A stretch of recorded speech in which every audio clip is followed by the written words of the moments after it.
Hello again, Struckweb. Today I'm back, continuing my Electrode Sharpshooter from yesterday.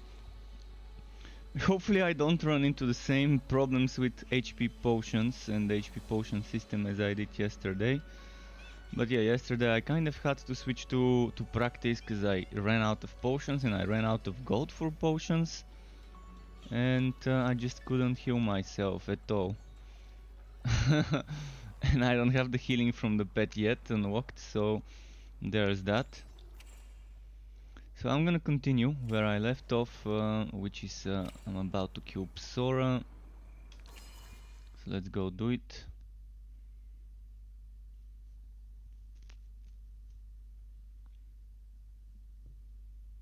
I do hope they solve this whole potion issue soon though. Because I'm sure I'm not the only casual, I'm not the only filthy casual who thinks the potion system is just not player friendly the way it is right now. Not newbie friendly, let's not say player friendly, let's say newbie friendly. It's just not friendly to the casuals. In the meantime, which way was Psora? I think she was somewhere this way.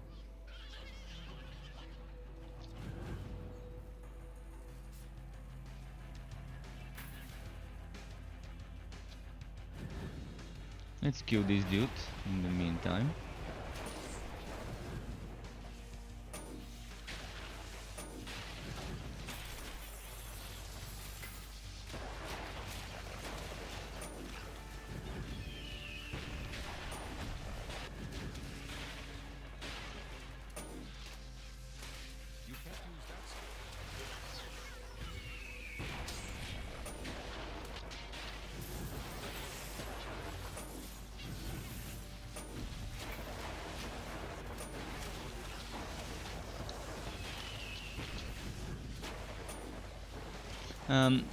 The one thing that I think is the main reason why I keep getting hit all the time is the range of Onslaught. I think if they change the range of Onslaught, see, I'm trying to keep a average range. I'm not trying to be super high to snipe him, but yet my Onslaught just can't reach that high, that far. So if they increase the range of Onslaught, I think the skill would feel a little better. Because right now you have to be within melee range to even attack a boss with Onslaught. Look at that, just look at that. This is where my cursor is. And basically Onslaught ends within my melee reach.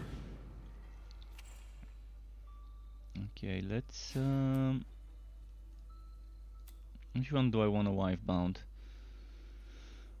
I'm actually gonna wife bind the green one and keep this as a spare. So now that I've got myself a spare strong one,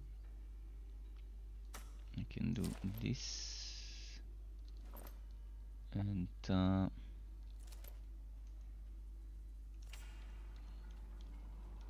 that doesn't seem to be where Psora is, so I need to go down there.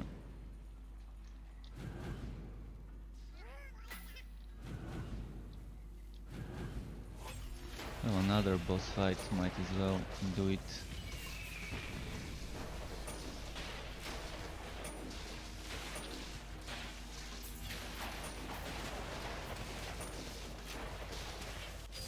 You've gained a level.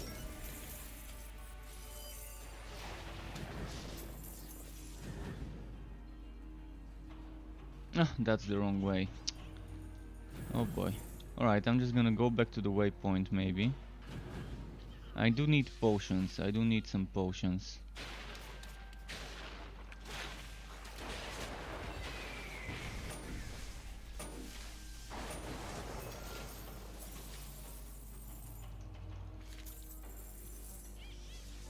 So I went the wrong way, need to go this way now.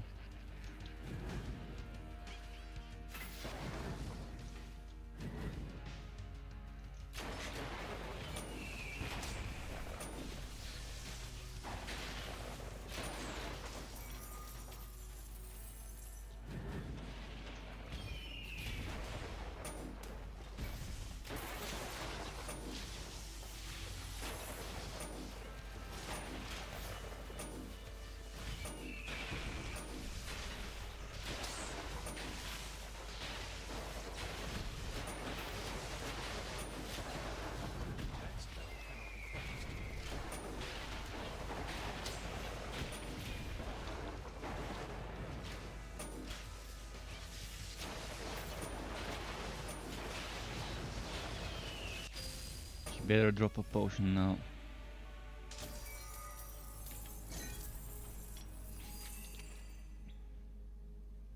Additional bolts on shock. Actually, I like this.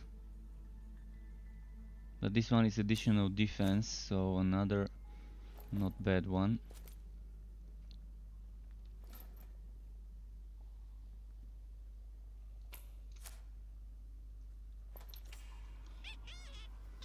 I'm gonna go, I think, this way. No, not this way, the other way.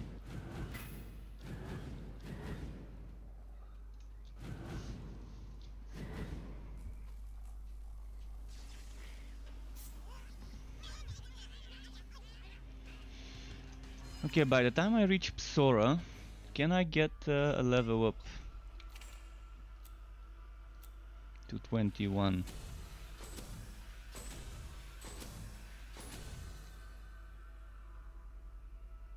One more level for Void of Shasta, and then I can get that extra increased damage to taunted enemies.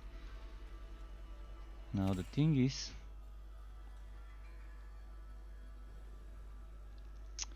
she shouldn't be there. She should be...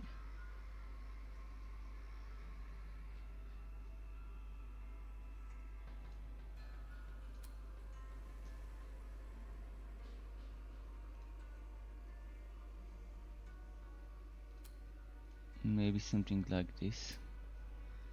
I'm saving this E. The E I'm saving for 1000 volt burst.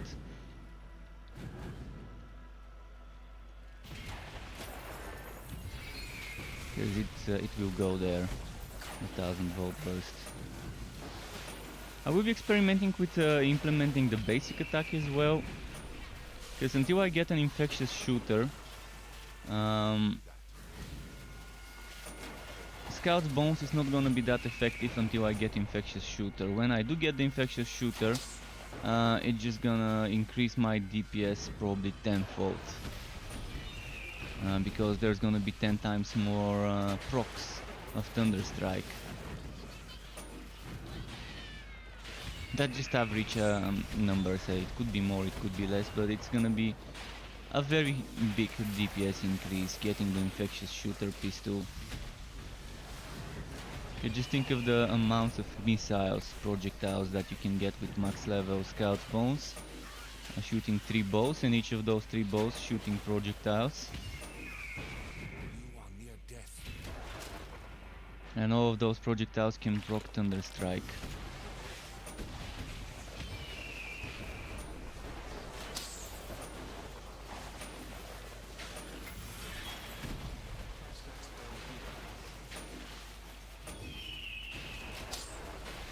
Okay. And DJ Hunter, morning to you as well. You're playing the Fire Sharpshooter. It can be very good. It depends what you want to do. Do you want to focus on proccing things like Firestorm? Do you want to spam Sword Smash? Do you want to spam Blazing Pillar? Basically, there's a few ways you can do each relic.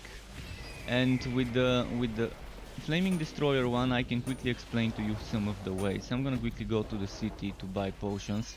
Might explain it why I'm doing that. So, you know, every relic, the relics are built as a template. In fact, all skills in the game are kind of as a template. Every class has kind of equivalent skills to another class. The same goes for the relics. Every relic has an aura that gives you 25% damage, and also to the allies, plus another buff.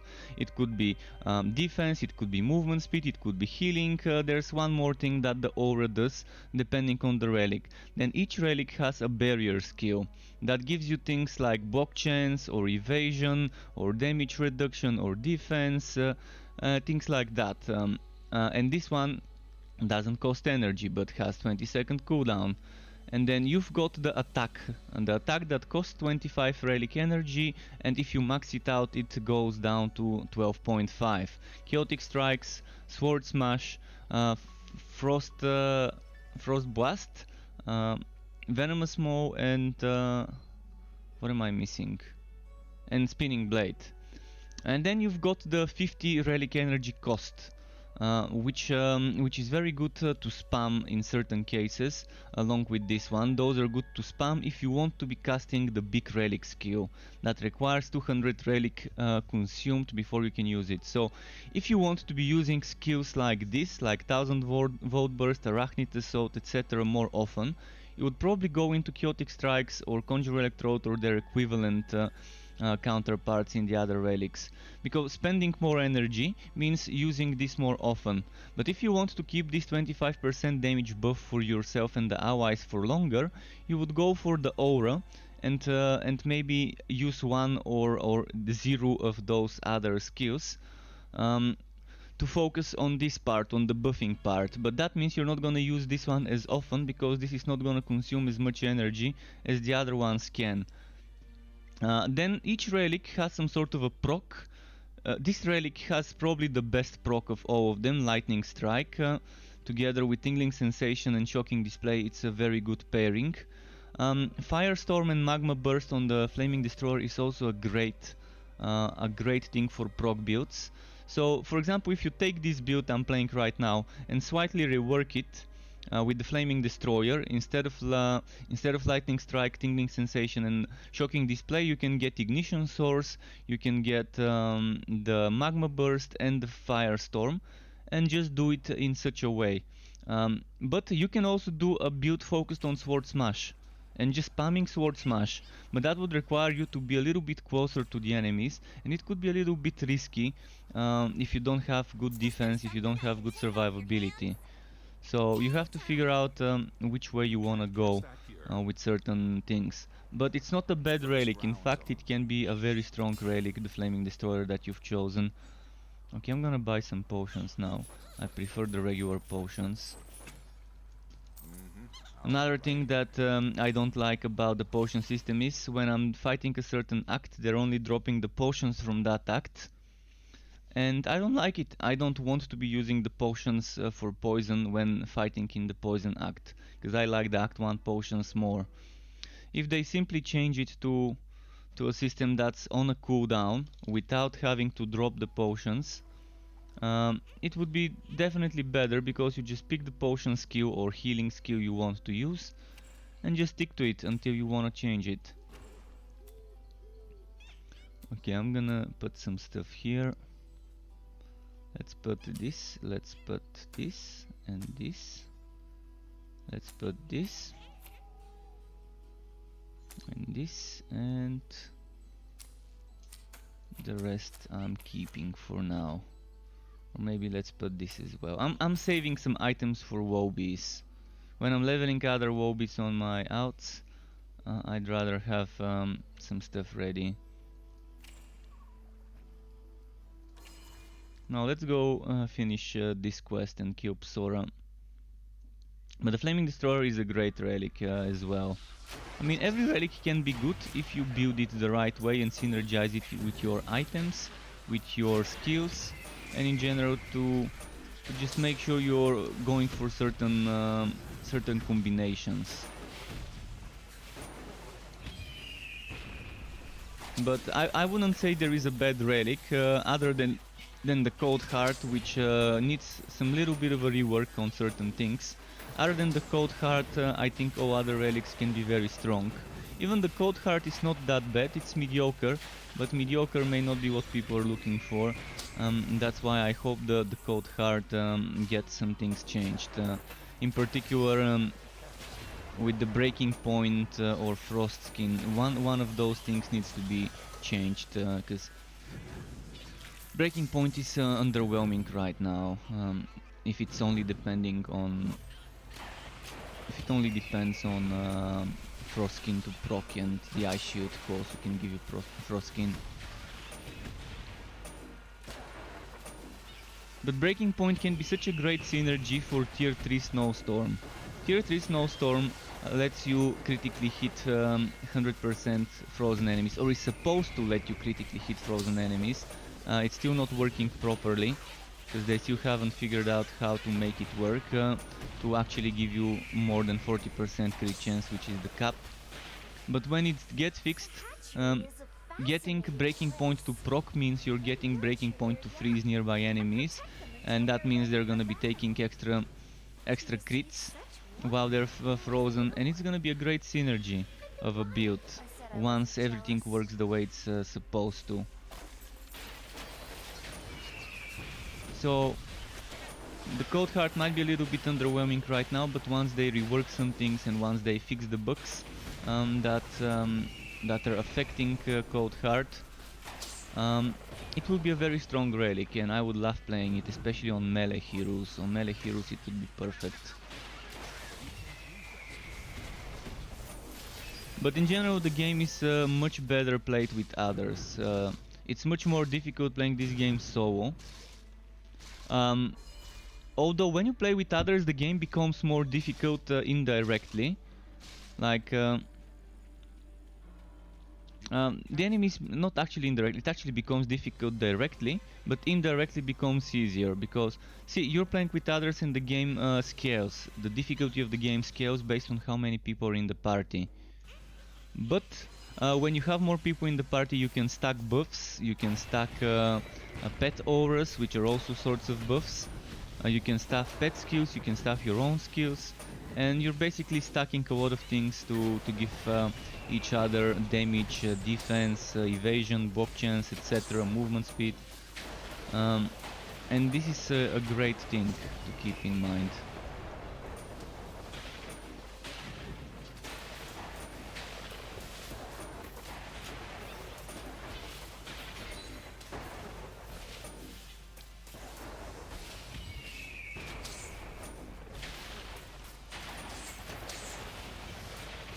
Come on.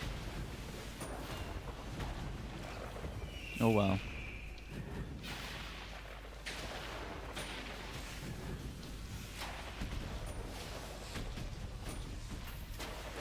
Ah, she moved right when I used my onslaught on her.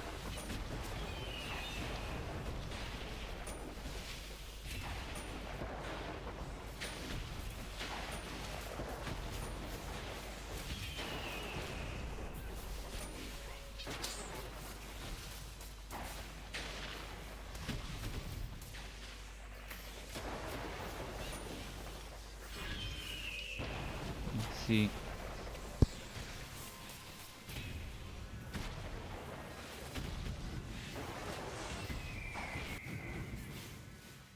Okay, sorry, I had to mute myself for a moment.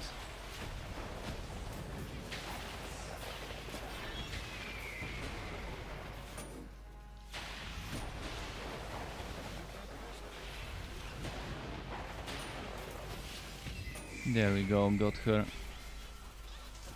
It still felt difficult. I'm playing on the easiest difficulty of the game and I'm still having trouble with many things. I don't know, something feels wrong with practice. It doesn't feel like practice at all. Okay, let's get extra defense. I'm focusing on defense. While I level up, I try to max out my defense as much as I can. Let's see. I think it was here. There we go. Clear passage. Oh, I'm reaching Acrid Plains soon. Acrid Plains is where I normally catch up with some of the levels if I'm falling behind.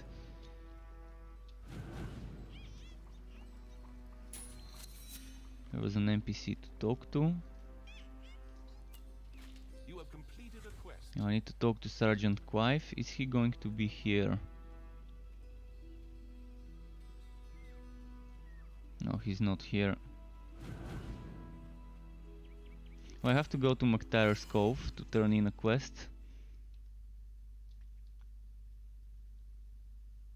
You have a new quest.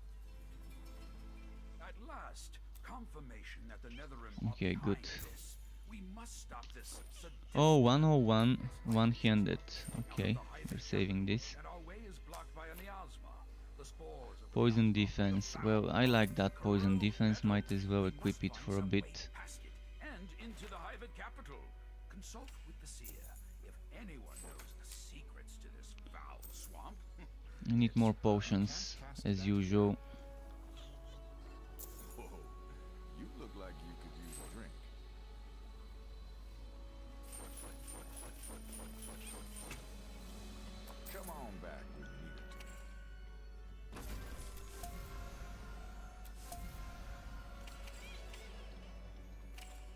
Okay, let's see, who am I supposed to talk to? The swamp's here.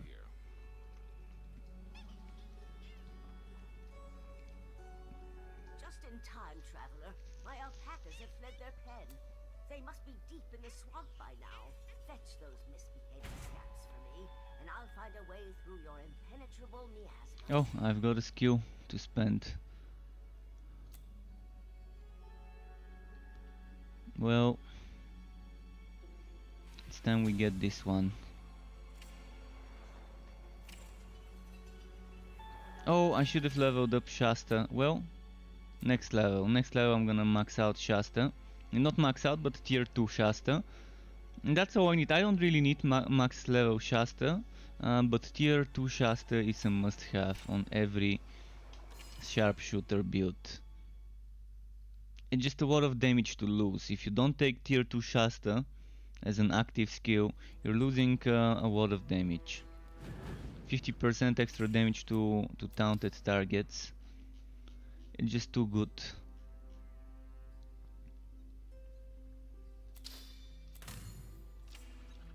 Now I'm gonna use the God Spirit Quaff.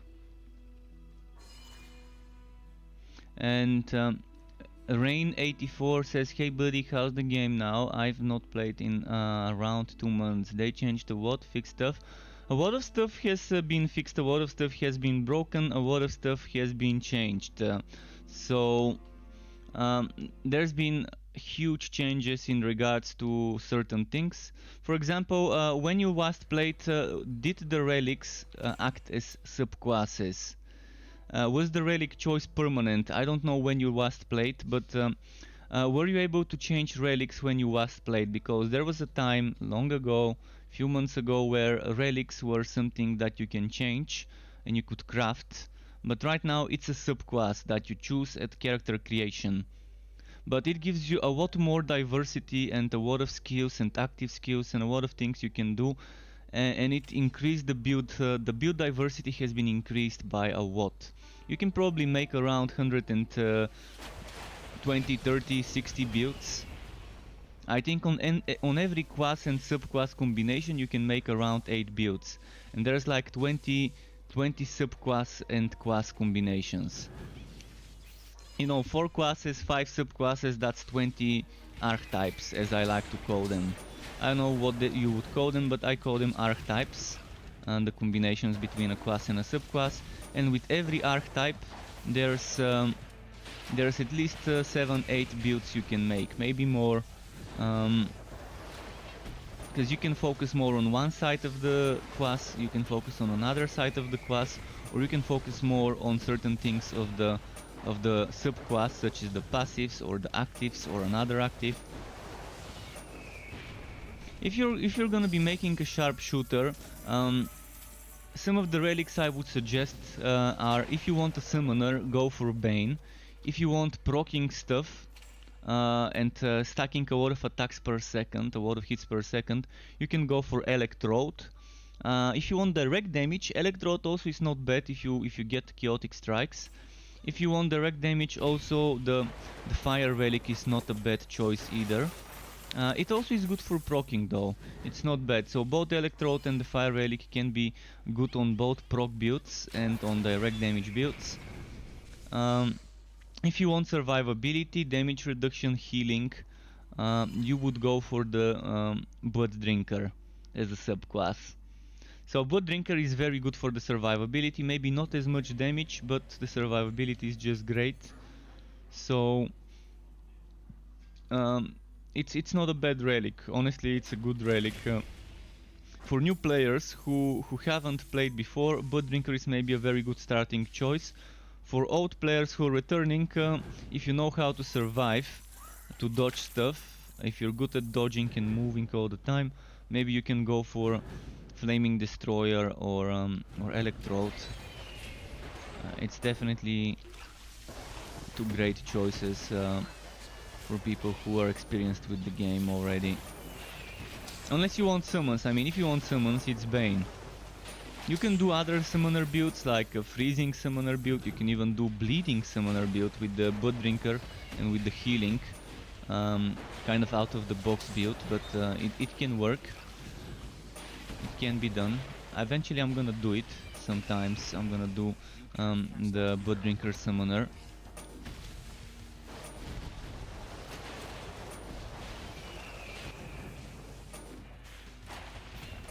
Because there are some synergies there as well.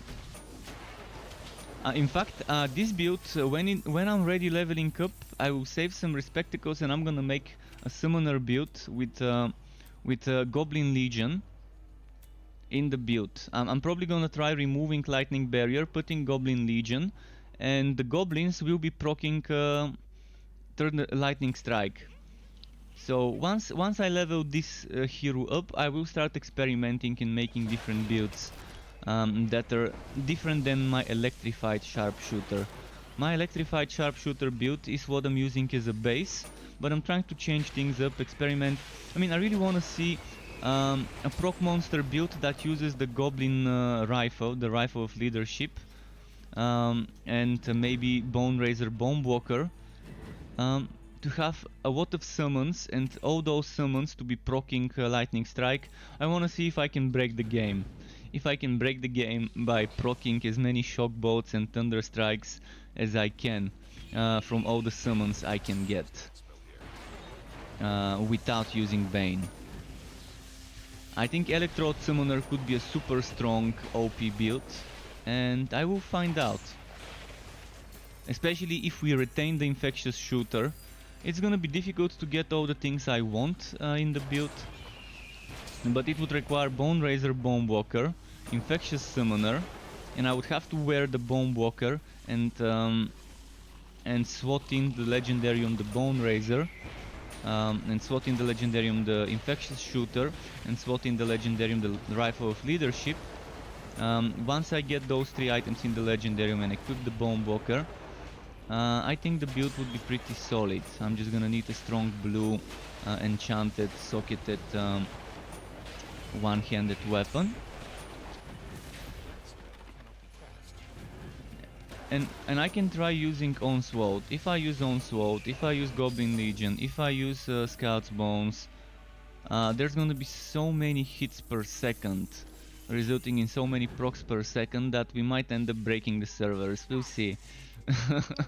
We'll see. It's just very gear dependent. It's very gear dependent, and unless I get the right items, I'm not gonna be able to do it. What is that my baby has? Let's see. Yes, I see. This thing I don't need. This thing I don't think I need. They must be trying to aid you But on your let's put it mission. here.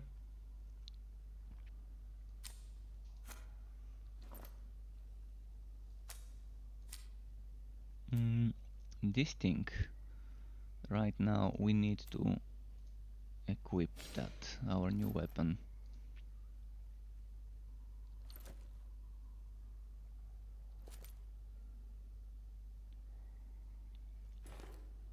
My poison defense goes down, but my regular defense goes up if I do this. Okay, Sunken Ruins, here we come.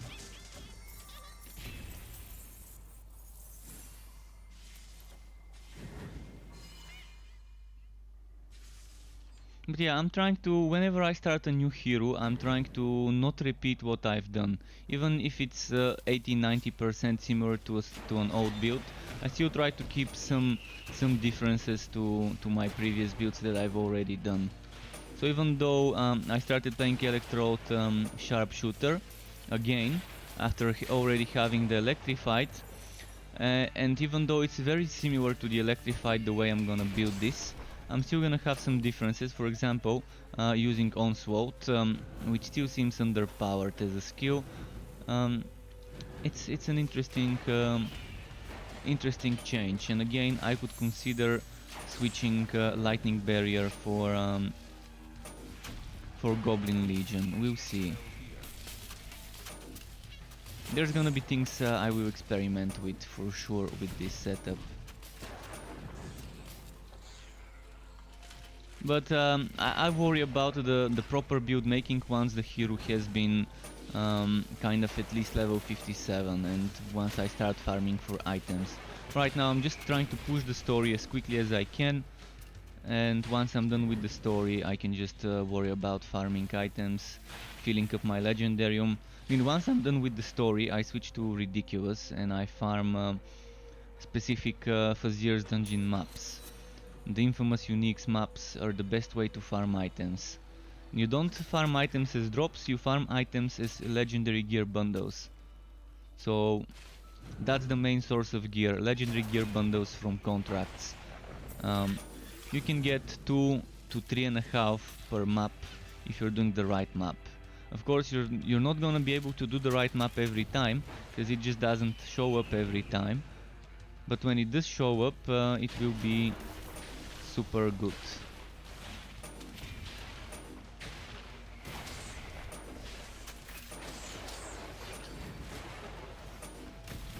There we go. You have gained a level. You can't cast that here. Now let's kill this purple one. It's gonna drop some fame.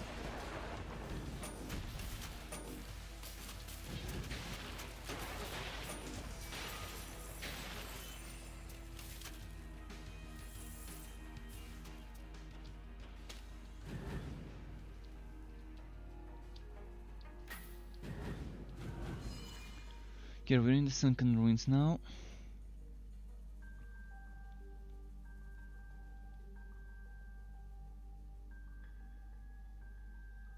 What's happening?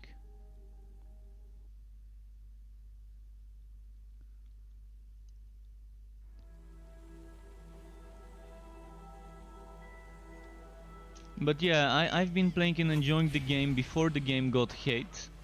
And I will keep playing and enjoying the game regardless how much people hate it, because I just love it. You can't please everyone, that's how it is with whatever you do, there's no way to please everyone. If you try to please everyone, you're just gonna have a bad time. It's just impossible. Different people like different things. There's people who might like completely polar opposite things. So yeah. No matter what a developer does with their product, there's always gonna be people who are fanboys of a different product and hate it for no real reason. There's also people who hate it for legit reasons. And I understand people disliking this game for some of the legit reasons, for some of the things that are just different from other games. But I also applaud the developers for sticking to what they want to do with the game and not trying to repeat what they've done with other games. Max Schaefer, when him and his brother started runic games and made Torchlight 1 and 2, he said in interviews that their idea was to create something that is not Diablo. They didn't want to make yet another Diablo, and that's how Torchlight 1 came to be. That's how Torchlight came, and then they made Torchlight 2, and now Torchlight 3 with extra games led by Max Schaefer. Although Eric Schaefer right now is working on his own project, Rebel Galaxy Outlaw. But yeah, I mean, they're sticking to testing things that are new. I mean, see, Max Schaefer and his team are not doing the same things they did with Torchlight 1 and 2. And I actually like this. I like that they're not trying to repeat and copy-paste their ideas from previous titles. And they're trying to do things differently. And there's obviously gonna be people who are too acclimated and used to playing games with certain things being in the game. And when a game doesn't have it, they immediately hate on it because it's just doing things differently. But there's not gonna be progress if people keep repeating what they've already done in previous games. If they keep copy-pasting games and just giving you the same old game with new graphics and fancy new look. And I like that Torchlight 3 is not trying to be that type of game. It's not trying to copy-paste Torchlight 1 and 2, it's not trying to copy-paste Diablo or any other game out there. It's just trying to do things differently, and the skill system, the subclass relic system, those are things that are different. Those are things that people are not used to seeing the way they are done. And that would obviously result in some people hating the title, because it's just different and they're not used to it. And just like kids in school bullying the different ones, because, well, who knows, insecurities forever.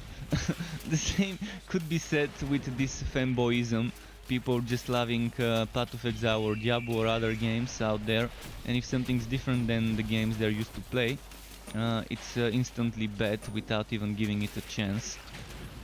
But there's also people legitly hating this game for reasons that, I don't know, some people don't like the combat. I personally love the combat. Some people, some of the comments I've read on websites and on YouTube are people are not loving the skill system. And again, I personally love the skill system. I love how much freedom it gives me. I love how much depth I get with the extra tier 1, 2, 3 passives. So I can invest into a certain skill and use it just as a passive skill instead of using it as an active. And yeah, in general, people are free to dislike whatever they want to, even though someone else might laugh what they're disliking. I've loved this game. I loved it when it was alpha, I loved it when it was beta, and I love it right now. I've spent so much time in it that certain things I'm bored of doing, such as leveling up new heroes. It's just very mentally draining leveling up new heroes in this game. All over from scratch, from level 1 all the way to max level. It's mentally draining, but I still do it regardless of that. And I'm still hoping for the developers to figure out a way to make leveling out a more pleasurable experience, where you don't have to do the whole story over and over and over and over on every single hero you do, but you can kind of skip it and jump to the end game, like many other games allow you to do already. See, this is something that I would like to see. Even it might seem like copy-pasting stuff, it's not going to be copy-pasting if they do it differently. If they figure out a system to make endgame only characters. For example, once I've already reached level 60 on a sharpshooter, why should I have to level up a sharpshooter to 60 again on my next one? By doing the story. I would love to be able to just run the endgame content and level up that way. Just doing map works and Fazir on a new hero and level up that way instead of having to do the story. I'm still having problems with the potions. Playing on practice, I'm not gambling as you can see, yet I never have enough money for potions. So I switched from ridiculous to practice for that one reason, because I kept running out of potions. And I'm having the same problems on practice.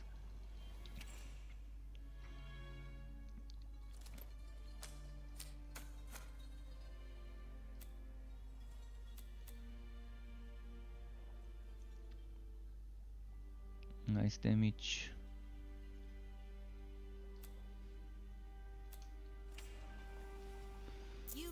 Okay, let's just sell this and one more potion maybe.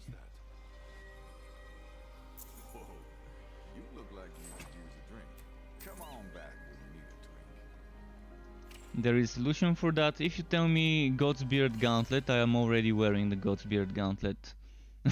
So keep that in mind. I don't think there is a solution to that. You can see I'm wearing the God's Beard Gauntlet. So if that's your solution, it doesn't work. At least for me it doesn't. There is a solution, they just need to change the potion system to remove the potions as drops. And just put them on a cooldown and let you select the potion you want to use as a skill. The whole potion system needs a change. I'm gonna keep QQing and mentioning this until it changes. If it doesn't change, I'm gonna keep mentioning this forever. I'm not gonna stop asking for a change to the potion system, which is outdated 20-year-old system, as potions dropping and as items giving you potion luck. I would much rather have potions, like for example, see this interface, you have your skills. Add another slot here, and that slot being reserved for potions or for healing skills or whatever you want to call them, and you can just unlock those potions or healing skills as you progress through the campaign, as you level up a hero, and then you can on demand change it to the one you want to use. Let's say I'm doing map works, I go into high wit map, I put my poison one. I go into fire map, I put my fire one. I go into shocking map, I put my shocking potion. And they could add more potions, and you can just choose the one you like more. They could add potions or healing skills, whatever you want to call them, that heal less but give you resistance, or that don't heal but give you damage reduction and heal over time. They can add many of those. They could add so many of those, and they can just expand it and make it a nice extra skill system. And for people who are counting skill numbers, that would give them more skills to count if they change the potion system to a healing skill system. And it is an infinity potion system. What I'm suggesting is exactly like Warhammer Chaos Bane. You don't find the potions as drops, you just have a cooldown. Once the cooldown is over, you can use it. It could be like Diablo 3, it could be like Chaos Bane. But with Chaos Bane, at least you had some sort of customization. With Chaos Bane, which is Warhammer Chaos Bane to those who don't know, you had certain potion skills which you can equip on your skill slots, which were mostly not worth it. In fact, 90% of the time it was not worth using a potion skill, but it was still nice knowing that you have it as an option. And yeah, whenever you use the potion, you trigger certain effects. But I think they can just change it to a potion skill, or to a healing skill or whatever. You can just change the different potion type based on the content you're doing, but have infinite amount of potions and just a cooldown. Not having to drop them, not having to dilute the item affix pool with things like potion work, which is a terrible stat to have in your items right now.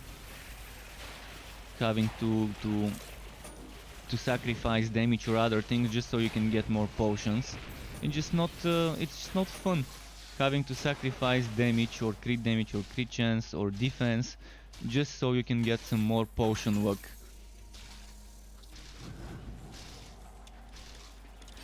It's not bad as a system, but it can be so much more with just a few tweaks here and there. And the potion NPCs, you can just change to quest NPCs that allow you to unlock new potions or new healing skills.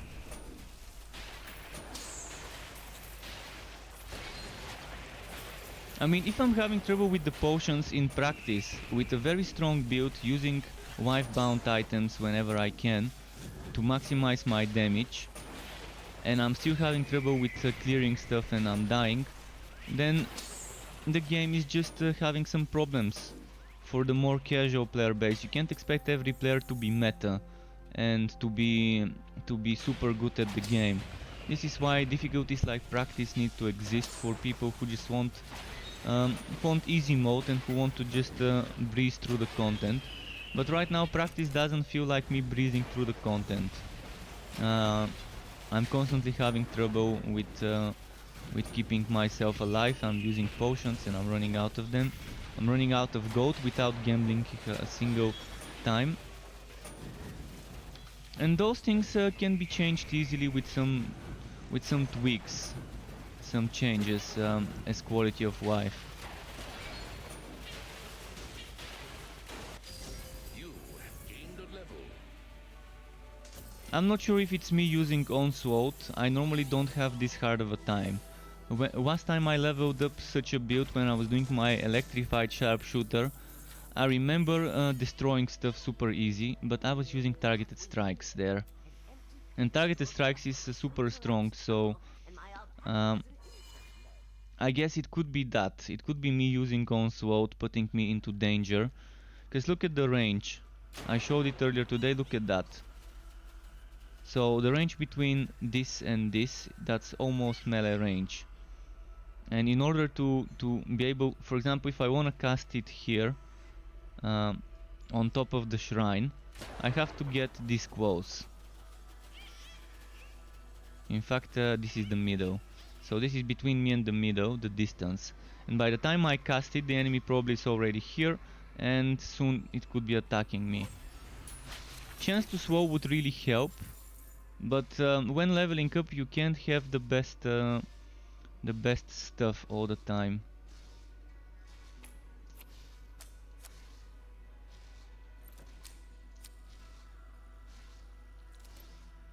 Increasing the range of this would really be a good decision, a good choice.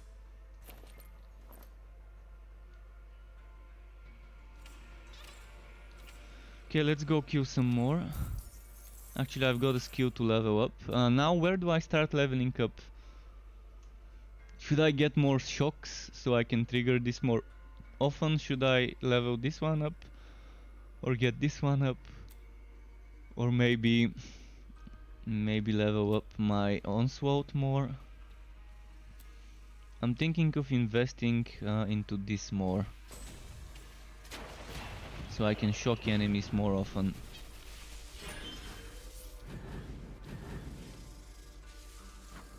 The centerpiece of the build for now will be Thunder Strike, which means the more chance to shock the better.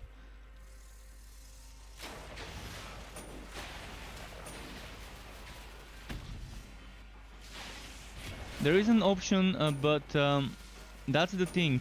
It's not gonna allow you to cast the skill farther, regardless whether I do it to run. See, if I press T, now I'm not holding my mouse cursor, I'm just holding T. T is force move, but that's not gonna change the problem with Onslaught, which is it has very short range. See, I should be able to cast Onslaught over here. See, I'm holding shift, and look at where my cursor is, look at where Onslaught is going. The range is just not good enough for Onslaught. And this brings you much closer to your targets, and this puts you into danger. And that means you're taking more damage than you would with other skills, like the range of tight grouping is better, the range of targeted strikes is better, the range of explosive arrow is amazing. Can't do that.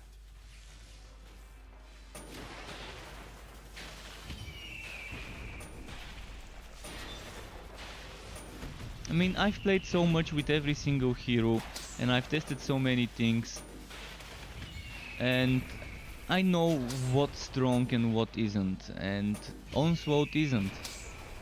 It just isn't, compared to the other options, especially for leveling up. Maybe when you're max level and you have the perfect items, you can have a very strong Onslaught build.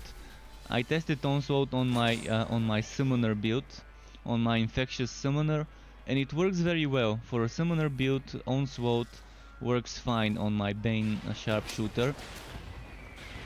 It can work great, but that's when you gear it up, that's when you have certain things. But while leveling up, Onslaught is just not the best choice, it's probably the worst choice as a spamming skill.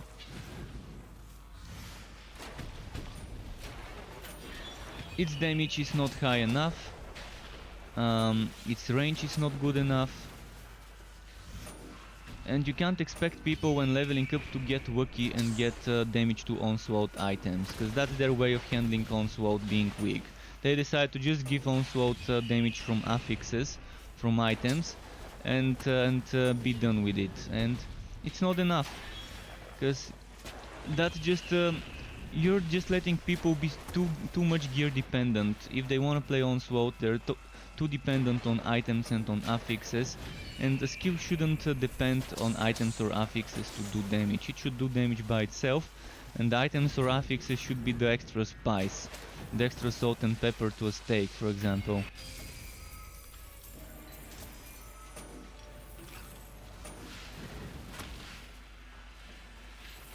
So it should be good by itself, but when you spice it up with affixes, it should be amazing. Can't cast that here.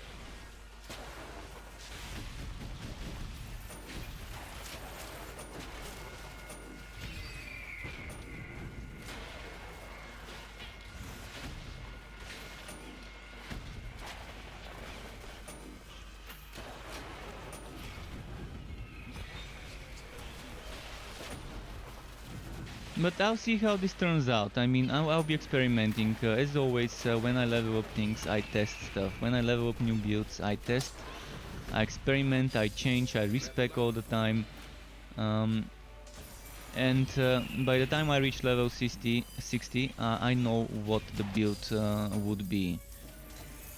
I've got a few things I want to test. I want to test using basic attacks and shocking force. I want to test using the goblins to proc lightning strike, and I want to see how onslaught would work with lightning strike with the right items. I might test explosive arrow as well to see how it would work with lightning strike build.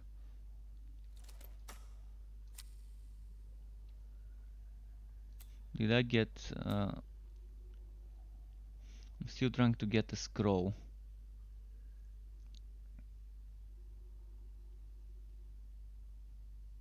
Trying to get a scroll of Wifebound.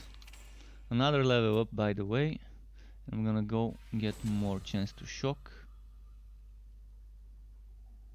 Wait, wasn't? Oh. Okay, I should have leveled tingling sensation, not shocking display. Well, I'm gonna remedy that in a moment. Leveled up the wrong passive. Oh, my poor baby. You were a good girl to the end. Traveler, bring back the artifact. Faster cooldown, yes, nice. Bring back her collar, too.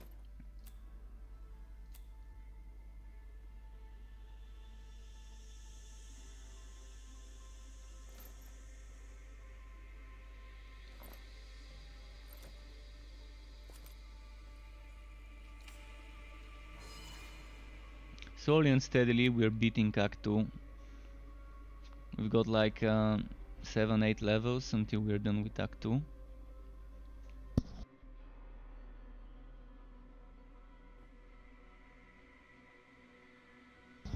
But I definitely agree that we need an official wiki where certain things are explained. For example, many people wouldn't know what skills benefit from casting speed bonuses. And there's other things that don't come to my mind right now. I was talking about certain things yesterday and the day before when I was streaming Baldur's Gate, that we need certain things explained in the wiki, an official wiki. I do agree, there's a lot of things I would like to see from a wiki when it comes to this game.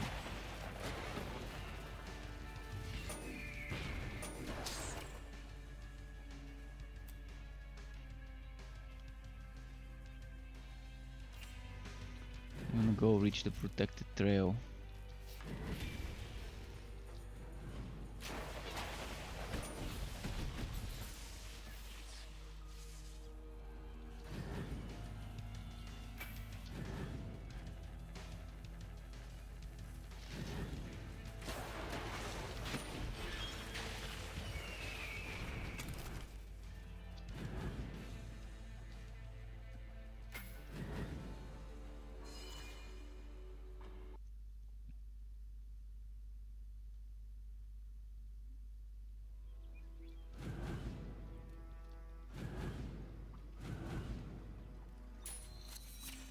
Okay, back to Mactar's Cove.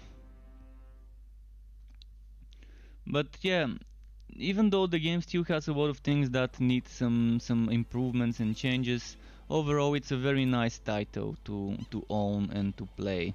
And it can offer you so much replayability with the build diversity. Well, it was good seeing ya.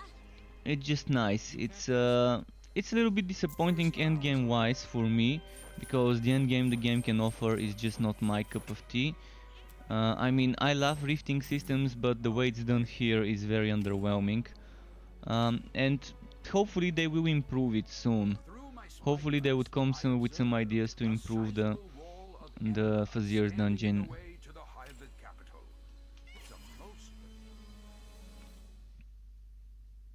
One of the biggest problems that people would notice with the Fazir's dungeon is the lack of rewards. the lack of direct rewards. You still get indirectly a lot of rewards by farming fame and getting contract level ups. But there is no direct reward to doing the Fazier's dungeon. Some people like leaderboards. I would rather we don't get leaderboards ever, but I'm pretty sure we will eventually. I personally stay away from games with competitive leaderboards for PvE. Just having PvE and competitive in the same sentence seems silly to me. It just seems weird and silly, and it seems like two things that just don't... It's like saying competitive Care Bear. There's no competitive Care Bears. So it just seems silly. That's why I don't like games like Diablo 3 and I mean, I like a lot of things about Diablo 3, but I don't like the leaderboards part of it. It's just silly. But yeah, just a moment, I need to remove my hoodie.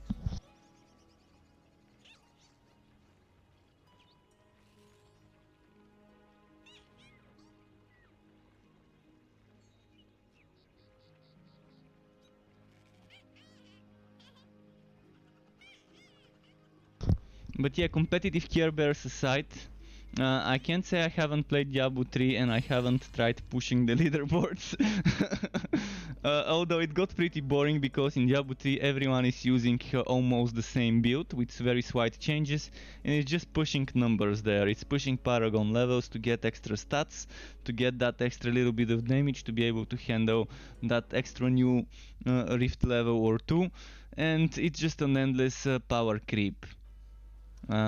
It could have been, Diablo 3's leaderboard could have been much better if they limited the level of Paragons to 1500 or 1200 or whatever, and just let people test their skill and the way they play their build and the RNG of getting good map pools, good map rows, rather than constantly pushing Paragon levels to be able to go further and being a no-life competition. Because that's what it is right now. Diablo 3's leaderboard is a no-life competition. Who has more time no-lifing, pushing Paragon levels? And if this game adds leaderboards, I hope they don't add an endless leaderboard. I mean, I like how the Fazier's dungeon right now is indirectly a leaderboard. You can see next to the player name, you can see the badge, and you can see on that badge the highest Fazier dungeon stage that someone has reached on the lowest difficulty that they have played. And that's indirectly a leaderboard, just not officially something that you can see. So for bragging rights, people who care about this, they can still use it to say, hey, I've reached this level. And it's nice because there is a limit. There's 251 stages of the Fazier. So maybe if they add some sort of, I don't know, clearing speed timer or whatever to it, maybe people can compete for that. But yeah, I'd rather see them spending their time improving the rewards of the Fazier, and maybe adding something like a system that allows you to get specific items easier on specific Fazier stages. So if you're farming stage level 30, you know item X is dropping more than item Y there. And then if you're farming stage 35, you know item Y is dropping more than item X, and so on. Every Fazier stage could have, in theory, a legendary or two attached to it, as higher chance to drop in that stage versus all other items. Not higher chance to drop in general, just higher chance to drop if a legendary drops to be that one. And it's gonna motivate people into pushing the Fazier to the stage that's required for their item of choice. And we've got 100 and something items. We've got 100 and something, 111 legendary items, with some more coming. Some have been removed to get reworked. There was a focus item on the forge, the bird's eye. It has been removed. So with that one, it's gonna be 112. if it gets if it returns into the game, if they rework it and put it back into the game. And that means they've got, if they make it one item per stage, they've got 112 stages that would have a certain item attached to them, and people would want to push to specific stages to get their items. And if they have a list of which item drops with higher chance on which stage, it could really make me want to push through. Right now, once I reach level 30 or so, I kind of get bored and I don't want to push further, because I've got enough stages to keep finding my unique infamous maps. And this could be a great system. Of course, it's gonna require some development to get it sorted.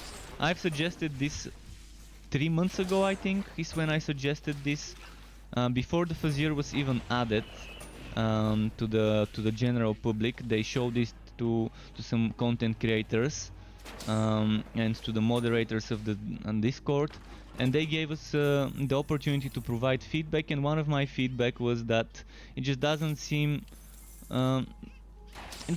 very rewarding, and it seems a little bit boring to push through.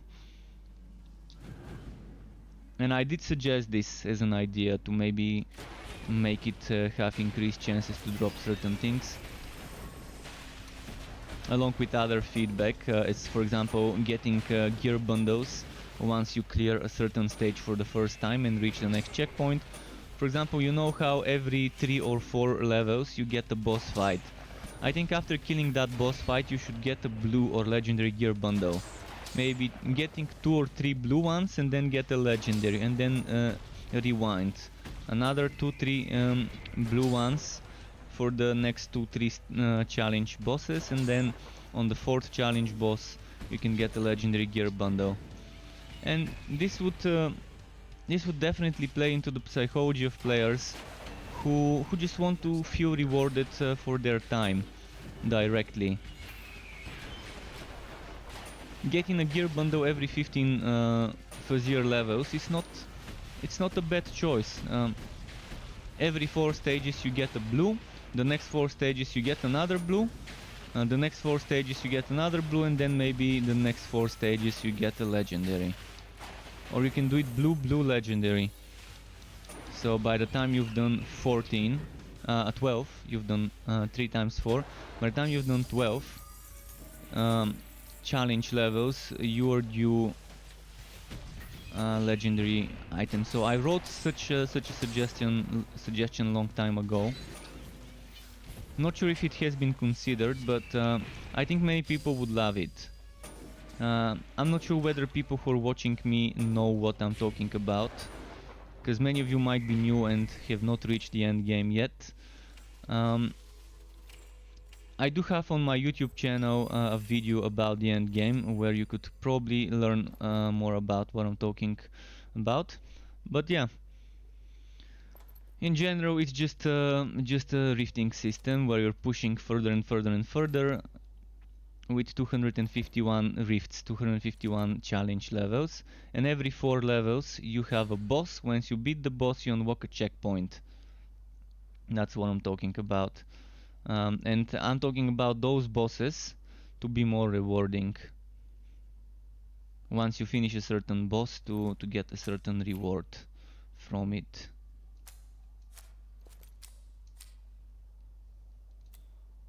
So you're not getting a wife bound scroll.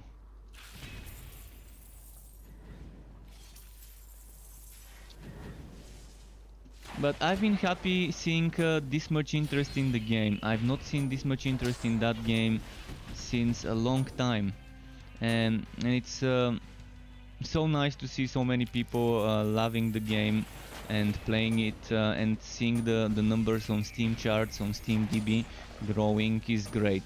And knowing that on Tuesday people on Xbox and PlayStation would be able to play this as well is just amazing. Just amazing. I wonder if the developers would ever bring crossplay. They didn't say it's completely off the table. They're saying no crossplay for now, but maybe later eventually. if there's interest in crossplay once they sort out the extra endgame content that they're planning on adding post-launch. Once we get some more extra endgame, maybe they can start working into bringing crossplay. But crossplay is not an easy task. Maybe Xbox and Windows crossplay could be okay, because it's both Microsoft. But PlayStation and Sony are kind of sometimes a little bit harder to bring into the crossplay. But I know many people have been asking for that.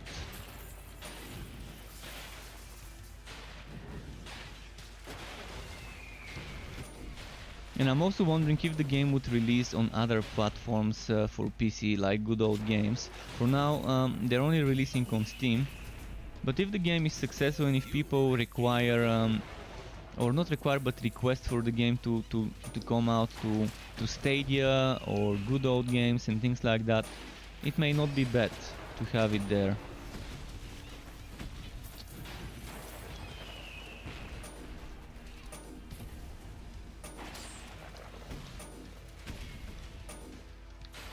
You can't cast that.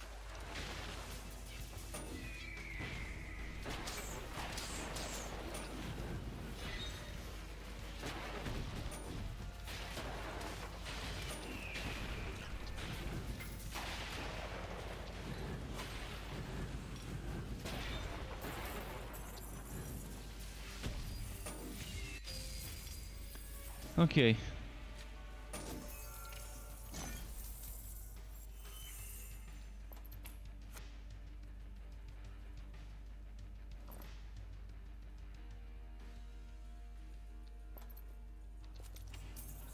Let's see what drops we've got. There should be a chest over there.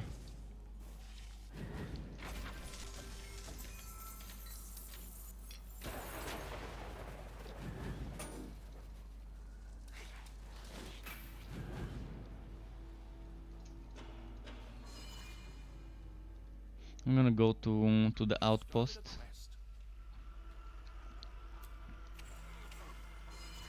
Do I need to turn in my quests, or I need to buy potions in any case?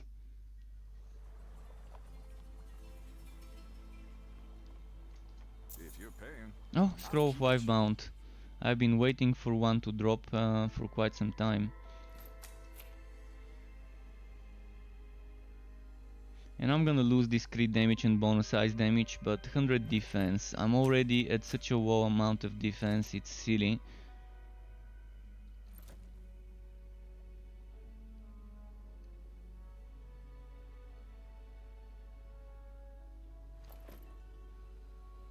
$184 one-handed weapon. I'm wife binding this.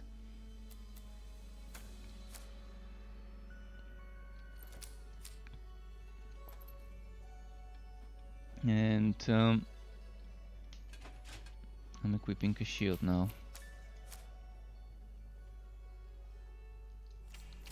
And I've got skill points to spend.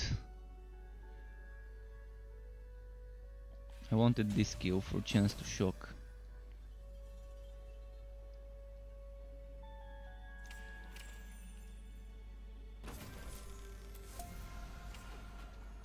You can't cast that spell here. Hiya! Looking for some gear? See you next time. I'm gonna fill up my potions. Whoa.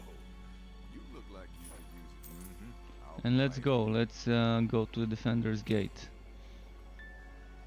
Today I'm probably gonna be done with the story, but not with the leveling. I don't think I can reach level 60 in the next, what's the time, 3:28, in the next 7 hours. I don't think in the next 7 hours I can reach level 60.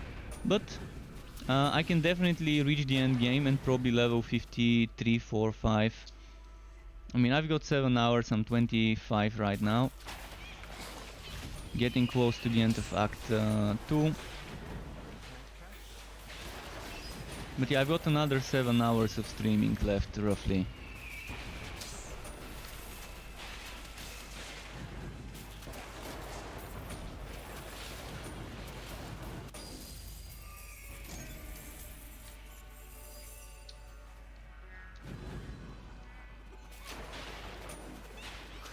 But by the way, if someone is new to the game and has some questions, needs some tips, hints, feel free to ask. I'm soon gonna make some video content regarding tips, hints, things that newbies might need. I'm gonna rework my beginner's guide. I'm gonna rework it and make a newbie guide, just to have different names for people to not get confused. I'm gonna do 1.0 newbie guide for people who are new to the game, because my old beginner's guide is kind of outdated. The relic was not a subclass back then. It has been made when early access just started, so it was in June. So since June, a lot of things changed. A lot of things got reworked, and Cast that here. I'm due for a beginner's guide rework, and I'm just waiting for the game to launch, and I'm gonna do it with the 1.0 live version after Tuesday. So maybe on Wednesday I can make the beginner's guide. It's gonna be long, like my old beginner's guide. It's gonna be extended with a lot of stuff. I might make it into 2 videos, split it into part 1, part 2, just so it's easier to digest, and if someone just wants to watch certain things, for example information about skills, passives, classes, etc., they can just watch this one. I'm also gonna make just a smaller video for hints and tips, and for example how to farm gear efficiently at the end game, the fastest way to get items, things like that, because that's normally the questions that I get asked. I get asked which is the best relic, and I'm gonna make a video about choosing your subclass, or how to choose your subclass, because many people are wondering, well, is this relic good, should I make it? And it's a permanent choice. So if you pick the wrong relic and you don't like it, if the relic you pick doesn't fit the build you're going to make, you're gonna have to start over and make a new character. So I think such content would be very helpful to people before they start the game, to know how to pick a relic, how to choose the best fitting relic for the build they want to make. And each relic has different strengths and different pulling factors to make you want to choose it. And I'm gonna try and make a video about those. I've already got ideas. I'm just waiting for the game to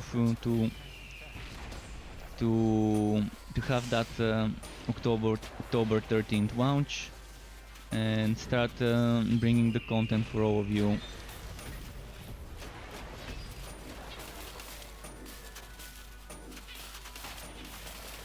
But I'm always happy to answer some of those questions on stream. For now, whatever you might be wondering, feel free to shoot the questions in the chat on YouTube and Twitch.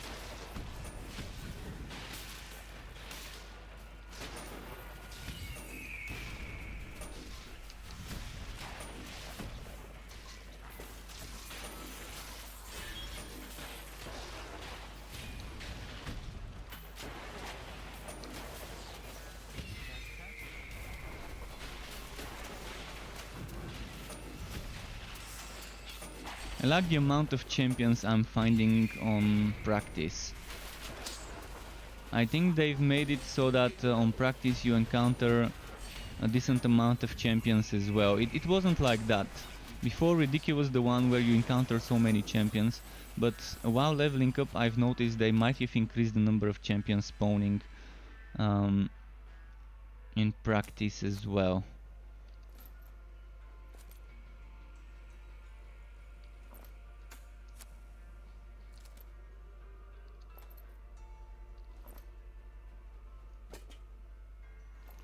Getting the defense a little bit higher.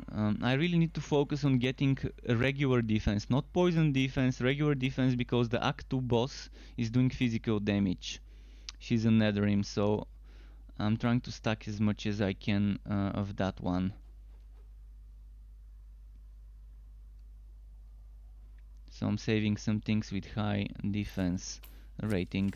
Nadav Brown is saying, is it just me, or have you played so much before launch that you don't want to play anymore? it's not like I don't want to play anymore. I don't want to level up new heroes anymore. You've picked up on it. I don't want to level up new heroes through the story. If I could just level up new heroes with map works, if I could, just like it used to be in the alpha, talk to an NPC, buy a mapworks scroll, run the maps and just completely endlessly run maps until I'm level 60, I would do that. I would prefer that. It's just so boring to me to level up in this game through the story. I just done it so many times. So many times that I can't enjoy currently the leveling up as it is. It's just taking too long to level up a new hero. That's another like 10 hours every time you want to level up a new hero, or 15 hours if you're taking it slower. But you kind of picked up on that. You can't cast that spell here. I've played it too much to be able to enjoy doing the quests again. On any game, once you've done the quest and story long enough, or as many times as I have, you would kind of feel bored of the repetitiveness and of just not being able to make an endgame only character. I'm fine with doing it once for every class, so once for Sharpshooter, once for Forged, once for Dusk Mage and once for Realm Master. I'm fine with having to do the story once on those after the wipe, but I would like for my next Sharpshooter, my second Dusk Mage, my second or third Realm Master and so on with the Forged, to be able to just skip the story and for them to bring back the Mapworks seller, the Mapworks selling NPC, and to allow you to do the Fazier's dungeon on new heroes that are endgame only heroes that don't need to complete the story yet again.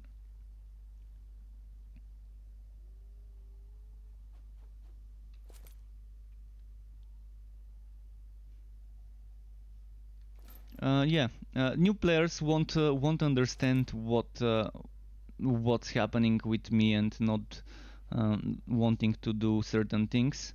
But if you spend enough time in any game, you get bored by certain things, by the repetitiveness of certain things.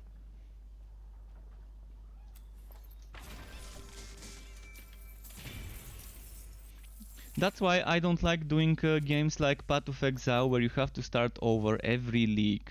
Every league, starting a new hero, going through the boring quests over and over again. And it's just, I don't know, I don't like not retaining my progress. That I spent hundreds of hours on one hero and then having to start over in a few months. It just doesn't sit well with me. Many other people might enjoy it.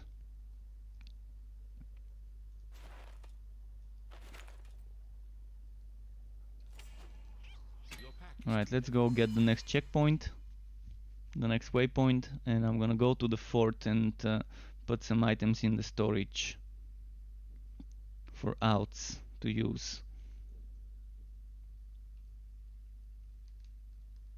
That's my stalker. I'm also very thankful for the test servers. If Extra Games didn't make test servers, I would have had to spend so much more time making all the builds I've made. Probably half of my builds that have been made after the Relic subclass have been leveled up on a test server, which means I was able to instantly hit level 46 from level 2 and skip 44 levels of grinding quests and stuff. And I'm so thankful for the test servers to exist. If they keep the test server permanently, I'm only gonna play on the test server and not on the live server. If they keep the test server up all the time, I'm honestly gonna just play on that server and not even touch the live one. Or if someone makes a mod, if someone makes a single player mod that allows me to instantly hit level 60 and then be able to buy every single legendary item from an NPC for 0 gold, for testing purposes I would be using this mod, making my builds on single player, and then when I'm streaming I would be doing the live online mode on my actual heroes. But for build making purposes I would be using the mod if someone makes it, to be able to just have a sandbox to test things, to test damages and other good stuff. Alright, let me put some items here. And Frodo X17 says, hi, I come from Germany. My question is, this game better than Torchlight 2? This is a trick question. For some people it could be better, for some people it could be worse. For me there's many things that this game is doing better than Torchlight 2. So for me it's a better game, but again, some people don't like the skill system of this game. I love it, I prefer it. Some people don't like the enchanting system of this game and prefer the one in Torchlight 2. I'm the other way around. I think the enchanting system is better, but needs some more work to make it shine properly. It needs a little bit more changes. I would love to see a system where I can reroll the affixes of an item. Right now you can only reroll the socketed affixes, what goes in the socket, but you can't reroll what the item comes with. So for example, if I could change my chance to slow and chance to freeze for fat damage and crit damage, or fat damage and another fat damage, I would be much more happy with something like that. So if they change the enchanting system to also allow you to reroll the regular affixes, I would be so happy in this game to get a Diablo 3 style rerolling. Diablo 3 style rerolling where we use our resources, our essences, those essences to reroll items, would be great for people who love min-maxing stuff. But yeah, whether this game is better than Torchlight 3, than Torchlight 2, it really depends on your expectations, on the person. It can vary. I mean, my taste, let's say my taste in games is very different than the majority. Because if my taste was like everyone else's, I probably would have been playing Path of Exile or Diablo, and I'm not. So I preferred playing this game as an alpha compared to Path of Exile or Diablo, even though this game as an alpha, when I started playing, only had two classes, the Dusk Mage and the Forged, and it only had 10 skills per class, yet I still enjoyed playing this more than Path of Exile or Diablo, when we only had like 10 skills in total per class back then, and only two classes, and only two acts, yet still I liked playing it more. So yeah, I guess with modding this game can become very good, amazing. Right now it's decent and I like it, but if some good mods come for it, I'm gonna like it even more. What was I about to do? I was gonna do something, I forgot what. Oh yeah, I need to get defense items. I need to get items with regular defense. So we're looking to upgrade the shoulders and the chest piece. Let's go for shoulders because they're cheaper.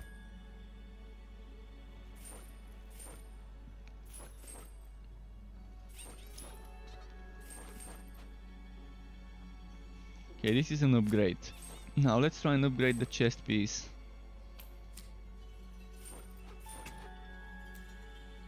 $260. Okay, this is a nice upgrade, very nice upgrade. Okay, now I'm at 27.5 physical defense, physical resistance. It's not bad. With this one I can get 30 physical. You can't use that skill.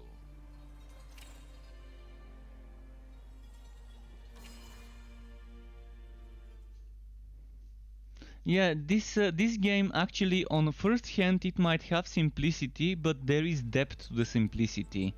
I put some numbers the other day, and I can put the numbers again. Just think of the numbers I'm going to give you now. You have 4 classes and 5 subclasses.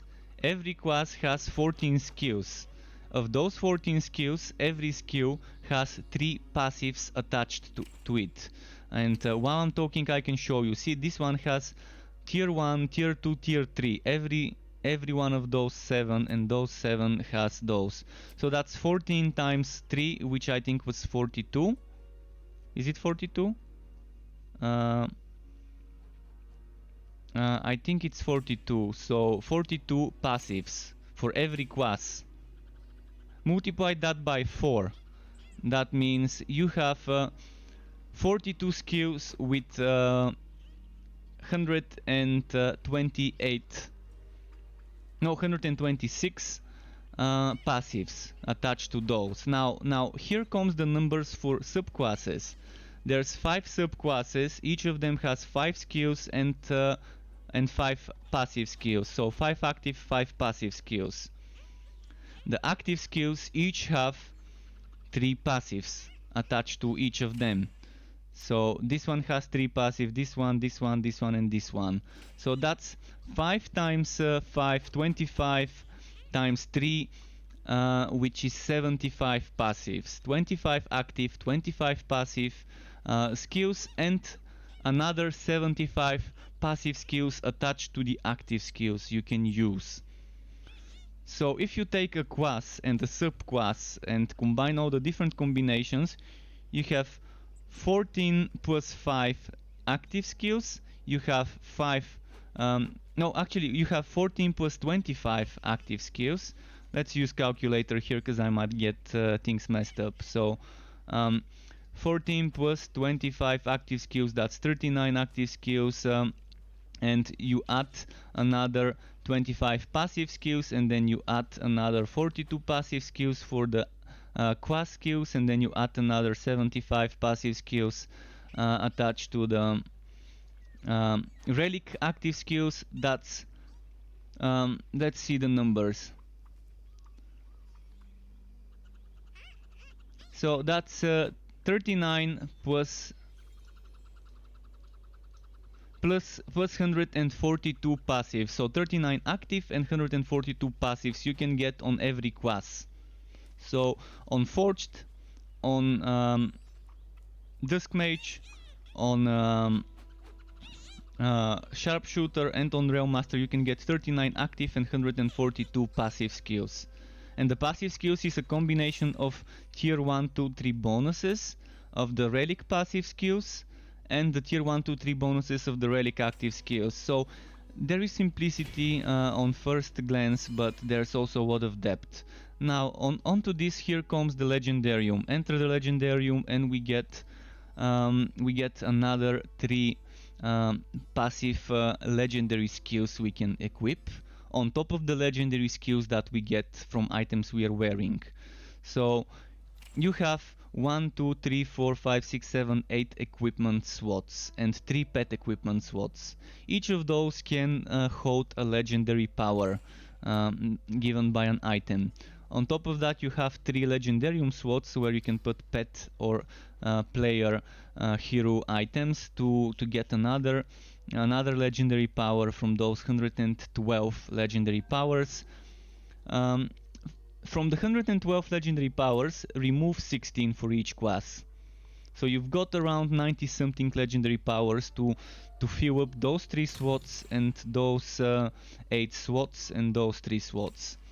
Just look at the depth that this game is giving you. It's not on the surface, so someone might open this and see 7 skills here, 7 skills here, and 20 here and say, oh, that's not enough skills, fuck it.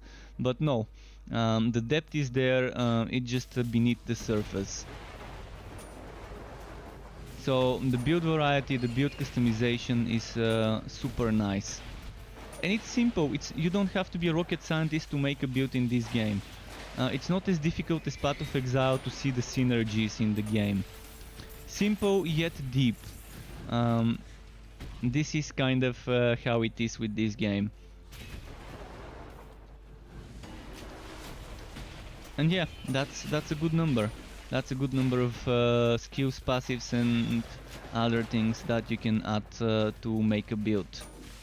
As I said it earlier, roughly taking all this into consideration, with every class and relic you can make at least 8 builds that are different and are played differently, maybe more. That means at least 160 builds across all classes and relics and the mix between them that I can think of. I mean, you can probably think of more, but if I start to think of builds, I can make you at least 8 for every class and subclass that are using different main skills, that are using different relic skills, that are using different passives and different legendarium items. And that can keep you playing for hundreds of hours. The only problem you could encounter is the repetitiveness of the end game, which is true for every other game like this. Every other ARPG out there, regardless how much different end game it has, eventually you get bored. That's where the variety helps you kind of deal with the boredom of the grind. And playing a different build, a different hero, basic attack, skill based, relic skill based, proc based, direct damage based. There's many options. Spamming a relic skill or using the aura, spamming the relic skill to generate energy spent to use the big relic power. There's many ways to approach a build. There's many ways to pick what the centerpiece of the build would be, and to support it with active and passive skills from items and from skills.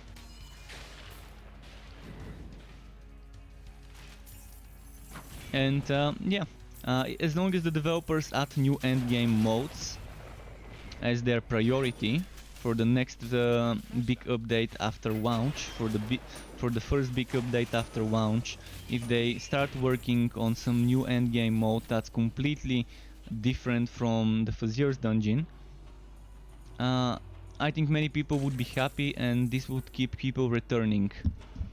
This game can grow a lot by adding new classes or adding new relics, although I think new relics will not be as good as adding new classes. I think 5 subclasses is more than enough, but adding new classes eventually, maybe 1 new class every year and a half, won't be a bad thing. But even if they don't add new classes and just add new items that give us new legendary skills, that let us boost certain of our active skills in different ways, that could still prove more variety and bring more to the table. But for now, I think many people can play this game for hundreds of hours before getting bored. I mean, you've got so much variety. I can't say everything of this variety would be viable, but I can tell you everything can get the best items. Even the shittiest of builds, when geared up properly, even a completely unsynergized build, without considering synergies between active, passive and items, even that type of build with the best items you can find would be good enough to do ridiculous map works. Ridiculous map works means level 60 basic maps. No extra damage, no extra HP. I'm talking about these map works portals, where you open a portal, you enter in the portal, and then you just kill a basic stripped down map. No affixes. So whether you can push level 100 or level 200 in the Fazier, not every build can do this, and some builds are clearly meta compared to others. But there's still a ton of variety of things that can get the best items in the game without needing to push further in the Fazier dungeon. And I actually like this, unlike Wolsen, where you had to be doing the highest level, or you had to be doing level 163 at least, the max being level 189, in order to get the best items with the best stats. In Wolsen you needed to do at least level 163 rifts, whatever it was called, expeditions or whatever they were calling it, and new players couldn't get access to those stats, and it was a long process of pushing. In fact, in Wolsen it was meta to push level 163 because it was easier to do, and if you didn't need XP, level 163 was much quicker than level 187 monsters. but it was cheaper to upgrade. So you were getting the same stats, but it was cheaper to upgrade those and to enchant them and to upgrade the stars and to increase the stats of an item. So in Wozen the meta was a little bit weirder, having to push 163. But in this game you can just get the best gear. As long as it's a level 60 item, you can get it. And right now the meta is pushing map regardless of what level. You need a map that gives you double fame and has only unique champions. So whenever you encounter a purple or yellow champion, it will be green, which means the green champion gives you 3 times the fame of a purple champion, and the yellow champion is somewhere in between. So if a yellow champion gives you 40 fame on practice, purple gives you 25 fame on practice, and the green gives you 50 fame on practice. That would mean on ridiculous it's 150 fame for a green one, 75 fame for a purple, and I think 120 fame for a yellow one. So in a Unique's infamous map, regardless whether it's level 60 or not, every time you encounter a champion you're getting around 300 fame, which is kind of equal to almost a single fame level. You can see a contract level requires 333 fame. So you can get, as I said multiple times, you can get between 20 and 35 contract levels on Ridiculous in an infamous Unique's map, which equals 2 to 3.5 legendary gear bundles per map. It's hard to get such a map, and you're not gonna do it all the time, and you're gonna have to switch and sometimes do a unique map or just an infamous map. But even if it's a level 47 or 50 map, you're still gonna be getting level 60 gear bundles if you open them at a level 60 character. So that's currently the meta way of farming in the game. I'm gonna make a video about explaining all this and other things later. I'm just gonna leave that for after Tuesday, after the launch day. And speaking of launch day, on Tuesday I'm gonna be trying to get up early and do a stream, a long stream. Maybe it could be 2 streams, one in the morning / afternoon, then a lunch break, and then one in the evening, or afternoon / evening.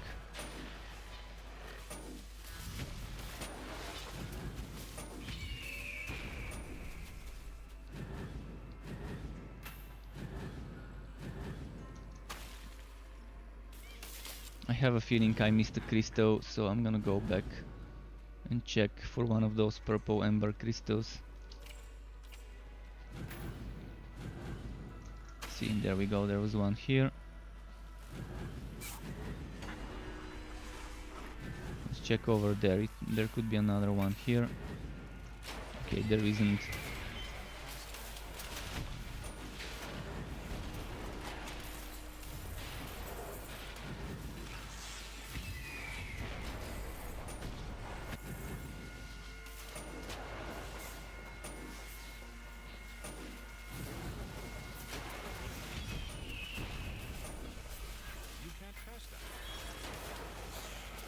But yeah, Torchlight 3 has a lot to offer as long as someone knows where to look. And I'm gonna make sure I'm doing my best to help people look in the right places when they're trying to figure out what Torchlight can offer.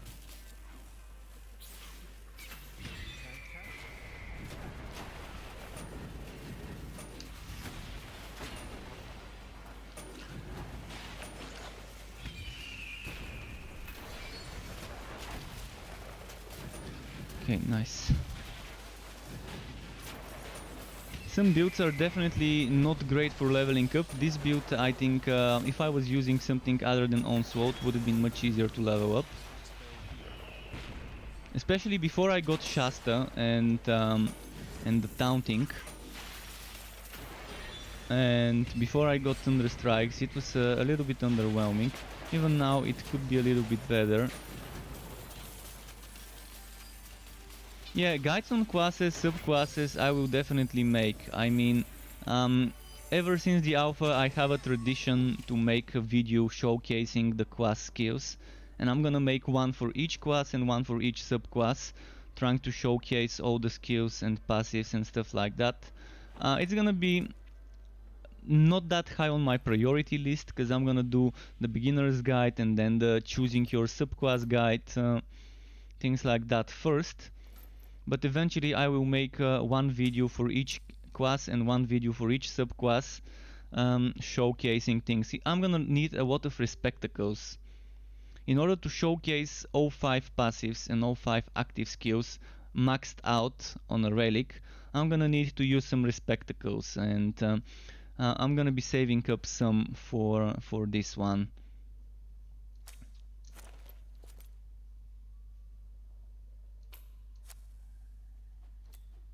I need a scroll of Wivebound.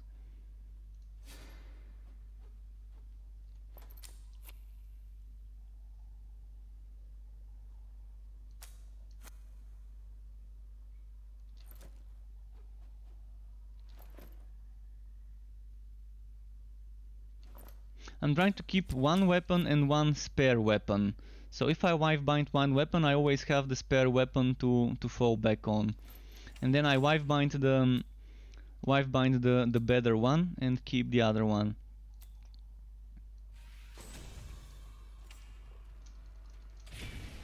And I do that for the one-handed and for the two-handed weapons. I normally prefer one-handed. Because eventually when you do endgame you're gonna notice the survivability a shield can provide is much needed to push further, and the one-handed weapon maxed out, min-maxed, can be just as strong as a mediocre two-hander. You're only losing some crit chance, but you can get a lot from well-rolled one-handed and a shield. In regard to survivability. Of course, if you want a glass cannon, you go for a two-hander. You don't go for a focus item and a one-hander if you want glass cannon builds. Those are utility builds. Focus is meant to be utility, two-hander is meant to be for glass cannon, and for survivability you go for shields. You can still get decent extra damage from focus items that roll with flat damage. But I'm not sure it's gonna be equal to a good road to hander. There's a glass cannon build with the crit chance and the extra damage.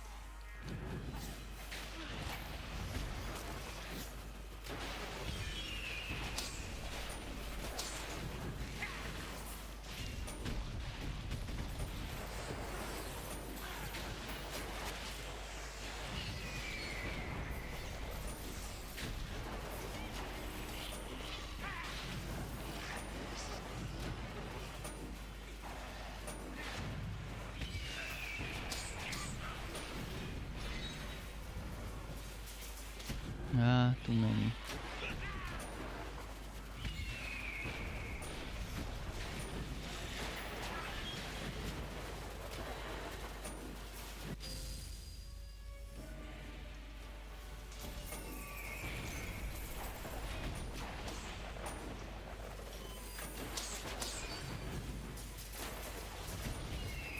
Okay.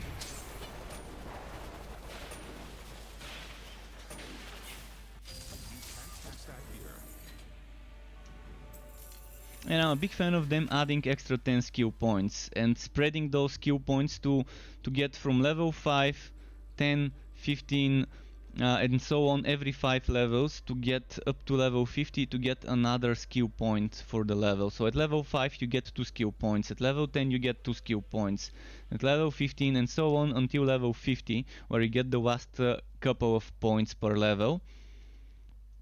Every 5 levels getting extra 2 points. It's a very nice way to handle this.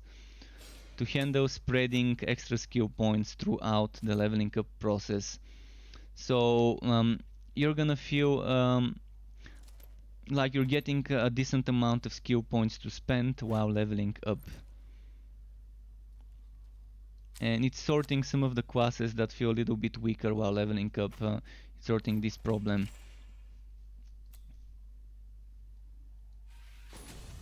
Okay, this one's maxed out. Next, should I start leveling up Walkaway Storm to get the strikes to enemies each time, or should I start leveling Onslaught? I need to ask the developers if this damage to relic skills applies to things like Lightning Strike and Tingling Sensation and Shocking Display and Shocking Force, or whether it's just the Localized Storm, Chaotic Strikes, Lightning Barrier and 1000-volt Burst. It doesn't say relic active skills, it says relic skills. So, okay, Legendary Gear Bundle. Not bad. Not bad, that's gonna be good defense and block chance and crit chance, crit damage I mean. I'm gonna send the pet. Actually no, I'm gonna go to the town and sell.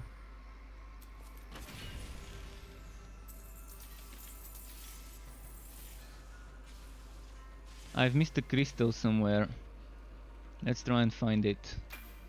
Oh, just wasted my revolt. I have a feeling I missed it at the very start of the map. Is this enough void ember, Mother? Not so useless now, am I? You'll I'm gonna find do the this for the secrets wife bound scroll, by the way. and what I'm gonna come happens back to and those do who it. cross me? I know you had plans for the end, but I'll be taking No, it's not here. That means it's somewhere in the beginning of the map.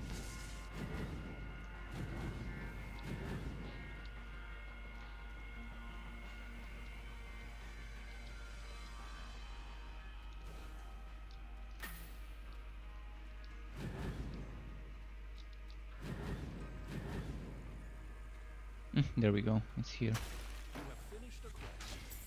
You are overburdened. You started a quest. Pet, would you go and sell? So let's go do this this dungeon, the wife bound dungeon. I want a scroll of wife bound for my weapon.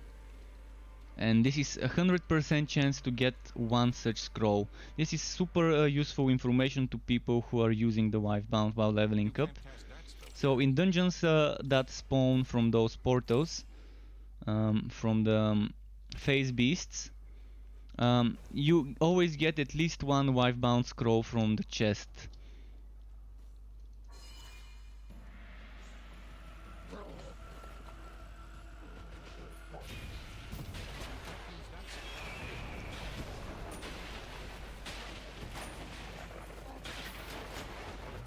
Ah, he moved.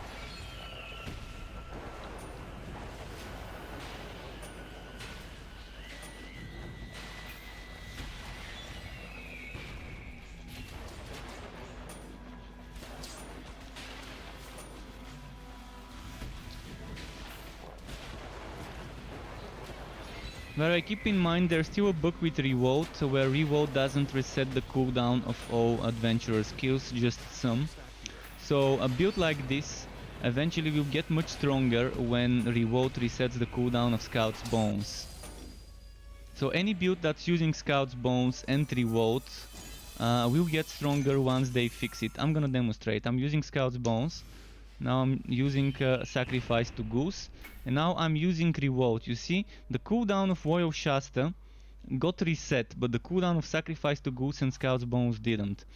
Now let's use Shasta, this, and let's teleport. And then Revolt, see, Ghost Visage and Shasta got reset, the Goblin Legion also gets reset, Scout's Bones and Sacrifice to Goose doesn't. And once this is fixed, it will be actually a very decent change, a very decent buff to certain things, to certain builds.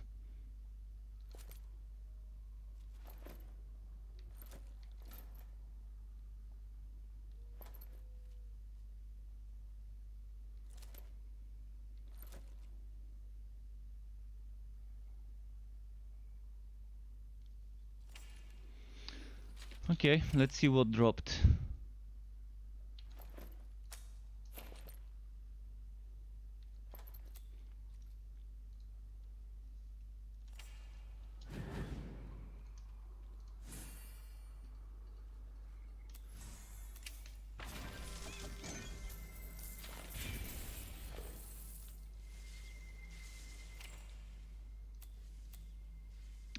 Okay. Now this is what I call a great drop. A weapon with 2 times flat damage. Weapon with 2 times flat damage, and actually it gives me crit chance. I think this is something they've added to one-handed pistols to give you crit chance. Not all of them, but some of them give you crit chance.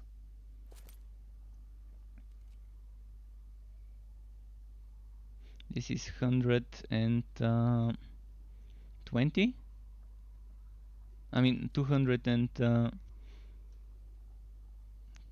Okay. I need to keep this.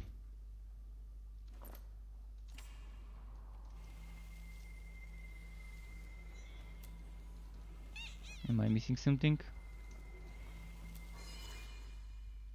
Alright, Corrupted Vein. My quest now was to go over here. This was worth it. This dungeon was definitely worth doing. It was just a boss fight.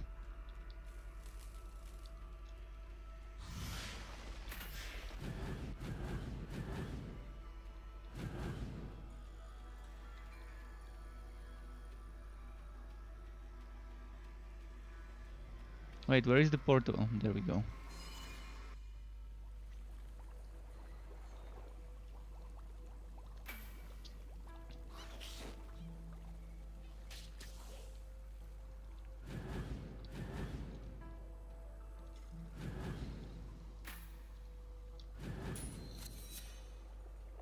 Sanctum of the Swarm. Could it be over here this way? Should we do another one of those? Let's do it.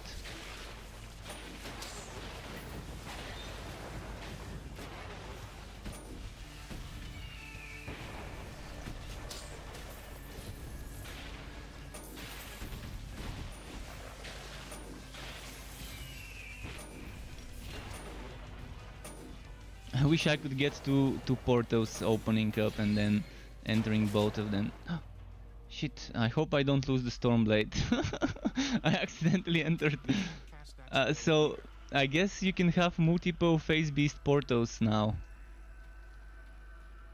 They did a change, so you can have multiple Mapworks portals, which probably propagated into the Phase Beast portals. And let me quickly get the chat.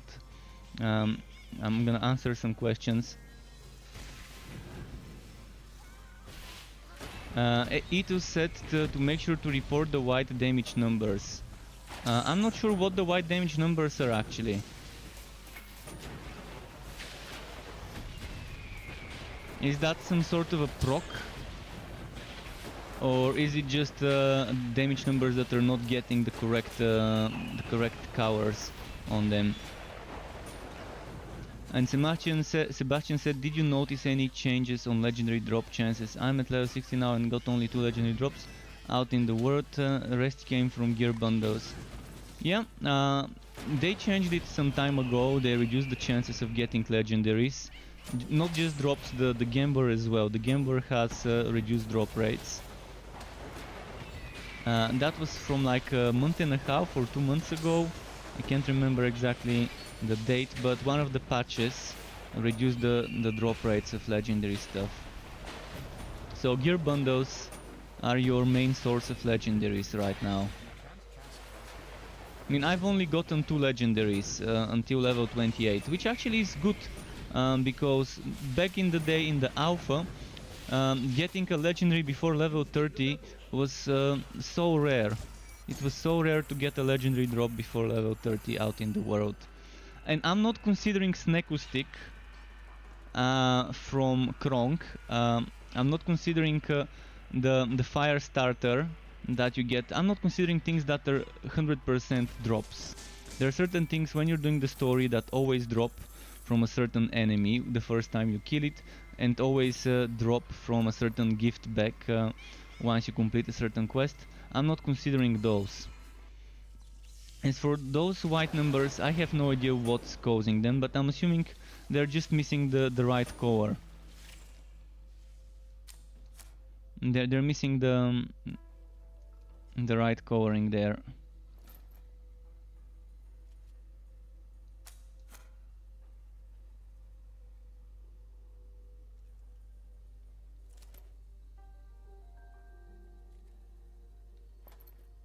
$274, $225. Hughcraft bow, okay. Okay.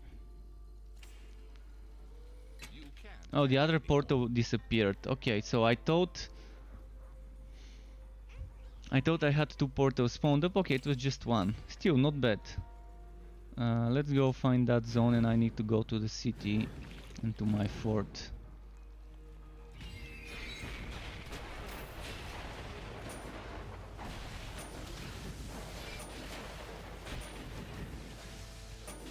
I think those white numbers are supposed to be green from the poison.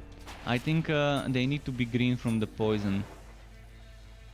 Or maybe not, maybe they're... Actually, I'm not gonna use the poison to see if I can get them to trigger without the poison.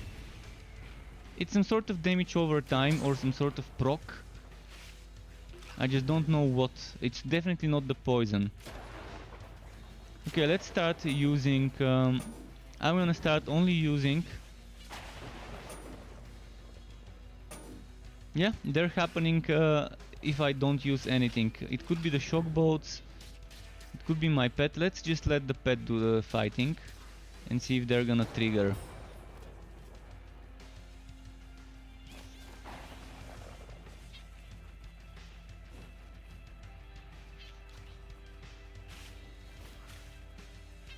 Doesn't seem to trigger when my pet is doing the fighting.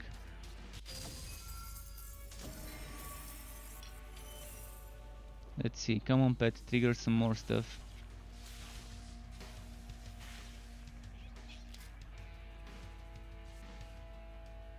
I'm wondering if it's the shock bolts that are causing this.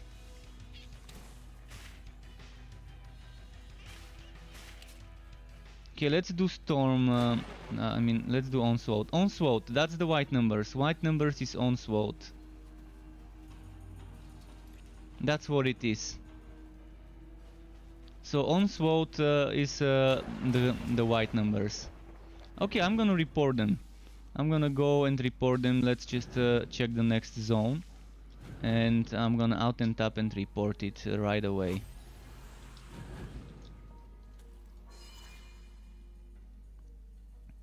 I'm not sure it's an important bug, really. It's just a visual. It's just visual. I don't think it's super important, but okay, I know what's doing the white numbers now.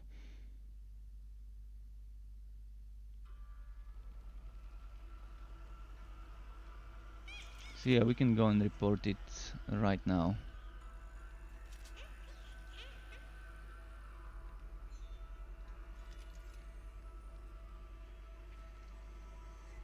So just checking, what's the build version? 99025.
There. Reported. Just that easy. Okay, so just a moment there. Let's switch this off. And yeah, it doesn't take too long to report bugs sometimes. I mean, sometimes you need to write a little bit more detailed explanation, but that's it. And yeah, there are no more wipes. The wipe has been done. The 6th of October, last Tuesday, was the final wipe for PC Steam players. So if you're early access adopter, you had the chance to start playing a week earlier than others. And you can still get into the alpha, not the alpha, get into the early access. You can still buy the game cheaper for 10 bucks less or 10 euro less based on your region, and start playing before the actual launch date. So anyone who is planning on buying this game, if you want to save yourself 10 bucks or 10 euro, if you're 100% gonna buy it after launch, you might as well buy it now to get the cheaper price, and you can already start leveling your first hero without worrying about the wipe. That's the advantage you get from playing in early access. Even if it's in the final couple of days of early access, you can still benefit from this head start.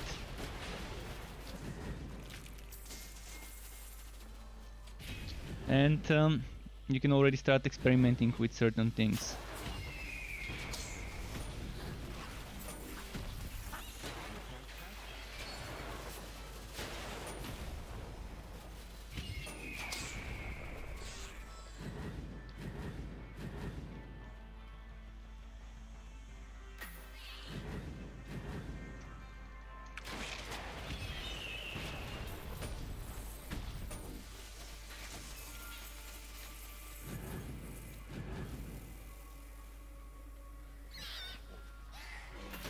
Okay, I saw some flying Hyrit over there. Where did they go?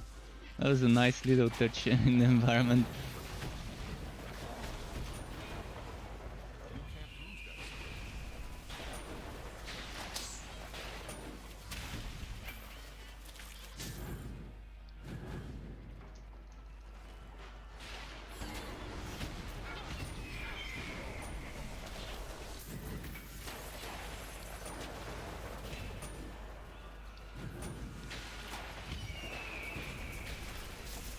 Here we go, here we go.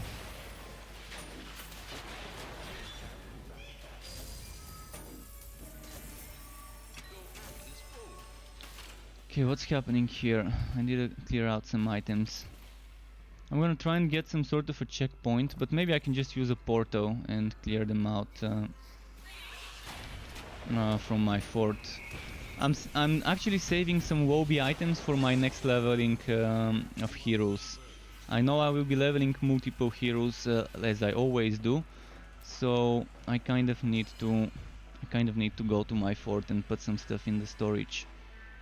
Right now I'm focusing on getting regular defense, not poison defense, regular defense, because Sadista does physical damage, so I need physical defense.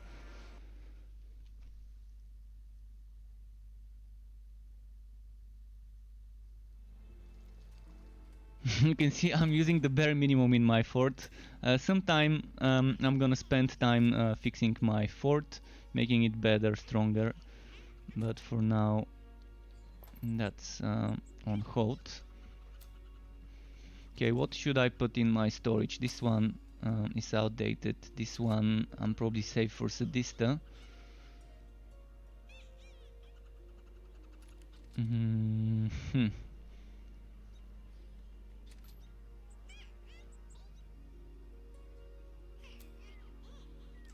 I can put this one here, and this one.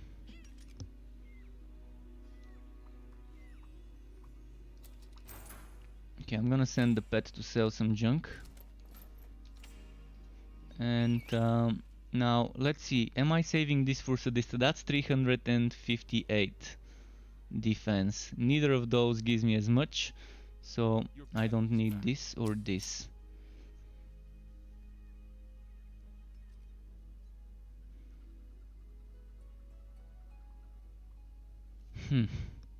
That's a interesting choice, but I'm gonna make that choice. Oh, and the Stormblade. I can put the Stormblade in there. Now, this I'm saving for Sadista. This needs to go here. This needs to go here. This I'm saving. So okay, those items I can sell. And I've got a skill point to allocate. Shocking display. Once I max out shocking display, I'm probably gonna start maxing out Walkaway Storm. I actually need the extra sacrifice to Goose vulnerability as well. I can respec later, but once I max out this one, I'm gonna probably max out this one. Eventually I'm gonna need to max out this one. And we'll see what I'm gonna do next. Okay, let's go back before my portal disappears.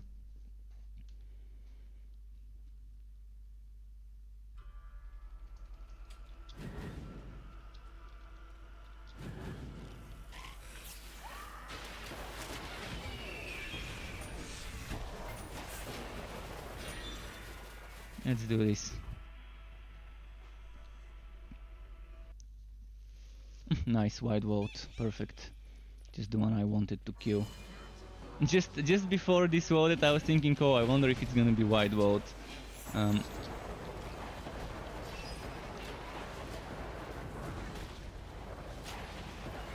He's a little bit tricky to deal with Onslaught because of all the movement, but if you save the Onslaught for the bursts, you've still got windows of spamming them.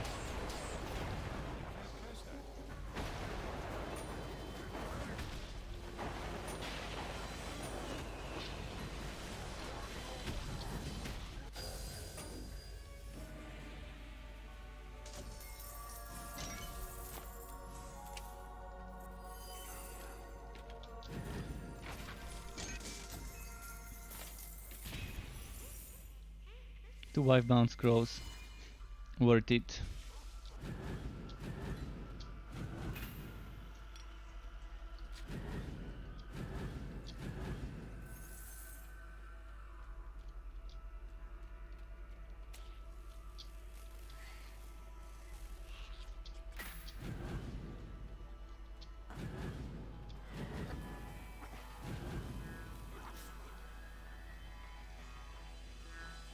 Let's go kill Ogre.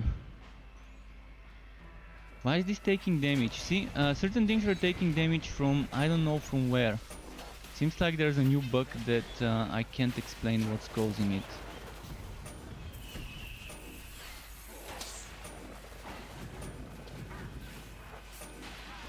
Oh, he's not messing around.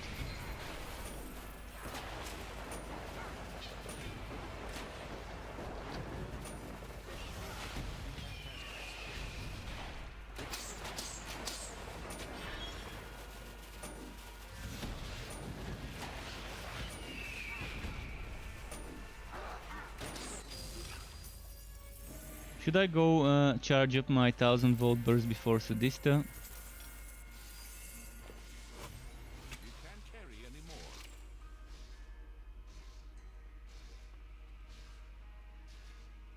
anymore. $320 damage rifle.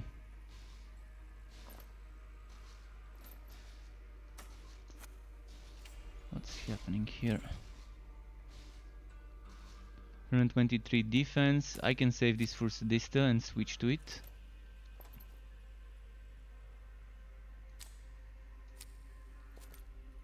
Spare weapons. Alright, we're ready. Let's go.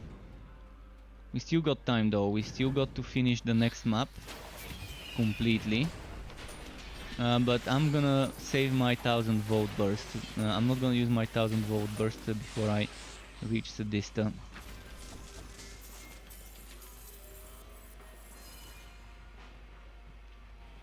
And see how much of a burst I can do to her. She's probably gonna kill me because I'm bad at dodging stuff. I'm terrible at dodging, especially with Onslaught. There are certain things when I spam Onslaught too many times, my hero doesn't step out. My hero doesn't teleport until it's done with all the animations of all the skills I've taught him to do.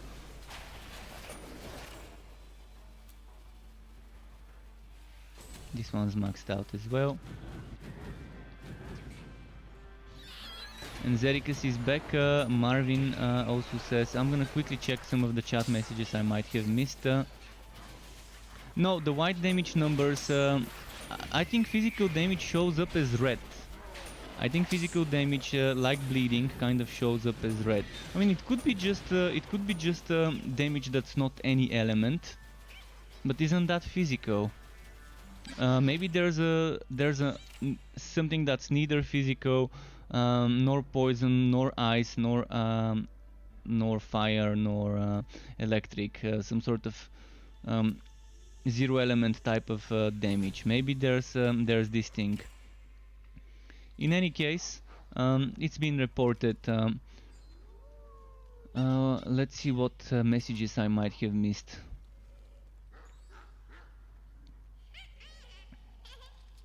I've missed messages from Marvin. It happens with Rizzy's fate as well, last time you checked.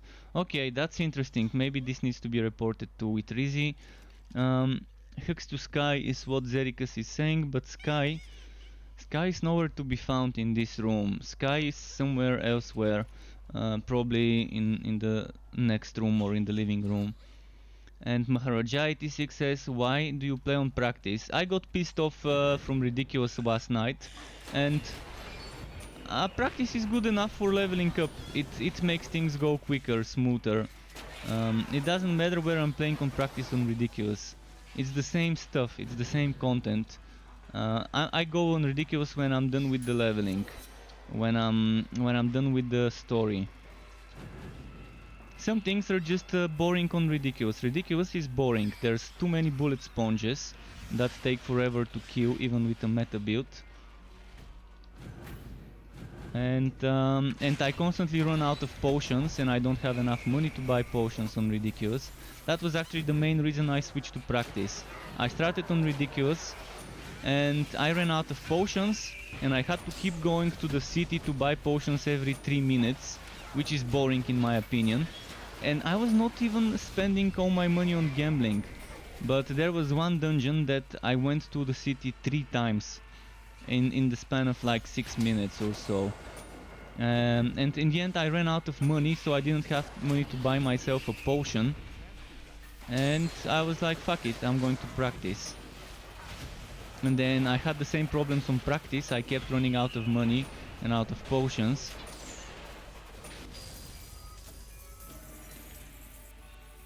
So the problem is the potion system.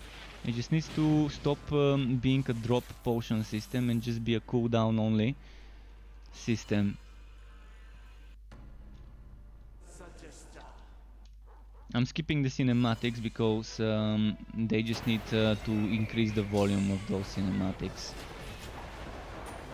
I can't enjoy those cinematics until they increase the volume to something I can actually hear without quadrupling my other volume.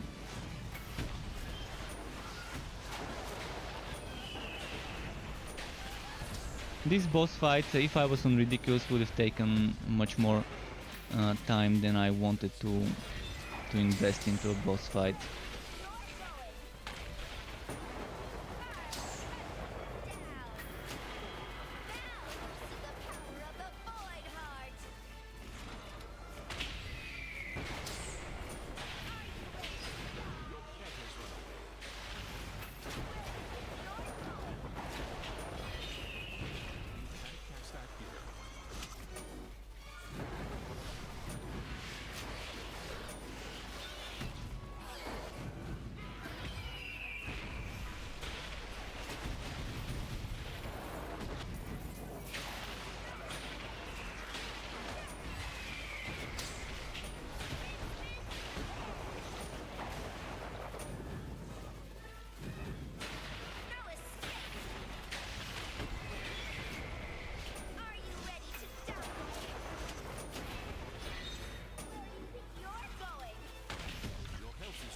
Wow, I thought I was out of range of this hit.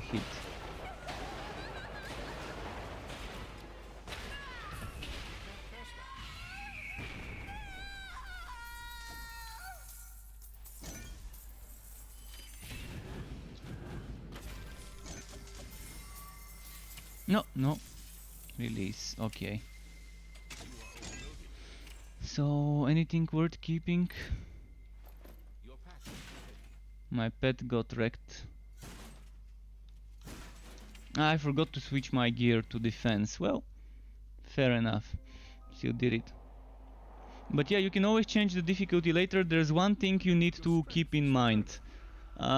Going down to a lower difficulty has permanent consequences to your badge. So I'm gonna go to a city just to show you what I mean. So now that I go to McTire's Cove, you're gonna see other people running around. It's just bragging rights, it's just visual. Some people really don't care about this. I personally don't. So you see this guy, he has the ridiculous badge next to his name. So we know that the lowest difficulty he has played is ridiculous. Those guys have normal. I think this is normal. Or is it hard? Maybe it's hard. So those guys have played on hard as the lowest difficulty. You can see this badge over here. This badge represents the lowest difficulty played and it shows next to your name. Apart from that, you can always keep changing from one difficulty to another. You saw what that boy Hart is capable of. So that's the only thing. The only thing that makes you wanna not change to lower difficulty once you started. Apart from that, the rest is just what it is. It's just a visual thing, bragging rights kind of thing. Cast. First round's on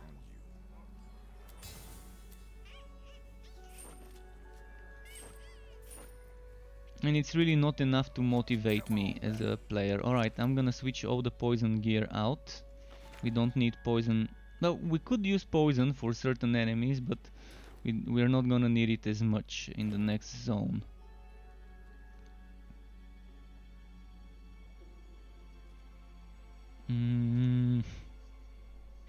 Switching this one out.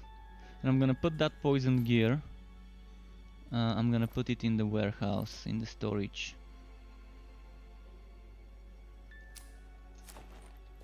For other heroes to use. So this and this.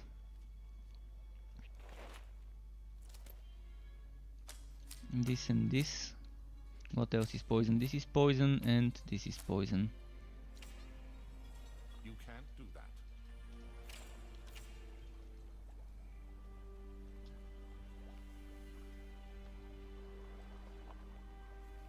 Dear hero, delighted to see you again. So Echo Landing. Next stop is Econoc Here we Mountain. come, Act 3.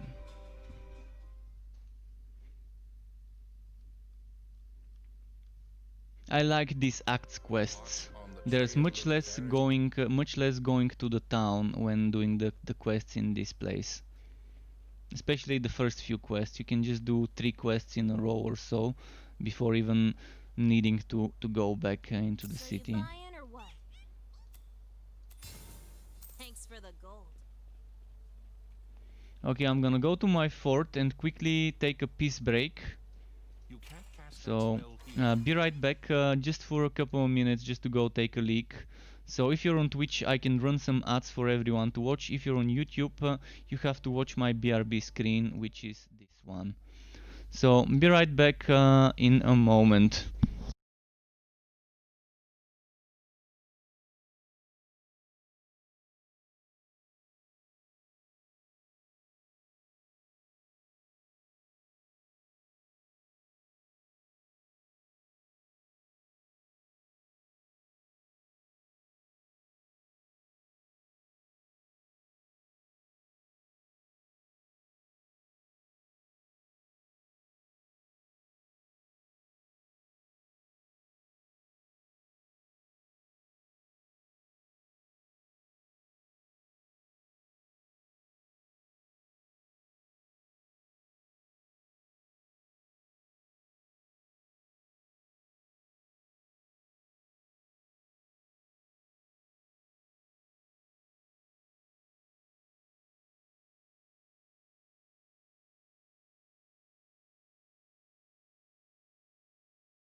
Alright, thanks for waiting, Struckwap. I am back, and let's remove this BRB screen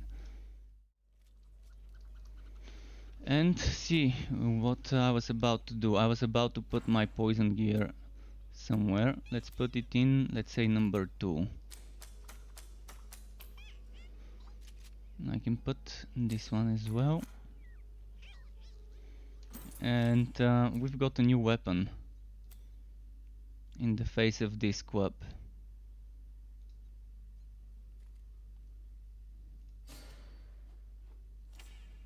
This other one I will keep here. And this one can be a spare maybe if I die, just in case. I'm gonna keep a spare if I die and lose my other weapon. Now let's go. Let's go destroy some automatons and rats.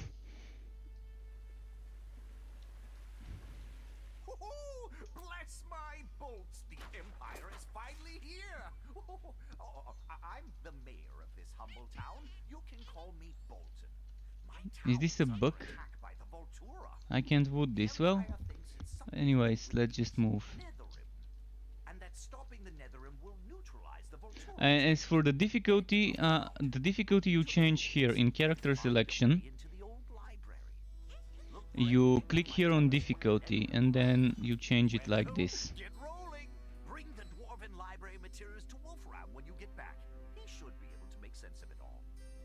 So you have to go back to character selection to change the difficulty and select the hero you want to change, and then click on the one that you need and click play.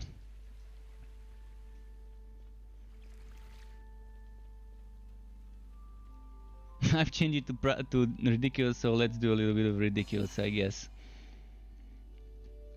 See if I'm gonna run into the same problem. I could use some ridiculous for gear bundles. I could use some farming of ridiculous for gear bundles. So might as well stick to it until the end of this act. I'm probably gonna change back to practice before the final boss, because I just want it to be a little bit easier.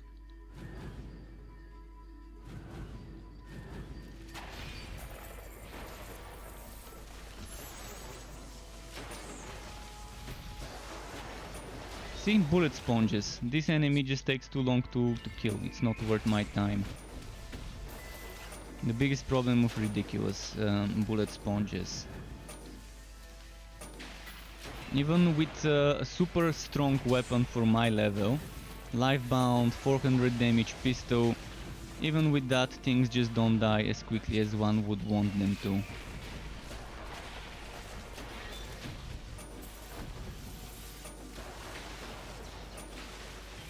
Look at that bullet sponge. Nobody got time for killing bullet sponges. There's one thing that's never gonna be fun, and that's bullet sponges. In any game, Cast that here.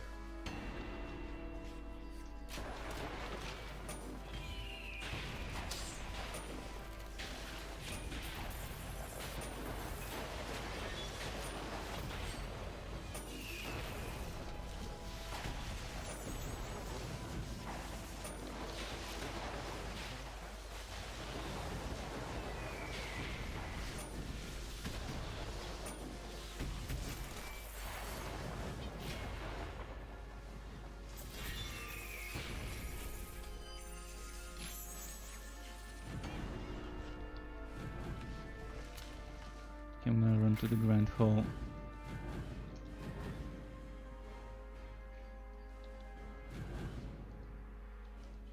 Now that I'm playing on Ridiculous, I'm probably gonna end up out-leveling the content.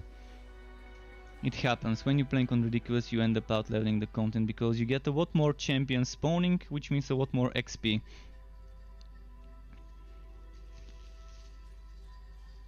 On practice, the other thing could happen. On practice, the opposite could happen. You could end up getting out-leveled by the content and then need to do some map works or need to repeat certain maps by rewogging and respawning all the enemies in those maps.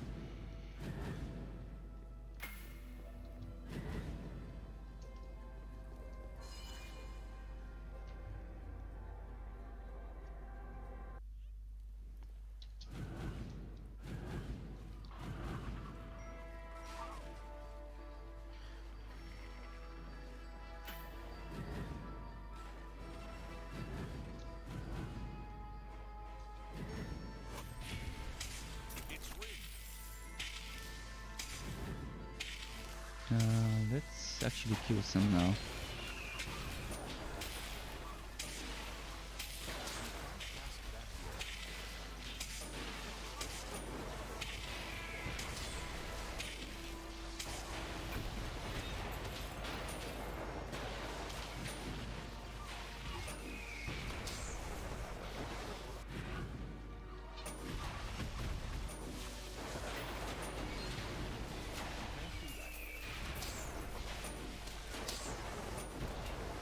No, no, no.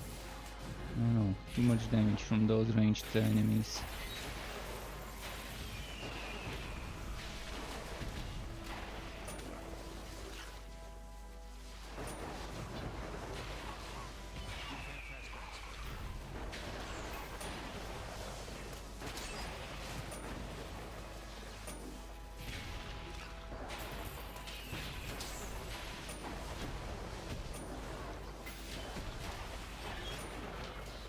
See, was this worth my time? I don't think it was worth my time, killing those enemies, spending this much time.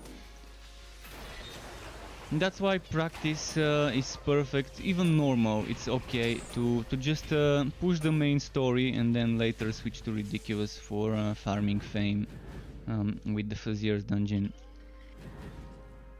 I just never have fun doing the main story on ridiculous in this game. Regardless how strong a build is, it's always taking too long to kill certain things. Regardless how good your gear is and how good your damage is, just ridiculous feels boring to me. It feels that it takes much longer than it needs to do certain things. I miss the times when this game had only one difficulty. I liked it much better when we didn't have different difficulties. And when it wasn't ridiculous. Ridiculously boring.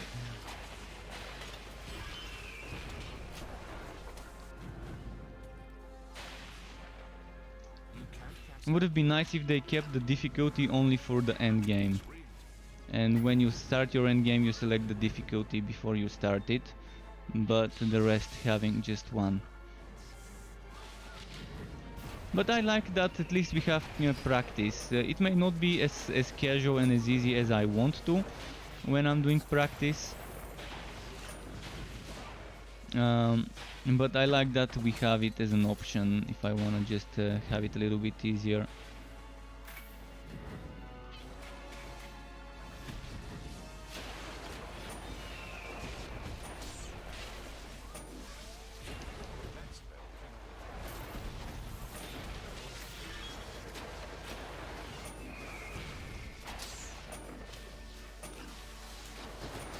Ridiculous, in my opinion, is good to do when you have a min-maxed, properly synergized build with the right legendary items in the legendarium, with the right legendary items equipped.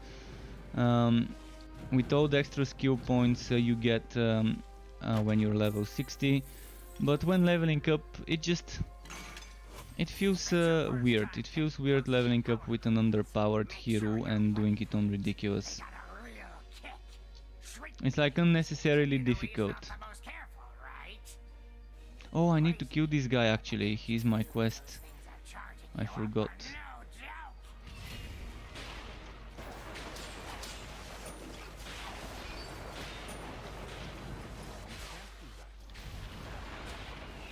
Your health is low.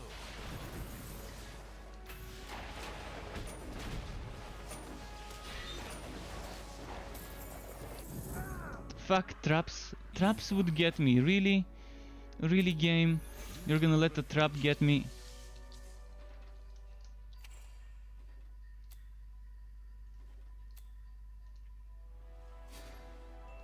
So my two-handed now is... and I'm out of potions. Okay, fuck this.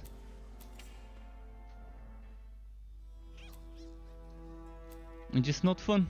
It's not fun. I don't play games to challenge myself, I play games to kill stuff and to wood stuff.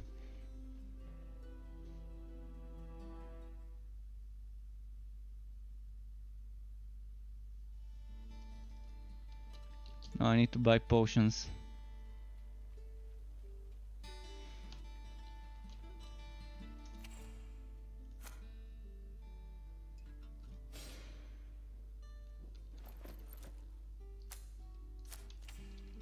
You can't cast that here. I make no promises. Let's see, what do I need?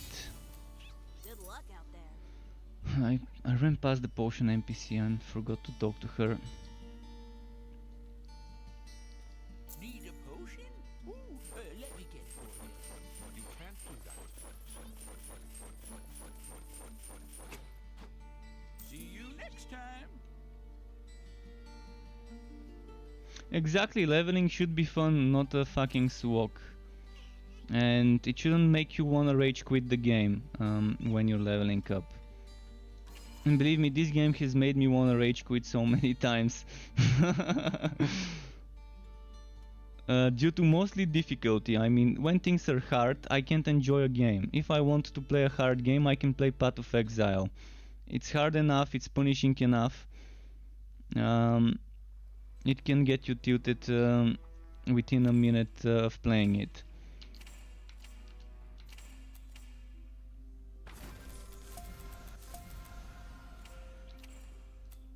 I don't understand why people want their games to be hard. You've got real life can be hard enough.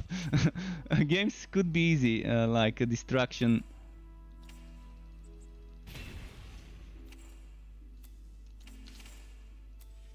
Let's see. Let's do this.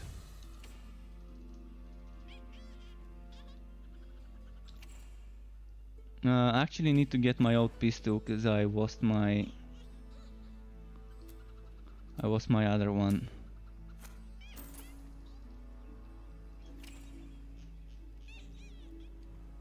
I didn't get the fucking Grand Hall waypoint, damn. And I said it that practice needs to be made a little bit easier as well. I still think that practice needs to be a little bit easier than it is.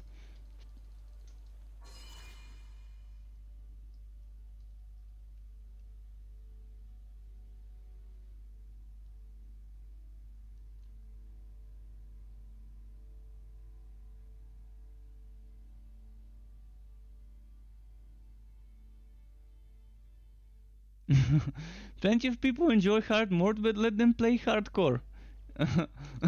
If they enjoy hard mode, there's hardcore. Boot Royale, thank you very much for the Prime sub, right in the feels, it's where it struck, really appreciate it. And nice seeing you again on my Twitch channel. Thank you again very, very much. And yes, Ericus, I do agree. Hardcore is perfect for people who want to challenge themselves, who want to prove to themselves that they can beat a bunch of pixels. I mean, I understand some people need to prove to themselves and to others that they are good at the game, where you're not getting paid, where you're not competing with others.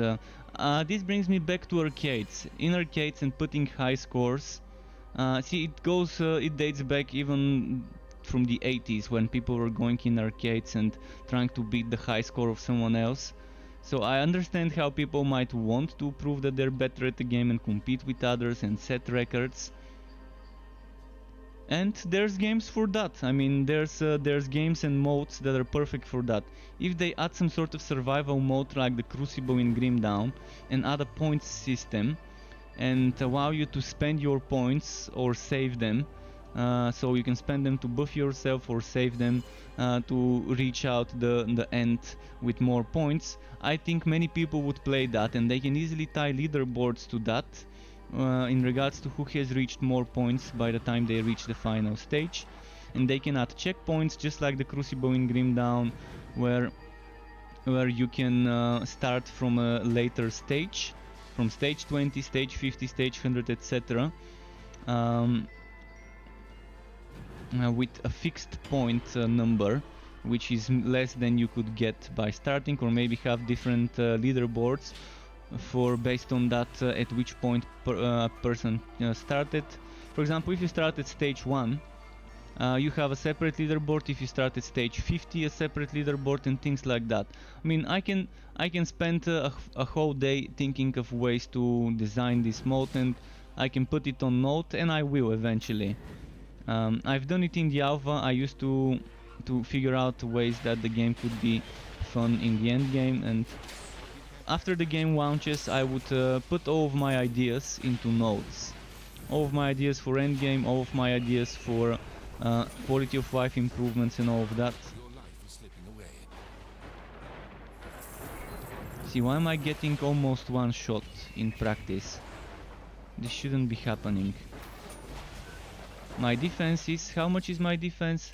23% physical, and that's 23 whitening. Which is understandable. I've just started this act. Your struggles have ended. Seriously. You feel much healthier. Practice. This is fucking practice. I wouldn't call this practice.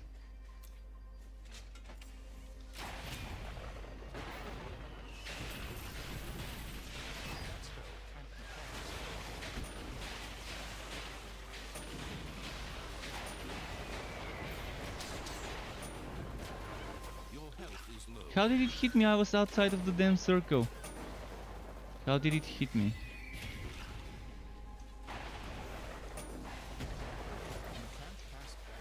And look at this boss overpowered. He can just spam grenades without a cooldown on his grenades.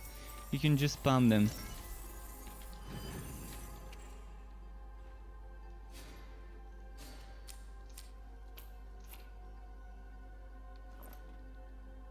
Oh, this I'm gonna check.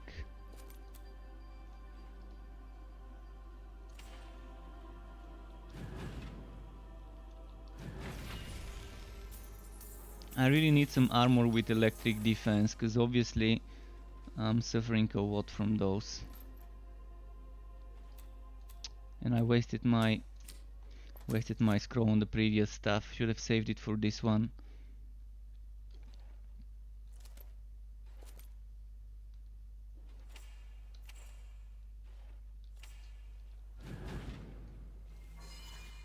Alright, let's keep moving. The next quest should be on the other side.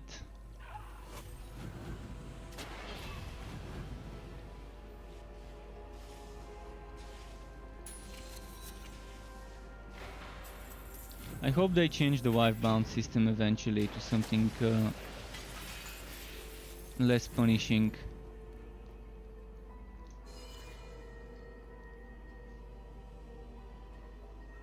I still think that if they make it a durability system, it will be amazing. And to use your essences to repair items. Another thing for essences, or another consumable. They can make a new consumable as well.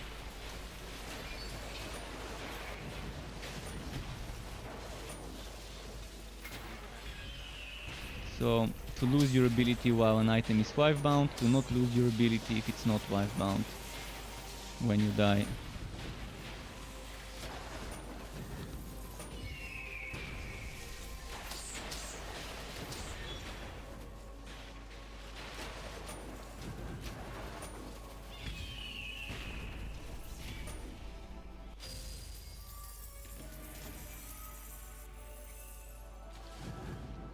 Hades 2555 says, why? Wifebound is one of the best systems in the game. No, you haven't seen the old Wifebound system. Wifebound only is good for hardcore players. If you're hardcore, that's 20% extra stats. But if you die, you lose this item, and it's just boring. Boring losing items and progress, because the game kind of asks you to not die. And I like dying in games. I like being able to afford dying without losing much progress.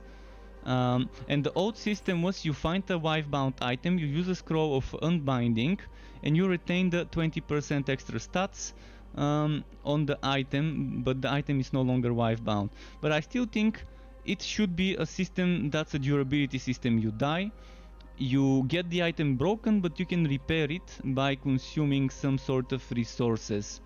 This would be much better way of handling it. if you like the masochistic part of the wife-bound system where you're losing progress, sure, but not everyone thinks like that. Not everyone is meta hardcore player. Some people just wanna have fun and chill when playing games, and the wife-bound system is definitely not casual friendly.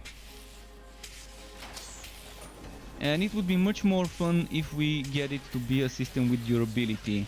And that's gonna allow us to have some sort of way to spend some of the resources.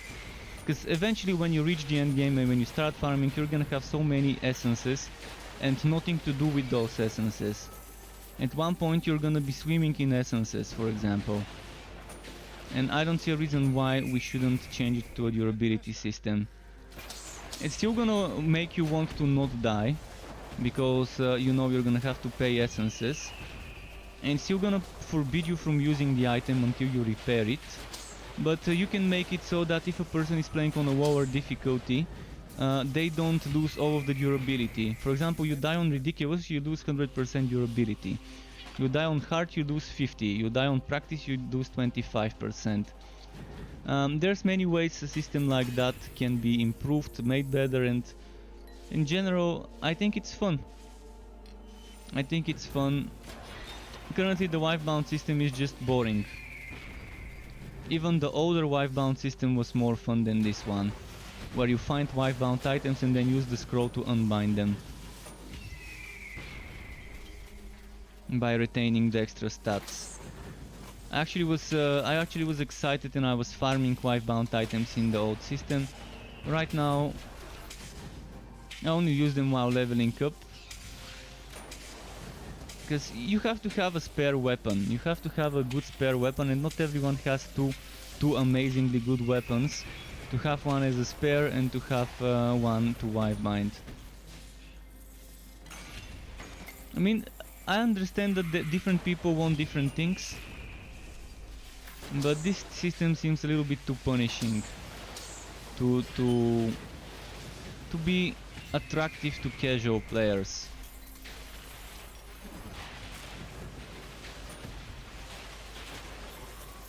And it's just very simple and very boring the way they're doing it. But I understand that there's gonna be people who like it the way it is. Where is the gate?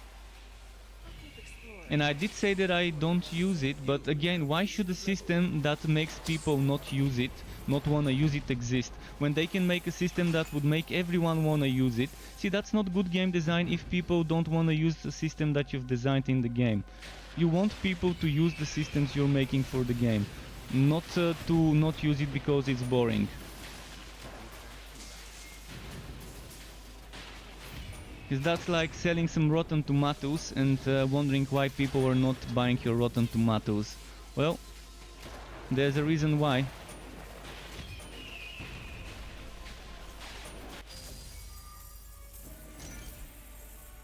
You can't cast that here. Higher difficulty can be separate. I mean, you have ridiculous. You have ridiculous as a difficulty. But why should the wife-bound system be something like that?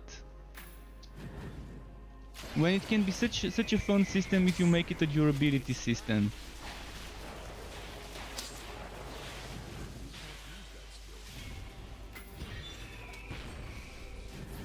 Right now, the only people who really benefit from wife-bound is people who play hardcore, because they get permanent 20% stat boost, because they don't die anyways, or they try not to die at least. But again, I don't think a system should be only for the hardcore and for the meta players.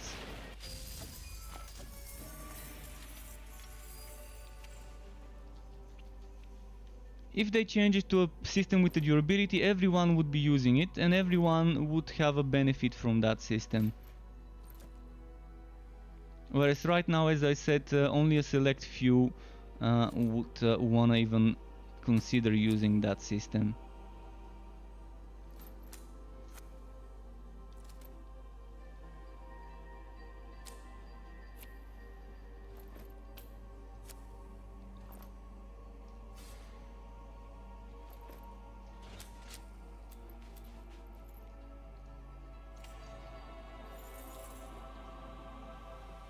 Livebound, exactly because it's separate from the other difficulty, I don't think it should be something that's handled in the way it is.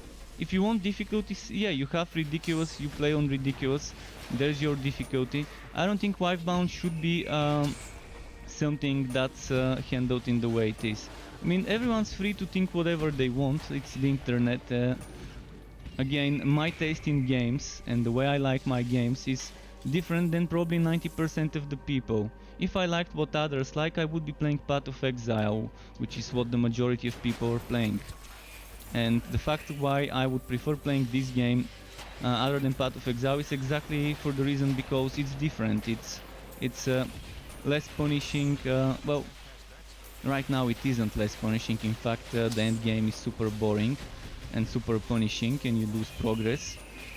But yeah, one of the main reasons why I stopped playing Path of Exile is the XP loss. I just would spend 16 hours a day trying to grind levels and start from 0% XP, go to 90%, go back to 15%, go up to 50%, go back to 0%, and that was just not fun for me, not valuing my time spent and losing my progress. And it's similar with the end game in this game. You die, then you lose 2-3 maps worth of progress. And Hardcore Haven, thank you very much for the follow on Twitch. Really appreciate that. Welcome to the Struck Club to you as well. You don't play on hardcore and you wipe bound your stuff? Well, yeah, but you probably don't die, and when you die you probably are keeping a lot of spare items somewhere in the stash in case you die. I still think it would be so much more fun if they make it a system where you lose your ability, and how much your ability you lose is based on the difficulty you're playing, and it's gonna work the same way. You can't use the item, but at least you have a way to remedy it by spending a resource. And we do need a sync. I spent almost 2000 hours in the game, and I can tell you we need a way. We need a way to spend our essences. We need a way to spend those essences, because eventually you're gonna have hundreds and even maybe more than 1000 of certain essences with not much to do with them, and a durability system where you use those essences would be the best way to deal with that. Another system would be an item rerolling system, Diablo 3 style rerolling of the affixes, of the built-in affixes of an item. That would be a perfect system.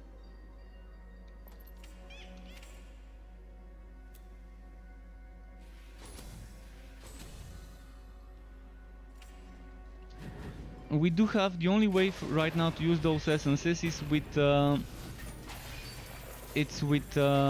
enchanting, and enchanting is just not enough.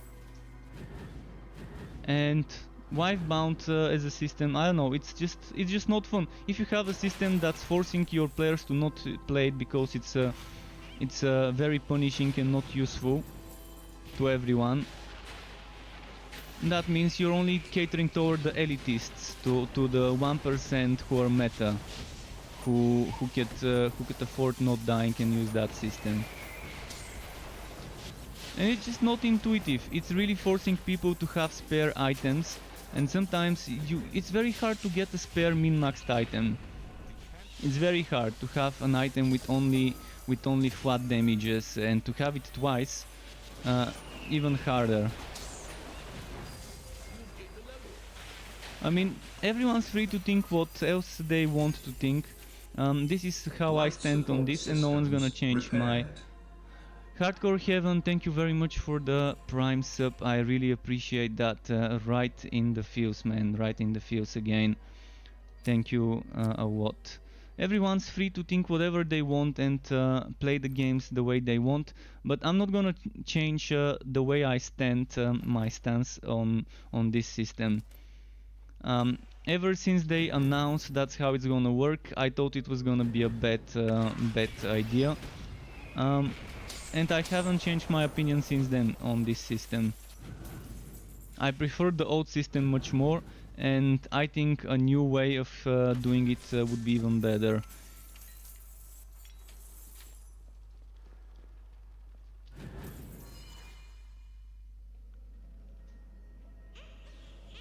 If I think whether they're gonna change the legendary drop rate, I don't think they will, but I hope they add a rerolling system. Because I'm fine with bad drop rates of legendaries, I'm fine for grinding for items if I know I can reroll the fixes on set item. For example, let's say I get the shoulder, and let's say instead of chance to bleed, instead of bleeding duration, let's say I want evasion, or I want certain duration to a certain skill, or a cooldown reduction to a certain skill, or damage to a certain skill. So let's say I want to change bleeding. Right now I don't have a choice other than finding another one of those items and hoping that it's with the right stats. And you can get 100 items of the same thing. You can get 100 musketeer powdrons and never get the one you want. So I hope they introduce a system where we can change the built-in affixes of an item, the middle affixes as I call them, and that's another way we can start spending our resources, our essences. Such a system would be probably the best thing they can do to the itemization system in its current state. And then I wouldn't mind farming for legendary items, because I know that even if I get a shitty legendary item with the stats I don't need, I can change them with enough time spent on farming essences.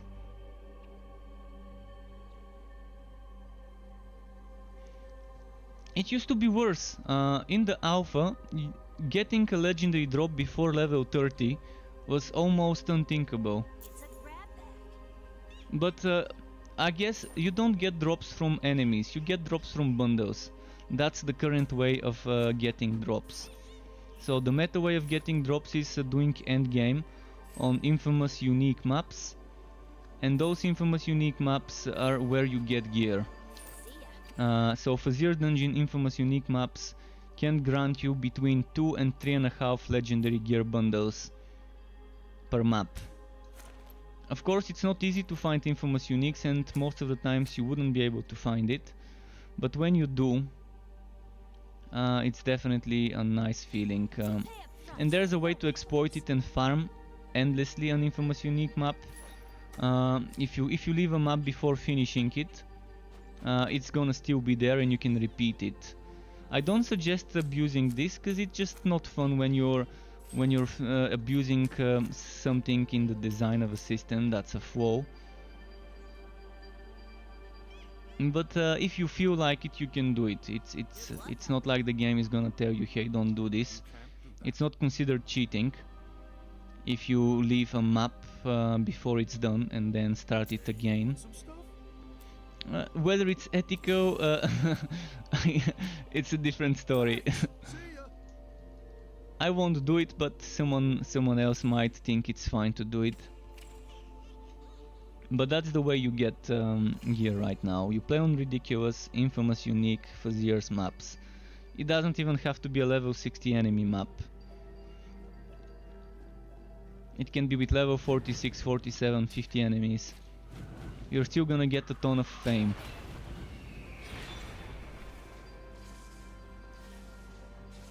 You can't cast that spell here.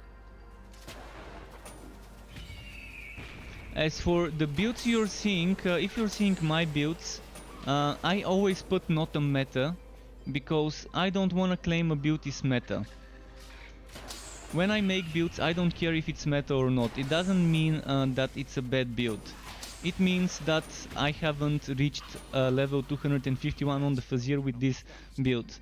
And why I haven't reached it? Because I don't like playing the Fazir, I don't like the end game in the game. I play until level 30 and then I stop, and then I start farming infamous unique maps. I don't feel motivated with any build to push the Fazir's dungeon until the end.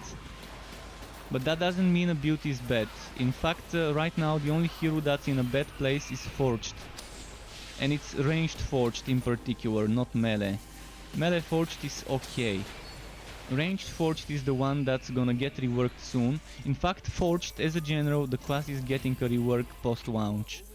it has been confirmed from the developers they're gonna be revisiting Forged, maybe do some sort of change the same way they did with Dusk Mage.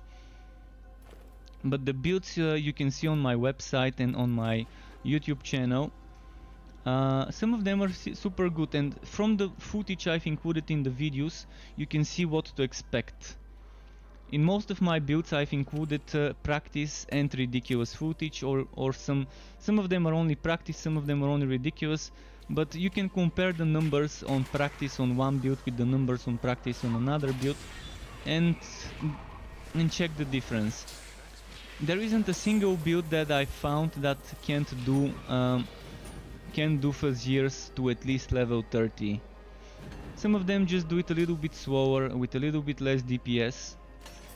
But I just don't want to claim a build is meta when I haven't reached the latest stage of the game with that build, and I just don't have the time and patience to attempt even reaching the latest stage in the game, because there's too many stages, 251 stages.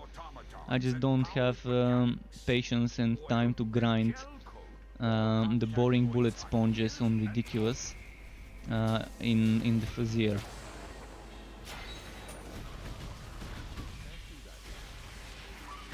But there is a build that has reached 251. Rexer has made a build with the Bane, with the Bane Railmaster. He has a build. I haven't watched it because I don't like watching other people's content for the same game I make content. But I kind of have an idea what he could be using. And Code Steel Gaming, thank you very much for the follow to you as well. I think modders will make the game amazing. Modding is one of the biggest pulls to this game. One of the biggest pull for this game is the modding for single player. In fact, they might even come up with a peer-to-peer multiplayer mod. Grimdown style, Titan Quest style multiplayer with lobbies. If someone makes such a mod where you're using peer-to-peer connection, we can still have multiplayer and play mods. So we'll see what the modders can figure out. Unreal Engine has a lot of possibilities, a lot of freedom of things that you can do. It's not a bad engine at all, so this game being on the Unreal Engine and the things you have on the Unreal market, there's a lot of free content. Every month Epic releases a bunch of free content on the Unreal market. So every month there's different things you can get, so modders could greatly benefit from that as well.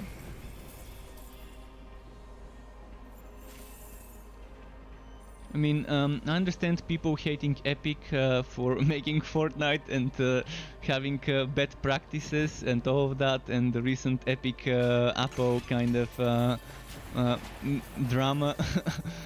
But when it comes to the Unreal Engine and the Unreal market, I think they're doing a good job there for developers. I gotta give them credit for this. Although the developers of this game, Extra Games, have said in one of the dev streams that Unreal Engine is optimized badly for anything that is not Fortnite. So they've had on numerous occasions encountered a lot of bad things about the Unreal Engine when dealing with it, when developing this game. This was on the stream, on the dev stream that was right at the end of beta, right before early access, like a week or two before early access started, when beta ended. On that dev stream is when they mentioned something like that. I can't quote it word for word because I don't remember it word for word, but it was something within those lines. How the Unreal Engine is not optimized good for anything that's not Fortnite. Although we've seen a lot of good Unreal Engine games over the last few years, whether all of them have experienced as much problems, I have no idea. But yeah, I can't wait to see the crazy mods that people make. I will be streaming, playing mods a lot. There will be a lot of mod streaming and playing when they start rolling them. And Wunschbox, thank you as well for the follow. Welcome to the Struck Club to you too. I do appreciate it. And let me check if I've missed some chat messages now. I'm gonna quickly scroll up my chat when I'm not attacked by enemies to see if I've missed something. But most builds I make may not be good for leveling up. And when leveling up, I normally take a different route. With each relic, I have different ways of leveling up builds. With this relic, I normally go Chaotic Strikes, because it's super good for leveling up. I think a meta way of leveling up Electrode builds is level 10 Chaotic Strikes, maybe level 1 Walkaway Storm every now and then. This is great. Chaotic Strikes level 10, Lightning Strike level 5, this 5, this 5.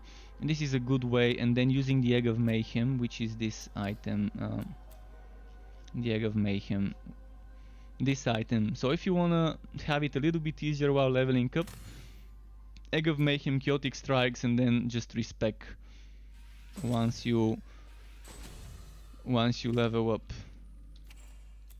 to a different setup. I've done this many times while leveling up. Starting with one build and then eventually switching to the one that's the end product. I want to make this actually, I want to test a summoner build. I want to test a Rifle of Leadership with the Goblin Legion. Max level Goblin Legion, Rifle of Leadership, max level Scout's Bones, Infectious Shooter, and then those things here. This one maxed out, this one probably level, probably tier 1 or tier 2 if I have the points. But I really want to test it, and instead of using Lightning Barrier, I'm gonna put Goblin Legion and put this here, and put Goblin Legion here maybe, because I think it will be super strong. All the goblins will be shooting and proccing lightning strikes, and on top of that I wanna add Bone Walker Bone Razor, which means wearing the Bone Walker, equipping the Bone Razor in Legendarium. So my Legendarium would look like Infectious Shooter, which is this thing, Infectious Shooter, then I would have the Rifle of Leadership, which is this one, and then I would have the Bone Razor, this one. Then I would equip the Bone Walker, and that means I'm gonna have 9 goblins and 10 skeletons, and all of those goblins and skeletons would be hitting enemies and proccing Lightning Strike and proccing Tingling Sensation, Shocking Display, etc.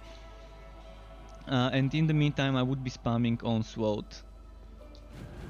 So this is what I want to test.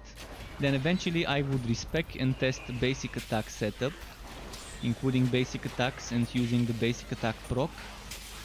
There's a lot of things I want to test with this relic and class, and I can make at least 2 more builds that I want before I move on to another class and relic maybe. So instead of making one build moving on to the next class, I'm gonna try and make more builds with one class subclass before moving on to the next one, because I've already got 22 builds. So I've already got one for every class subclass combo.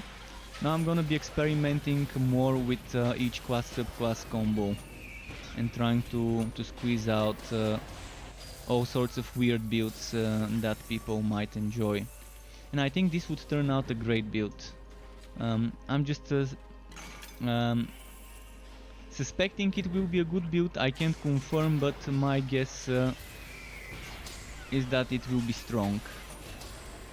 Even without the summons it will be strong, just because Infectious Shooter and Scout's Bones tier 3 by itself is more than enough. Just give me a moment, I need to equip a hoodie, because it's getting a little bit cold here. Just a moment. I'm gonna mute myself.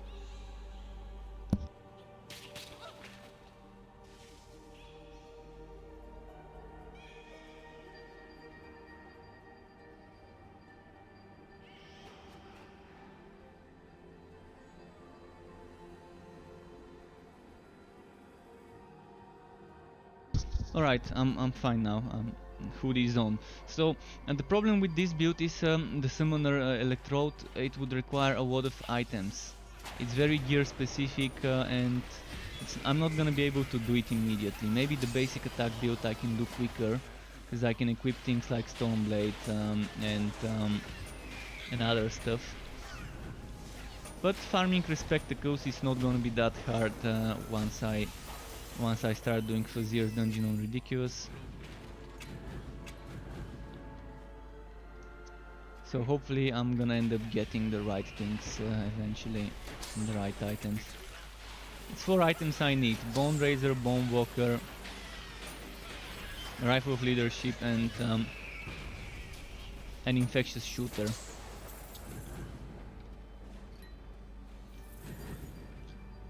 Those are the backbone of an Electrode summoner build. Actually, they're the backbone of any summoner build that wants to use the Scout Bones to proc stuff. You can do something similar on the Fire Relic as well and keep proccing Firestorms and Magma Bursts.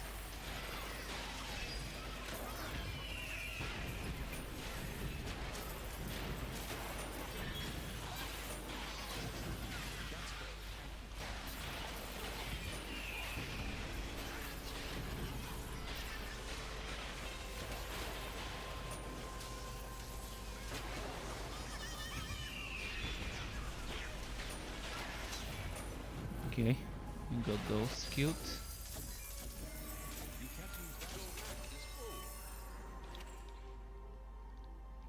Oh, more defense, nice. Been waiting for this to drop. I'm gonna keep electric defense for now. Finally a shield with electric defense. I've been waiting for one like that to drop as well. This is an upgrade.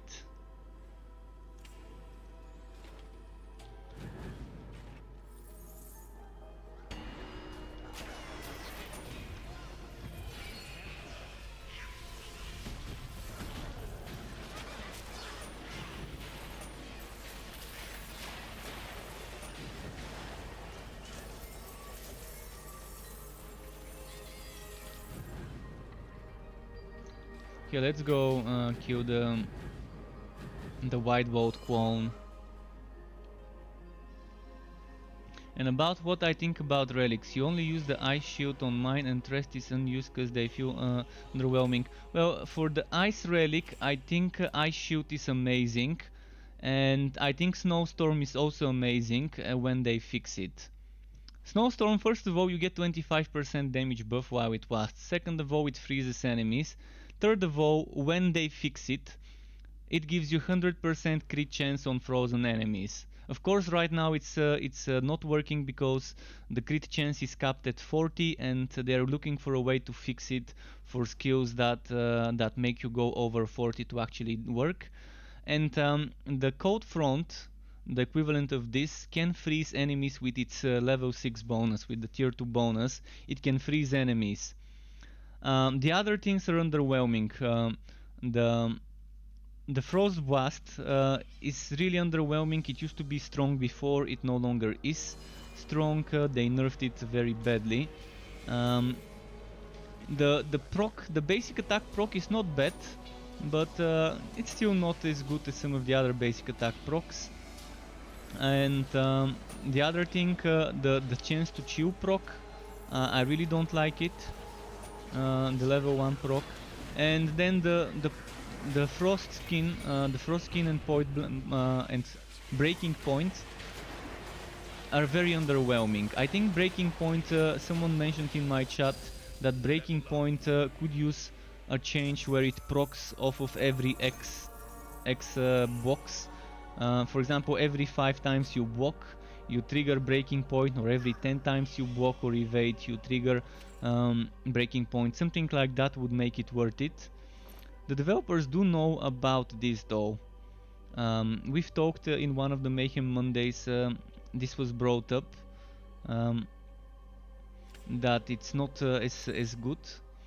the whole breaking point frost skin. I would personally prefer for them to reduce the cooldown of frost skin. This by itself would be good enough for me, because frost skin being triggered more often would mean breaking point is triggered more often, which would mean you're freezing enemies more often, and on a melee class with Snowstorm tier 3 that would be amazing while Snowstorm is active. There is a potential there, there is a potential for the relic to be amazing, but right now it's the most underwhelming of all relics. The Cold Heart, that is. I hope this changes though. I hope they look into it and either completely rework some of the skills and change them, or just change some cooldowns, or change some damage numbers, or change some other things. Cold Front doesn't do much damage compared to things like Summoning Smash or 1000 Volt Burst, but it also has a decent amount of hits per second, and it also has that freezing, which would synergize, as I said, very well with certain things like Snowstorm tier 3. So apart from Snowstorm and Ice Shield in the Cold Heart, right now the rest are kind of underwhelming. Maybe Cold Heart's Cold Front tier 2 is not that bad, because it's freezing. When they're frozen they're not hitting you, so it's not that bad either. But yeah, on paper some things could sound great, but when you test them, when you play them, you see they're not really great. I'm here talking about the freezing proc and the Frostskin breaking point in their current state. It's a grab bag.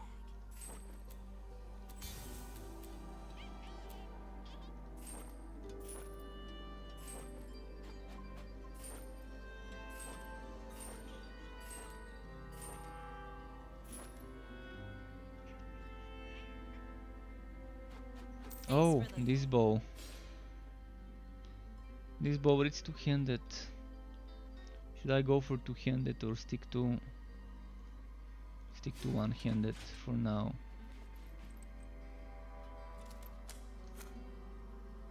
I do prefer sticking to one-handed when I can.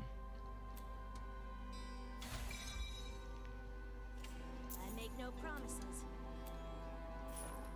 See ya.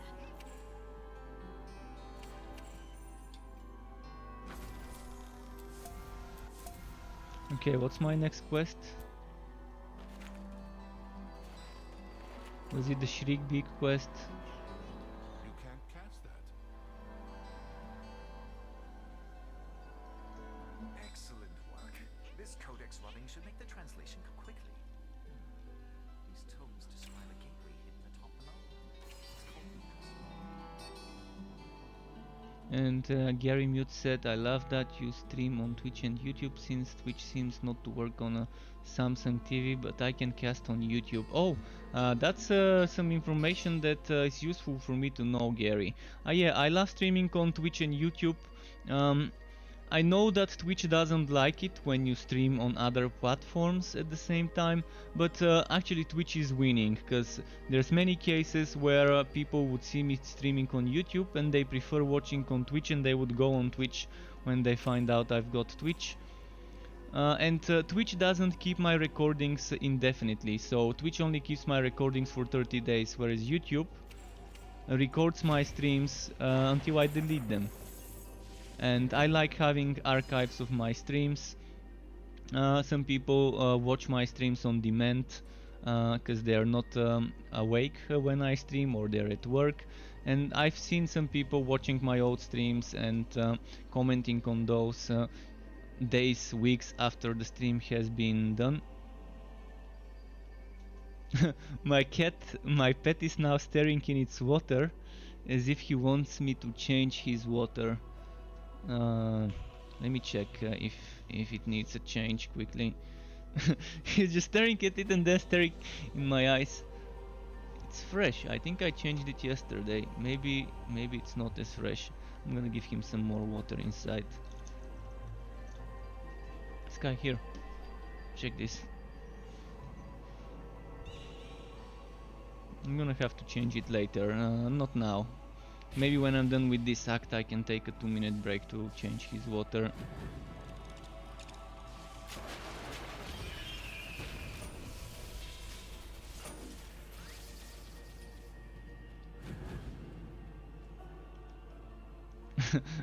But he was funny. He was like looking at the water, then looking at me with those big eyes. We will change it. We will change it. I'm gonna look for some sort of end of a quest, and then he's drinking now. I gave him my water. I poured my own water, so I now am waterless. I poured the water from my cup in there. We'll change it later. I mean, it's not that bad. It's from yesterday. And actually, I give him filtered water. I filter the water in a can, in a Brita can, and then I give him only filtered water. So it's not like it's bad water that he's drinking.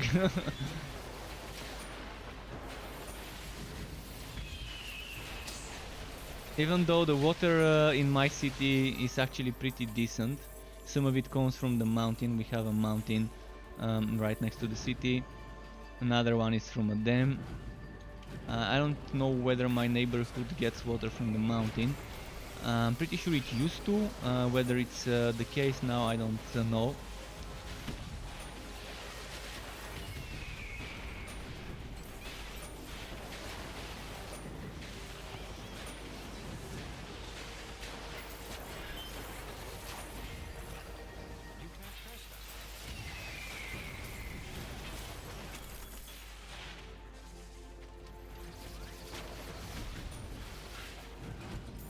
I wonder what level I will be today by the end of the stream.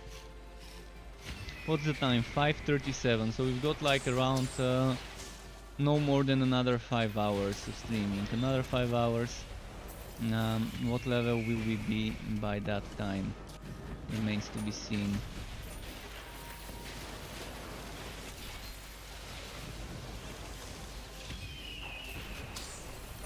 But I'm also gonna be open to suggestions what my next experiment will be.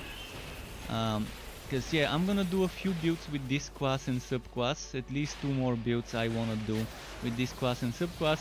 I'm open to suggestions what my next class and subclass combination would be. And keep in mind, Forged will get reworked, so I'd rather not play on Forged until they rework it. So probably don't suggest Forged. And probably don't suggest Cold Hard, because I'm still waiting to see what they're gonna do with rebalancing certain Cold Hard things. But you've got 3 classes and 4 subclasses to give me ideas for my next hero once I'm done with this one. I'm gonna spend some time on this one though. I'm gonna spend time farming, doing endgame, playing with this one. I'm not gonna move on immediately after I reach level 60 to the next hero like I used to do before.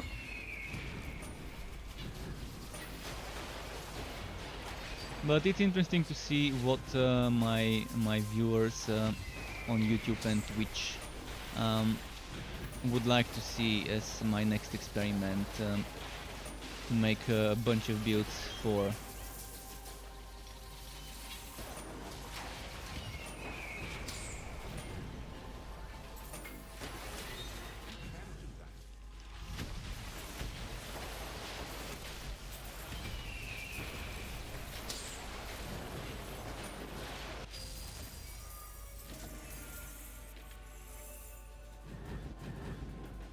Was that the spider quest? Oh no, it's the overcharger quest. Okay.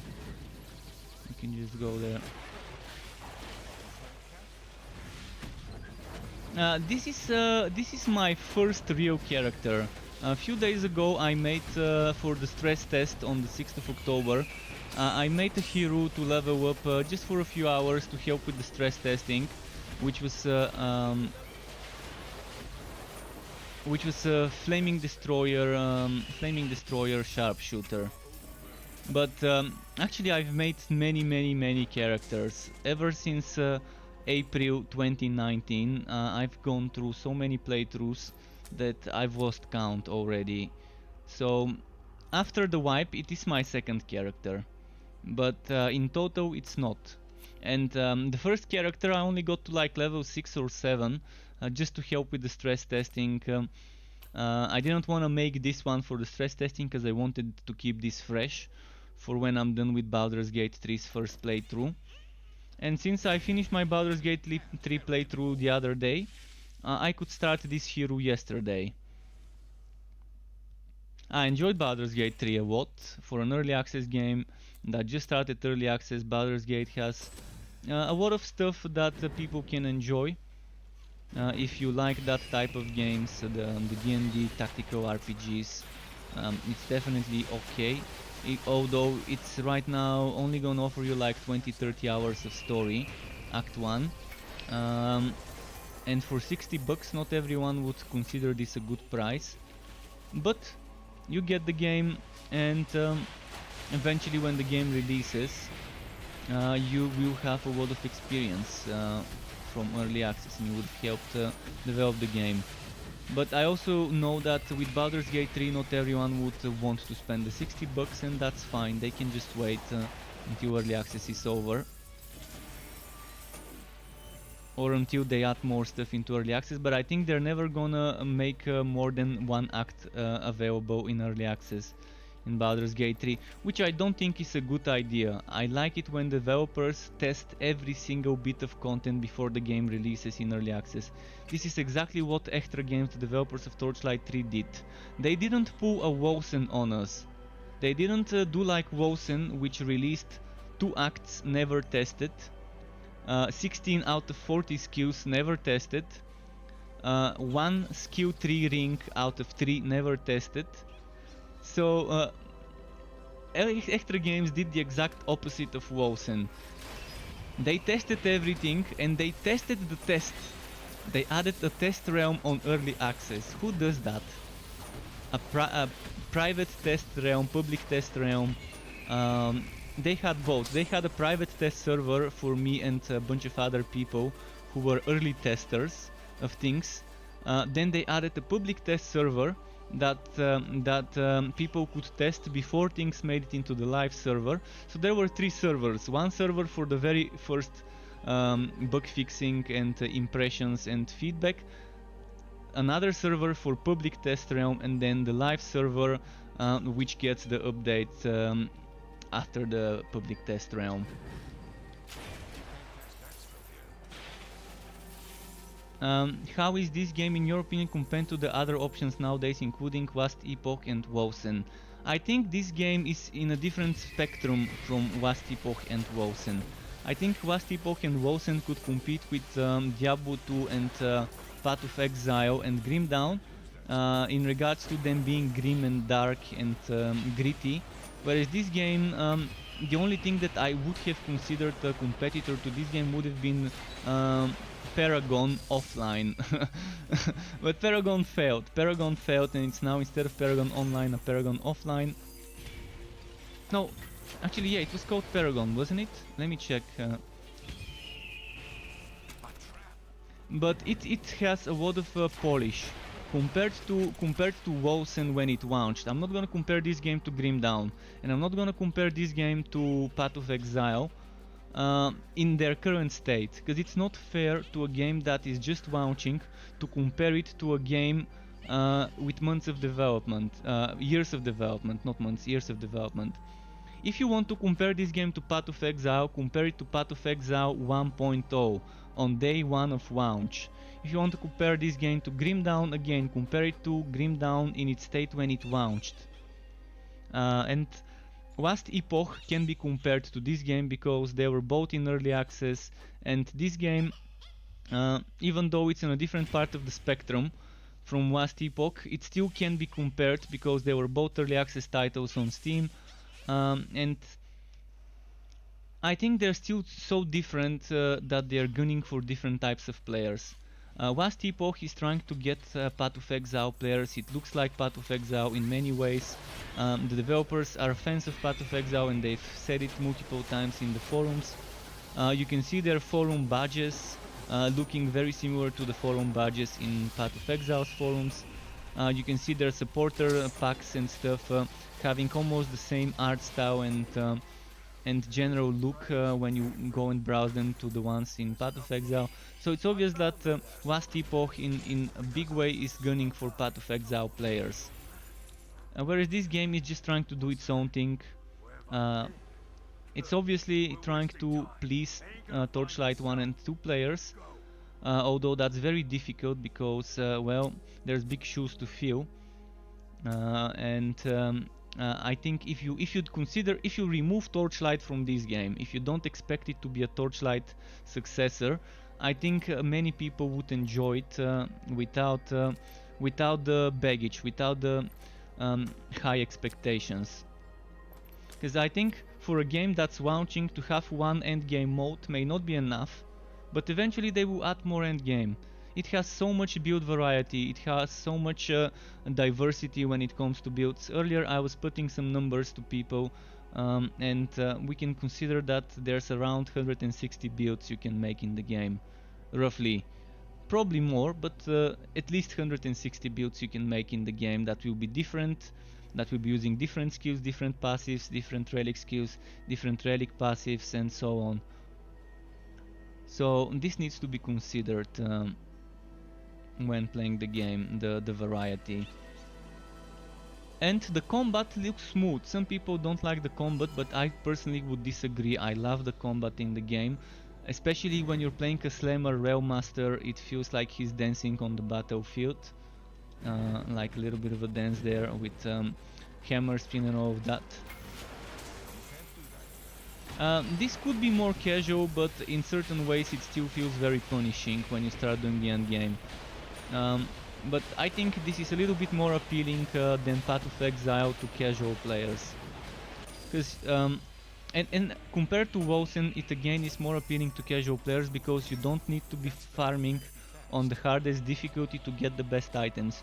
You don't need to be pushing the hardest levels of the end game to get the best items. And when you play in a team, the game is amazing.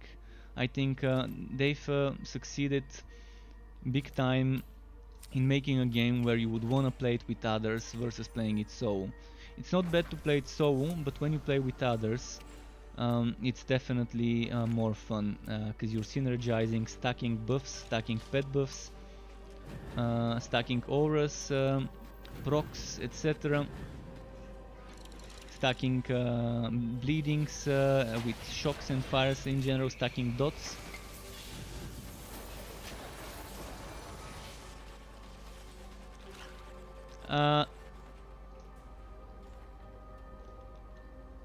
Steam Will Barbarian-like character.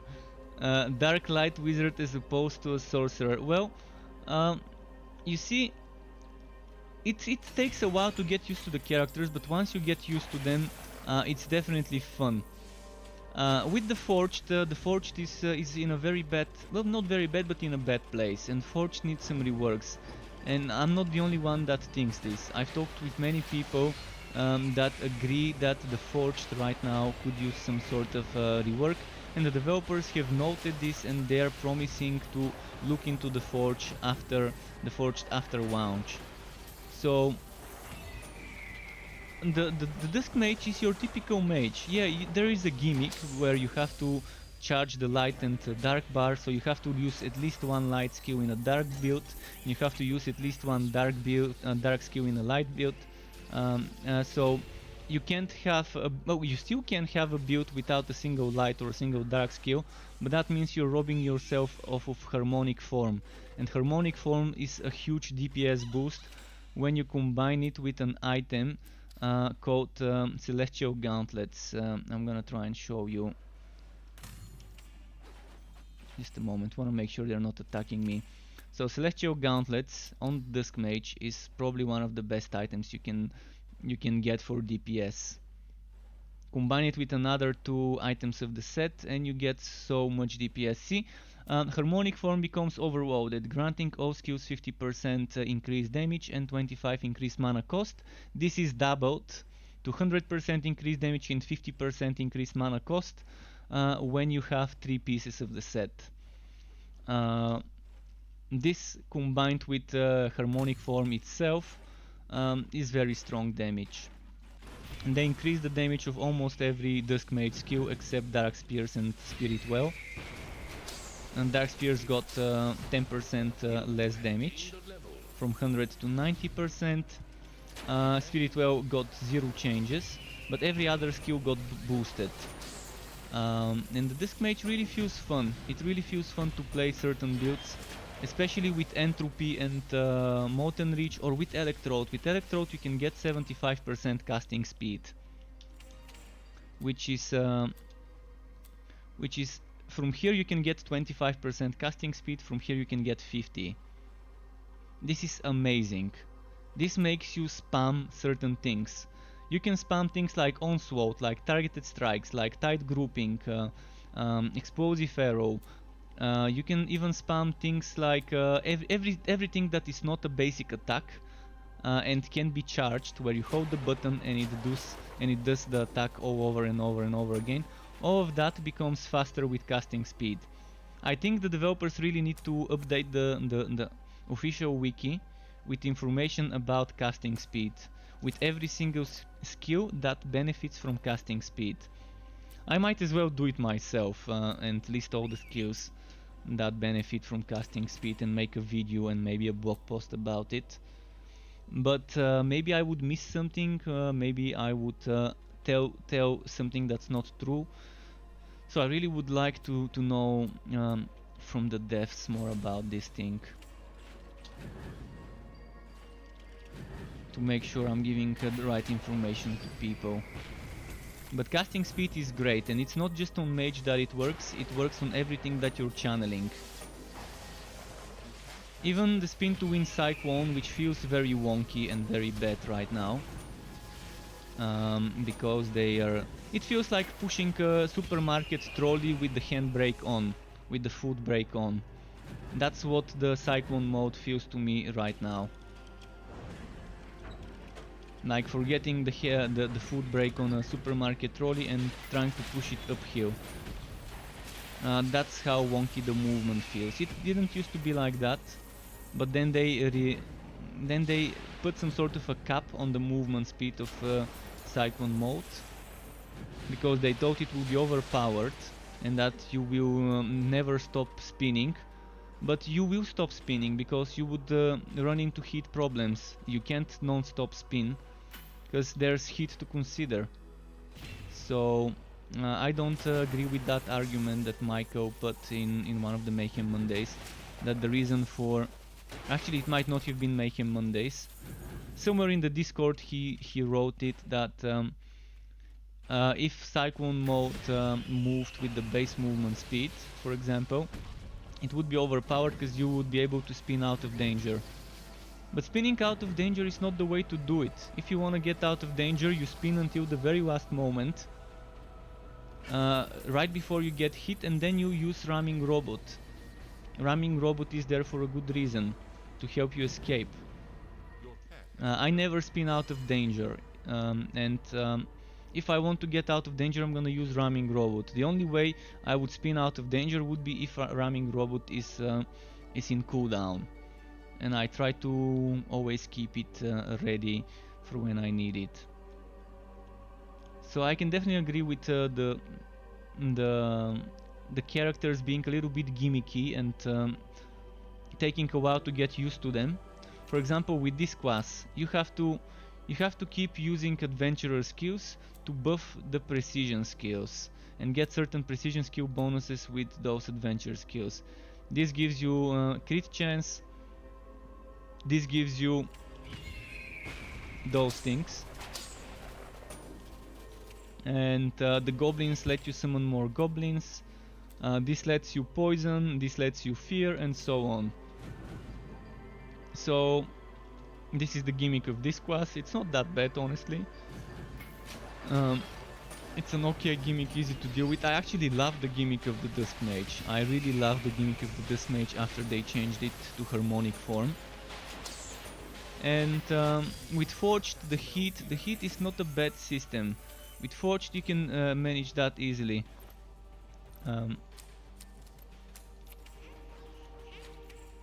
It's not that bad. With venting, I actually like the venting system as well. Damage boost. Boom, 30 more damage.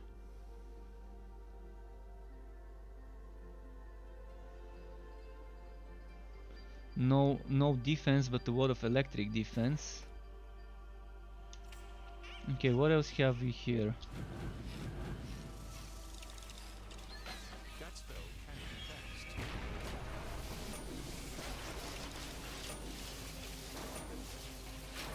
But this mage is actually super easy to deal with. You just use light skills, buff up the light skill bar, then you lose dark skills, charge the dark bar, or vice versa, regardless which one you do first. You charge one buff bar, you charge the other one, which activates harmonic form, which gives you that extra DPS. Even if you don't think about it, it happens. Eventually, as you're fighting, it happens. And I don't see a reason why you would want to not use at least one light or at least one dark skill in your build, unless you really don't like the skills. But some of the light and dark skills are amazing. You just need one skill of the opposing element. If you want a fully dark build, fine. You just need one light skill to spam. And there's many things you can pick. You can pick Holy Bolt, you can pick Absolver, you can pick Radiant Blast or Holy Fury to charge up the light bar. So anything can work. I would suggest against Holy Fury as a skill to spam and charge up the light bar. Holy Bolt, Radiant Blast, Absolver are much better, and it's much easier to hit multiple enemies with those, especially if you're using Light of Arc on the Holy Bolt to make it shoot Absolvers. And for the dark side of things, you have things like Entropy, amazing to charge up the dark buff bar. You have things like Energy Spike, another amazing thing, and you've got even things like Unholy Bolt that can also be spammed. Even things like Dark Spear. Dark Spears you can put underneath a bunch of enemies and it just keeps trickling damage. It's not to do the damage, but it's to proc the charging of the dark bar. So you can just cast it and let it do its own thing, and it really helps. But Entropy and Energy Spike are the best when it comes to building up the dark buff bar. Even if Entropy is on an 8-second cooldown with the Molten Reach, casting it once with the Molten Reach is double the projectiles of a regular Entropy. Each of those projectiles can hit and can charge up your dark bar. So it might seem a little bit confusing at first, but it really isn't once you get to play the class for a while. But I can agree the Forged is wonky and could use some changes. At least the ranged Forge. The ranged Forge is very underpowered compared to other classes and to melee Forged.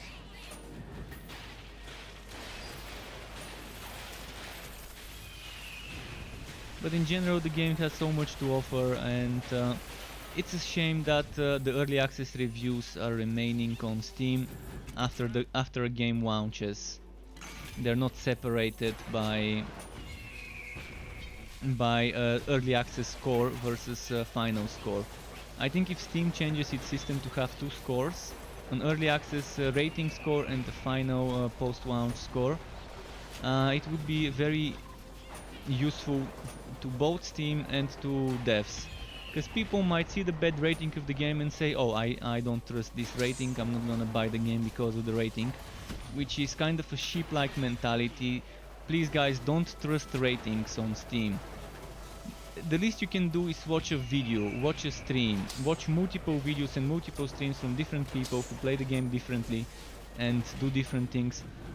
That's it. That's better than reading a text review of someone who has spent less than 20-30 hours in a game, that you need at least this much to figure out all the depth of the game.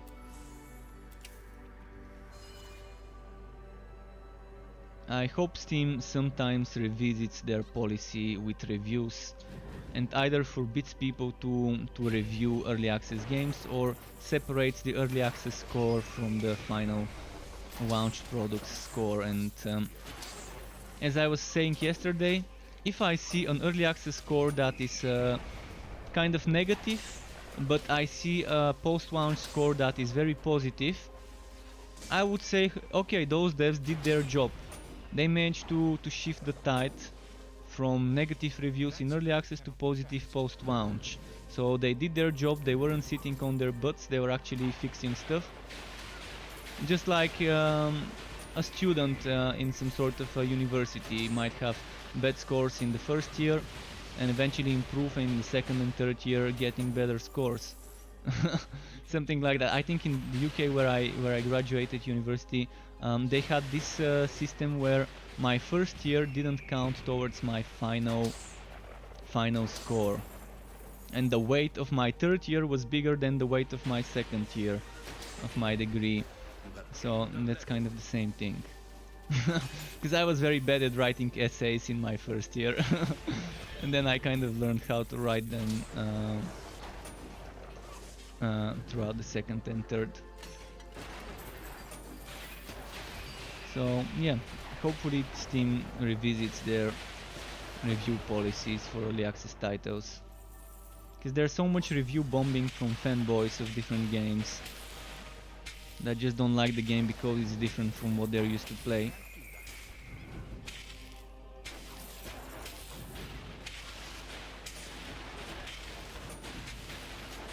But I think the game, compared to June when it started early access, is changed in so many ways.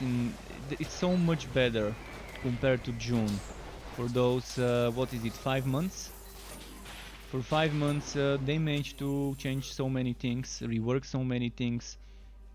They even had to wipe once the progress because it was such a big change with the subclass changes.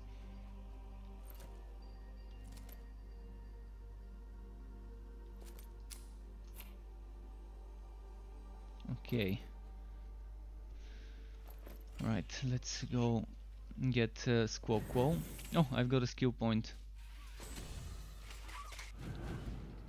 This build is starting to shape up, but until I get the items I want, it's not gonna be complete.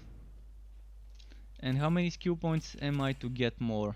14 more skill points. Let's say I put 3 points here, then another 5 points here.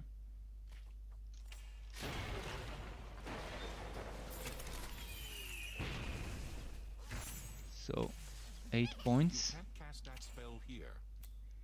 8 points, and then I've got another 6 points to spend, which means I can remove 2 points from here, and I'm gonna have 8 points to spend, which means I need to put 7 points here.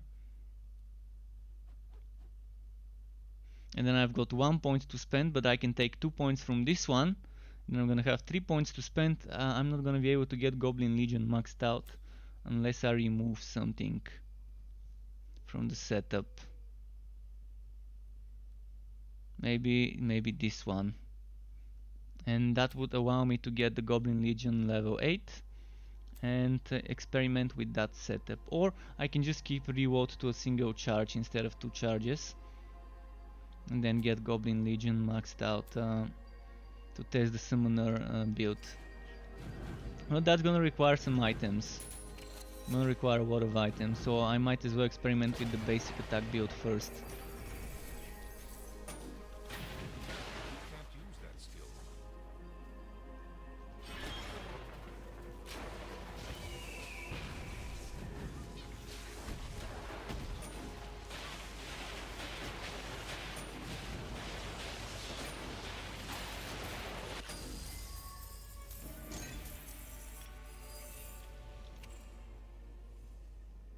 Just walk, knockback, defense, gold, electric. I like that electric defense. Alright, what else have we got here? Maybe this would drop a potion. This. Let's see here. Past that here. Let's see here.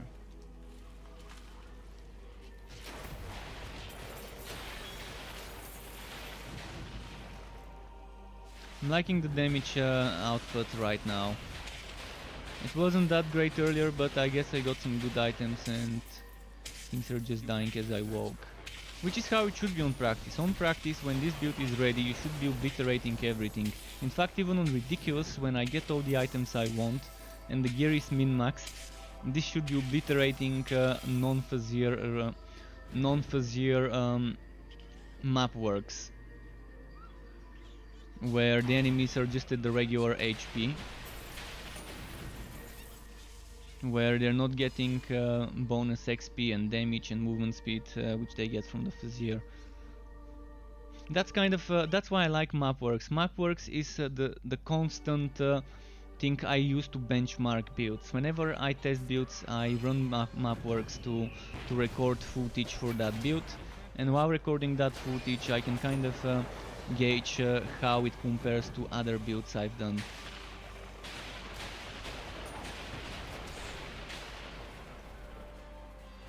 Because it Mapworks, it's the base level 60 without additional extra bonuses, so it's always the same, and I know I'm always getting the same results in regards to how difficult the monsters are when I do a level 60 map work.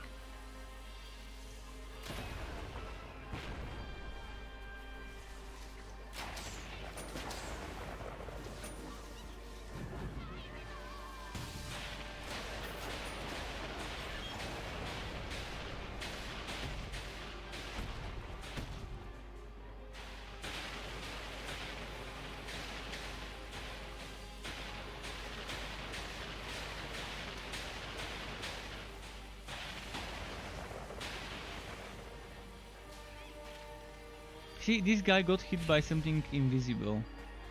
Was it by my shield?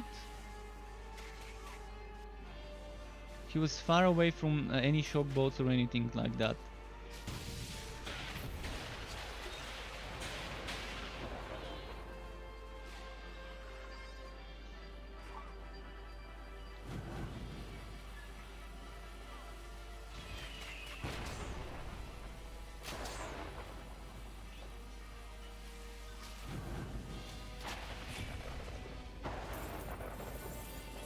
Come on, come on, jump down, we're waiting for you.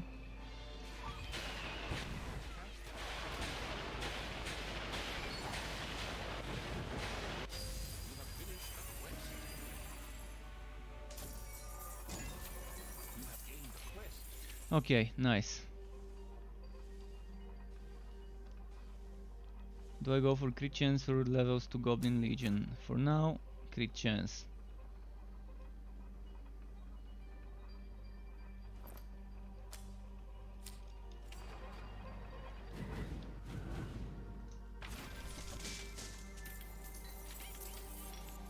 $700 bow. Oh, 800 bow. Okay, we got a new winner here. Should I play a little bit with the bow? This extra damage, it's poison, so let's see the damage without the boots. 1336 with the boots, 1391. Ah, not that big of a change, but still it's better to play with that right now. Need to go to Echo Landing. Oh, I remember what this quest was like. I need to teleport to Machine Works. But before I teleport to the Machine Works, I wanna wife bind this weapon. This weapon was giving me that much damage without the wife binding.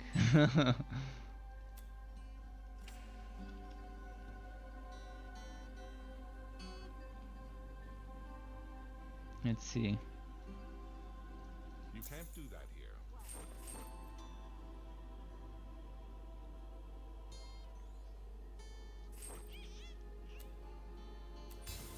I'm gonna quickly go to my fort, let some items stay in the storage.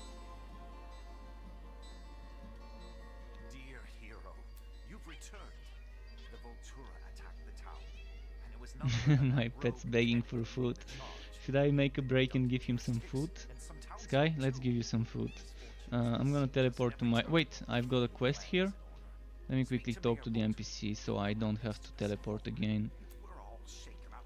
I'm gonna start teleporting Pass through the Voltura village teleporting to to the fort, and I'm gonna give my pet some food. I'm here. I will talk while giving him food. I just need to move away from the computer. Come, Sky. I'm gonna hook him. Okay. He doesn't like getting hooked, but he's gonna have to wait.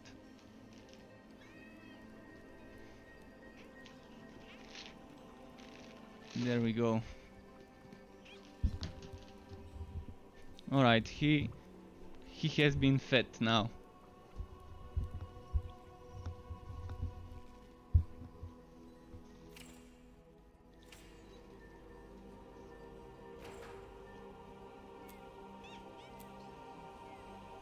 Okay, let's put some stuff here.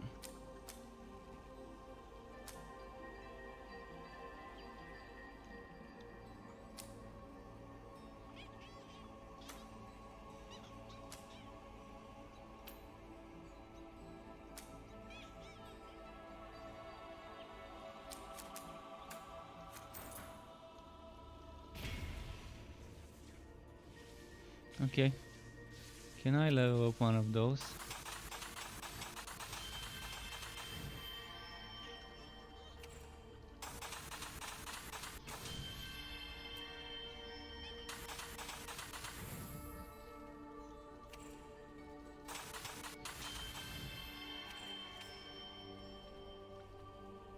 Alright, let's teleport now.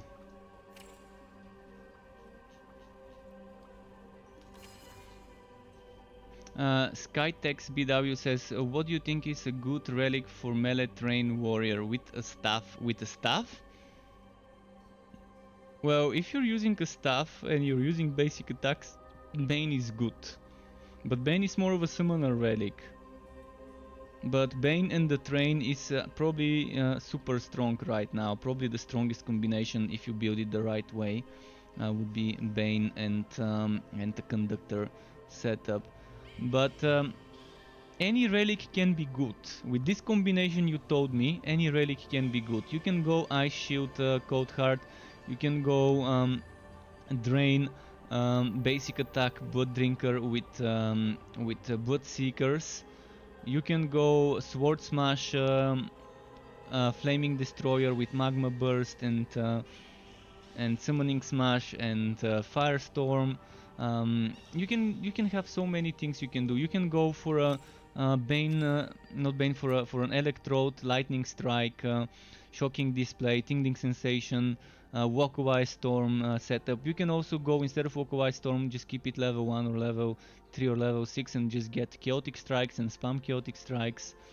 There are so many things you can do. With any relic you can get a good build with a Train. Just have to decide, do you want to do direct damage yourself? Do you want your Train to be doing the damage? Do you want to be using basic attacks or not? Do you want to be using Slammer skills with the Train? Or do you want to be using just the Train skills? Because you're saying Train Warrior, but Train is not the Warrior tree. The Slammer tree is the one that doesn't use a Train. So are you doing a hybrid? There's many things here to consider. If you want to be healing and to survive, you can use Drain, which can heal you by draining HP from the enemies. You can use with the Blood Drinker, there's this barrier, Living Barrier, which can heal you and give you damage reduction. Then you can also use another healing skill, which is Blood Seekers. which can also heal you while it's active, while giving you also damage buff to you and your allies. And for the train cars, you can probably use something like flamethrower car is probably the best train car. Shotgun car is also great for damage. Mortar is not bad for attack speed, but I think mortar is not as good as flamethrower car. Another thing you could consider is shocking rounds. If you're doing a proc build, shocking rounds can really help with a proc build. This build I'm playing right now, for example, is a proc build. My direct damage comes from the Thunderstrike proc. That's a lot of damage. It's not real direct damage, it's more like proc damage, but still this is a huge DPS, this thing here. Lightning Strike combined with those things can be good. So if you're going for proccing stuff and doing damage from the procs, shocking rounds is actually very good as well. But there are two things on the Realm Master that you want on any build. Because if you don't have those two things, you're losing 95% extra damage to enemies. So basically, without those things, you're not doing double damage. And with those things, you're doing almost double damage. And those things, I'm gonna show you screenshots, because I'm not on a Realm Master. Torchlight Early Access, Realm Master builds. Don't mind the thing you're seeing on the screen being a certain thing, but wait, that's not it. This one. So ignore the skills you're seeing. Let me check if you're actually seeing this. You're seeing it, okay. So what I'm talking about is Lantern Flash, which is this skill. You want that at level 4 plus 2. Or 6. If you don't have plus 2 skill points, you want that at level 6. So the tier 2 bonus of this lets you do 65% extra damage to targets that are swallowed, or stunned, or blinded. And you can get on a shield, or on an offhand, or on a weapon chance to swallow. I strongly suggest playing one-handed plus shield, or one-handed plus focus, and get the focus or shield to give you chance to swallow. If you're not using this skill, which can swallow, this skill can blind, this skill can stun, but the chance to swallow remains for the longest time, so this skill can be used to swallow enemies. But if you don't have room for it, just get an item that gives you chance to swallow. The second thing you want is tier 1 blasting charge, which means level 3 blasting charge. If you have the extra 2 levels, just level 1 would do the trick. This gives you the blasting charge to do from 25 to 30% vulnerability. So this one can be used as a passive. You don't have to use Lantern Flash on your skill bar. You can just put the points into it and just benefit from the passive. But with Blasting Charge, you have to use it as an active to apply the vulnerability. And keep that in mind when doing Realm Master builds. Any build, regardless whether it's a Conductor or a Slammer build, would benefit from those things. Another thing I never remove is Hammer Spin. Hammer Spin with the tier 3 bonus can give you 50% damage reduction for 6 seconds, and this combines very well with things like the Living Barrier on the Blood Drinker, or with the Skittering Shoulders, or with the Shield Car, and with Fighter Spirit. By the way, Fighter Spirit is when you hit an enemy. When you hit an enemy with a melee attack. Melee attack, it could be a Slammer skill, such as Hammer Spin. It could be a Slammer skill such as Spike Drive or Pound.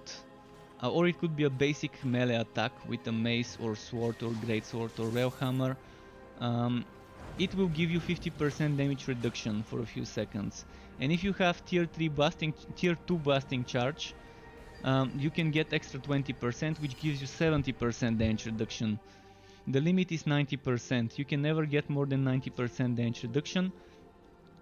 So Hammer Spin, with its tier 3 bonus, if you hit an enemy gives you the 50% fighting spirit and gives you the 50% tier 3 bonus of hammer spin. So hammer spin by itself can cap you at 90% damage reduction without needing tier 2 blasting charge, and without needing the living barrier, or without needing skittering shoulders.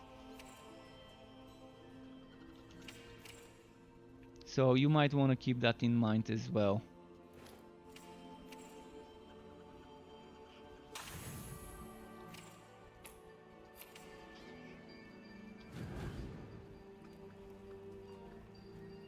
You can play without the car train. Actually, I prefer playing without the car and the train. You can check my builds. I've got some slammer builds. I've got the Bloody Slams build. I've got Freezing Slammer. I've got Chaotic Mayhem. And those are all builds without the train car. On every relic, you can make a slammer build. On every relic, you can make a build without the train at all. So check those builds on my website. The YouTube videos might be a little bit outdated, but I keep the information on the website itself more up to date, up to speed. So the screenshots you can see on my website will be newer than the screenshots you would see on the videos that are linked on my website and that are on my YouTube channel. So those are just some ideas. There's many ways to do it. I mean, I only have a limited amount of time and I can't make all the builds I can think of, but I can definitely give you some pointers regarding certain things. But yeah, with Realm Master you want those two skills. If you're not using those two skills, you're losing a ton of damage. Tier 2 Lantern Flash as a passive or active, whatever, helps you, but you want it at least as a passive only. And tier 1 active blasting charge.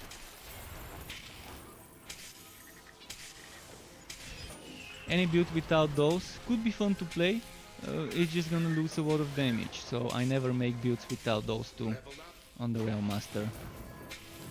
And without hammer spin, because it's my escape mechanic movement skill. So those actually I never miss out on.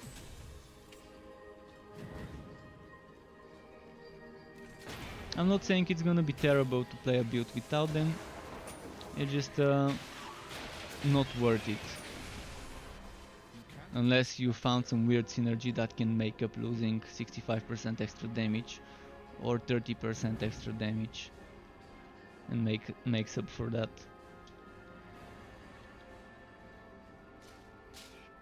If you want to play with the staff, you can play with the two-handed staff and basic attacks, but keep in mind every relic procs, the basic attack proc of every relic requires you to wear either the class item or a weapon that's tied to the relic. So Electrode is maces or your class weapon such as bow, digitus or railhammer. Forged unfortunately doesn't have a class weapon, it has a cannon, which is not a weapon, and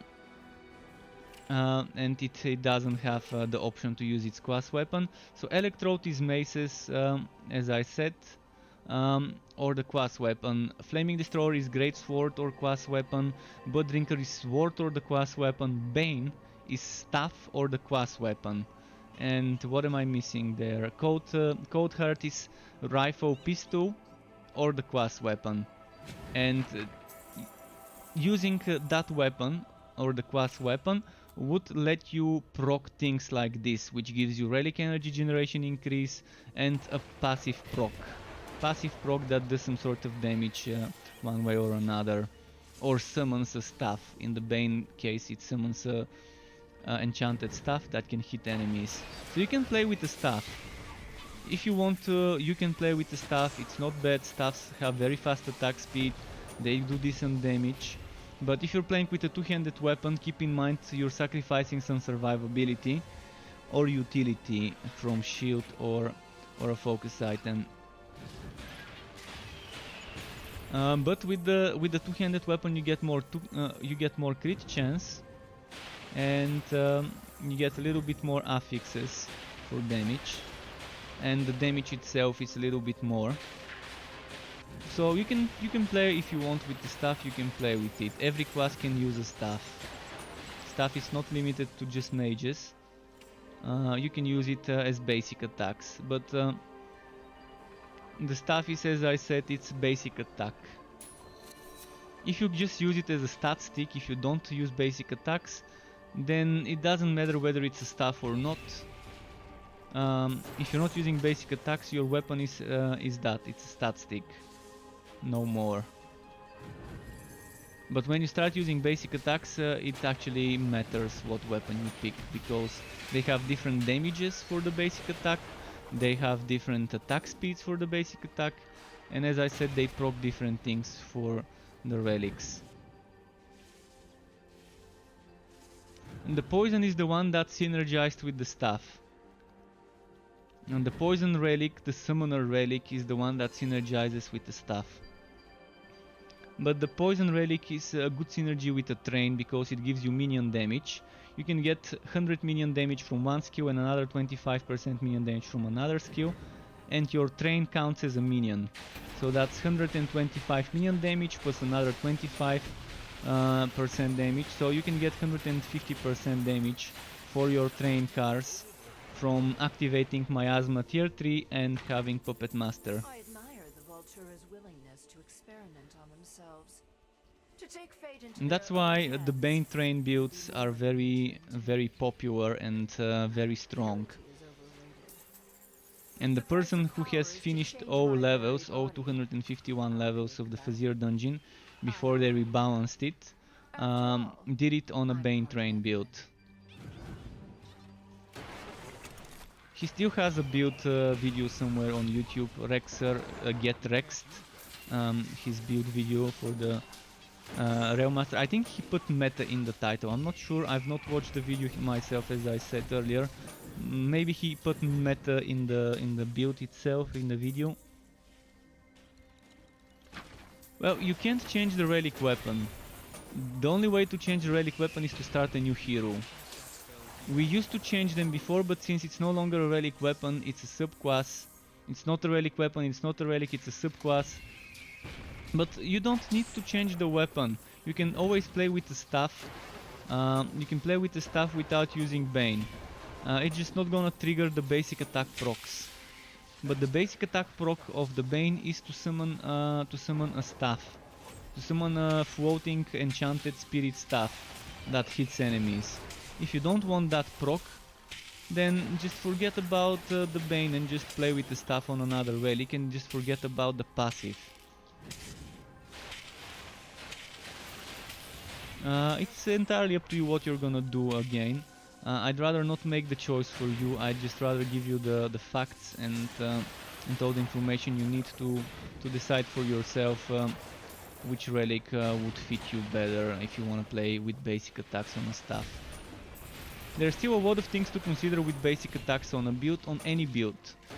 On any build there's a lot of things to consider.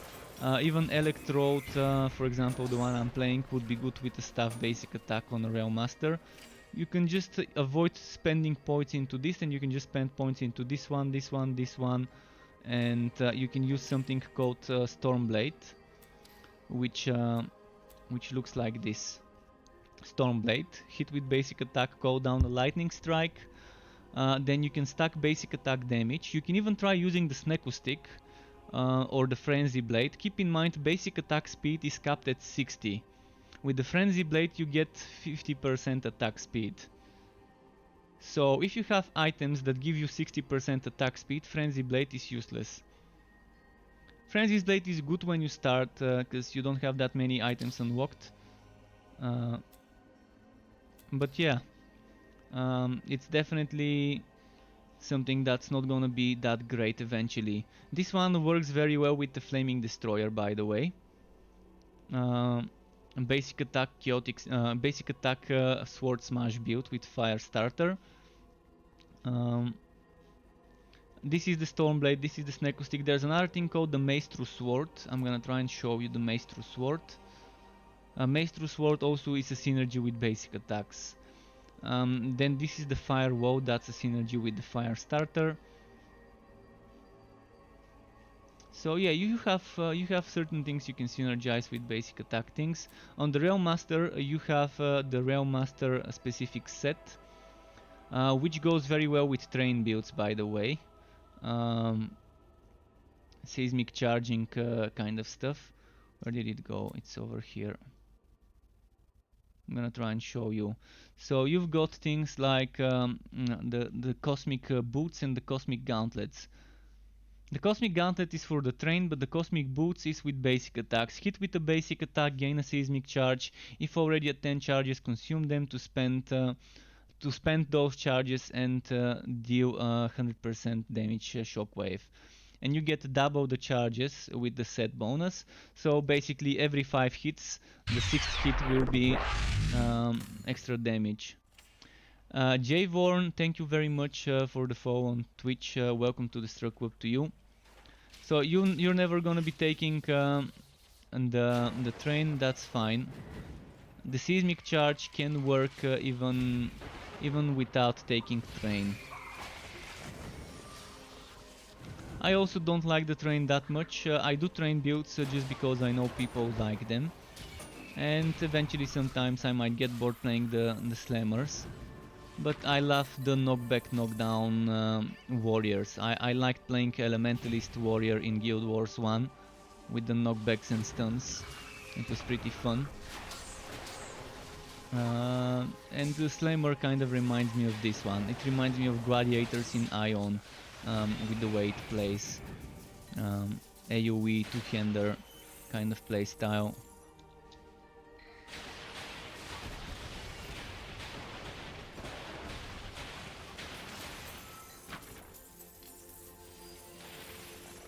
So yeah, any relic you pick can be done fine. Skytex BW says, so now I find you here, it's better, I guess. Alright, if you like Twitch, thank you very much for the follow on Twitch as well. I really appreciate all the follows and everything, guys. So yeah, if you like Twitch better, that's why I stream on both platforms. Some people just prefer Twitch, some people prefer YouTube.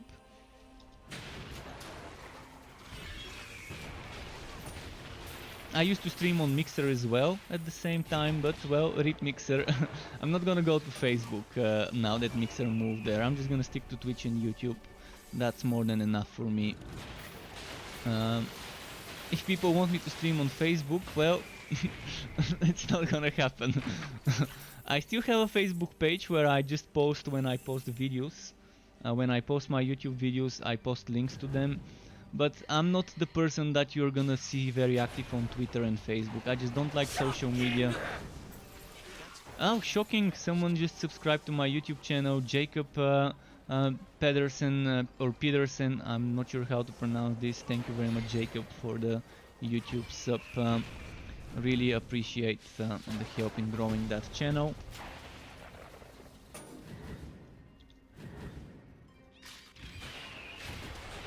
But yeah, Facebook gaming doesn't sound like my kind of thing. And I'm not a big fan of social media. I know it's good for content creators to interact with their audience offline when they're not streaming in social media. But I don't know, I'm not the type of person that you would see constantly spamming Twitter tweets and Facebook posts and stuff like that. And Instagram posts of my pet or my food or other things like that. In fact, when I do photography, when I shoot things, most of the times it's not people. Okay, someone else subscribed. Cell Productions, thank you very much. Oh, I was out and tapped here. I wish I could pause the game. I was out and tapped. So I can't see who is subscribing to my YouTube, but thank you very much for the subscribe. I can't see it because I only have one monitor, so I have to out and tap to my OBS to see the thing you're seeing on your screens. Because my Streamlabs, Stream Elements doesn't show me YouTube notifications, only Twitch. Okay, I've got a new weapon, so that's not bad. I can just make this my new weapon. It's not gonna be as strong though. This bow was immensely overpowered for my level.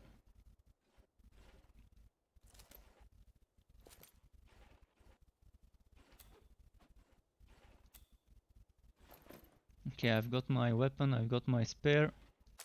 Is this poison? It's not poison, so I don't need those boots anymore.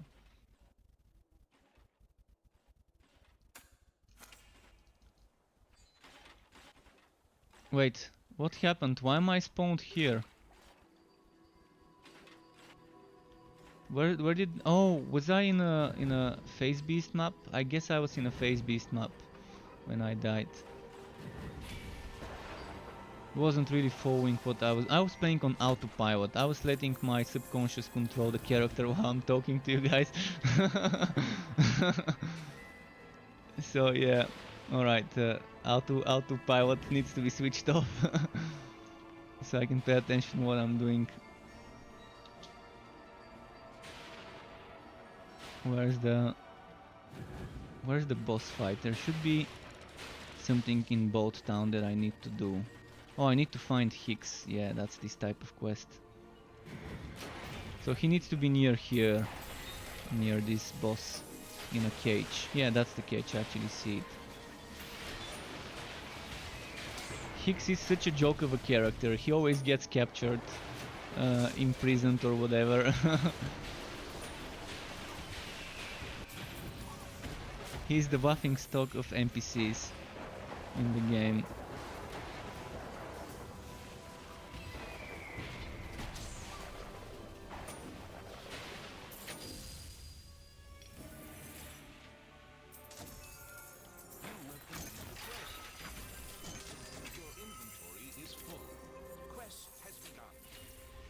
Okay, let's see here.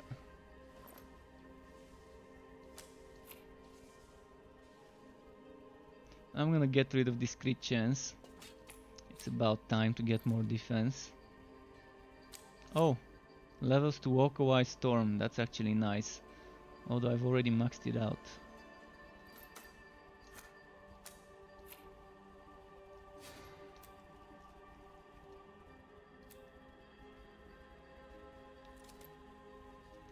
This is poison, so I can reinstate my old boots for extra damage. And I've got a skill point. And I can put another item here. What should I put? I'm thinking of extra charge for movement skills for now.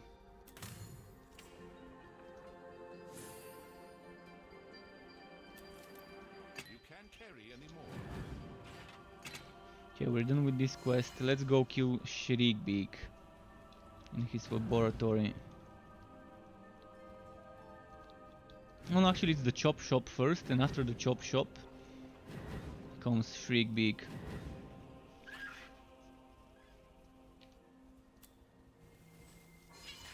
And you're asking if Greatsword is for the Blood Relic.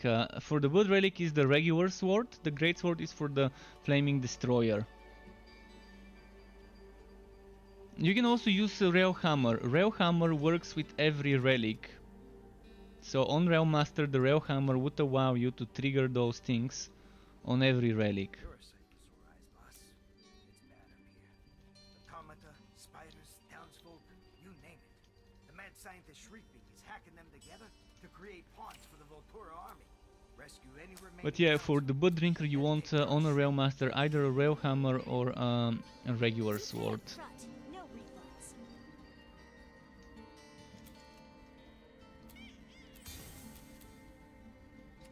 refunds. Which item is am I falling behind on? Chest armor and maybe boots. Chest armor. Let's check chest armor. Something with flat damage would be very, very good.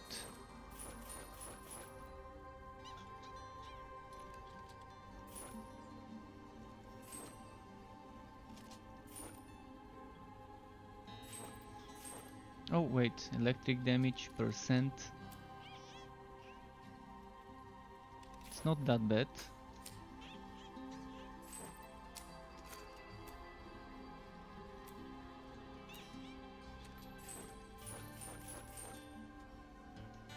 Gotta remember to leave some money for potions. I'm gonna lose this damage, but equip that blue item probably for defenses. See ya. I think it's about time. I make no And promises. what else did I say needs upgrade?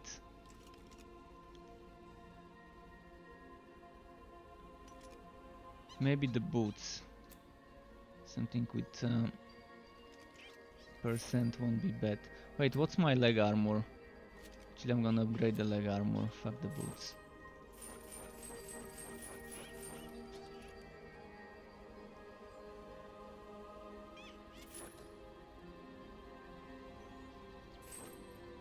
Poison damage, perfect.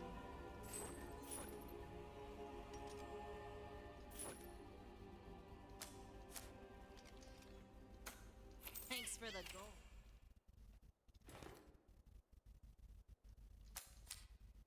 So we've got poison here, and the boots now. 972. Boom. 1023. You can't use that skill. Oh, and I can wear a shield. I forgot I can wear a shield as well.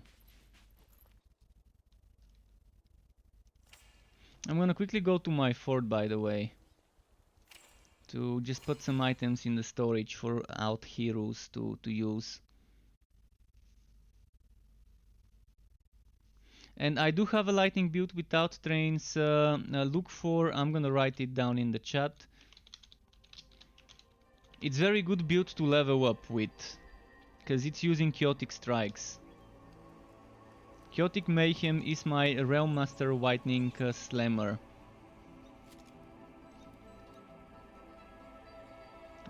This one is the setup you might wanna look into. It's a little bit old, but the screenshots at the bottom of my website on struckweb.xyz, look for the screenshots. If you find the video, check the description for the link to the text version, or check the comments. I post the text version there as well. But you would wanna look into the new screenshots, the updated screenshots.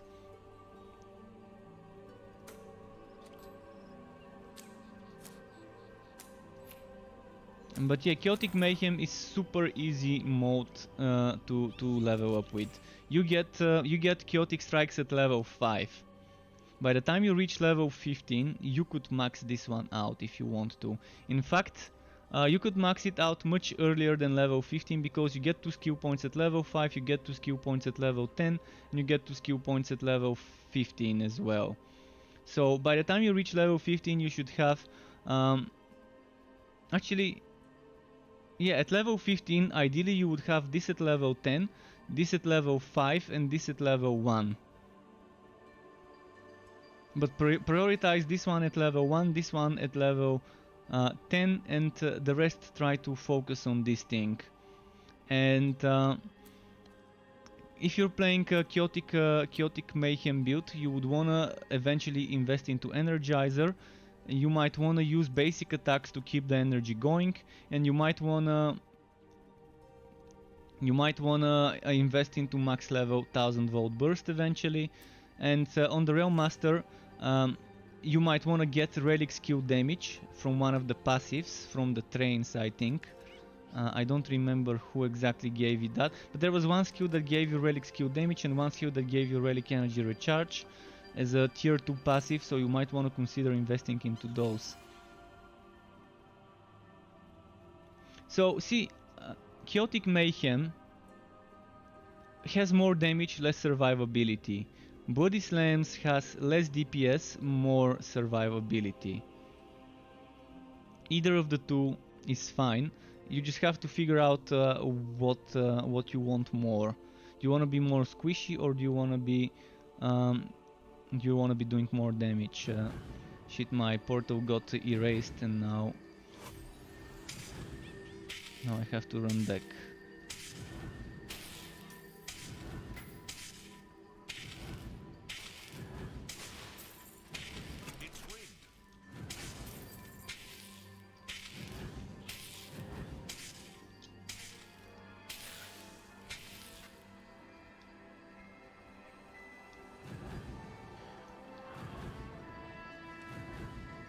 So before Chop Shop is the power line. I've forgotten how long this quest line was.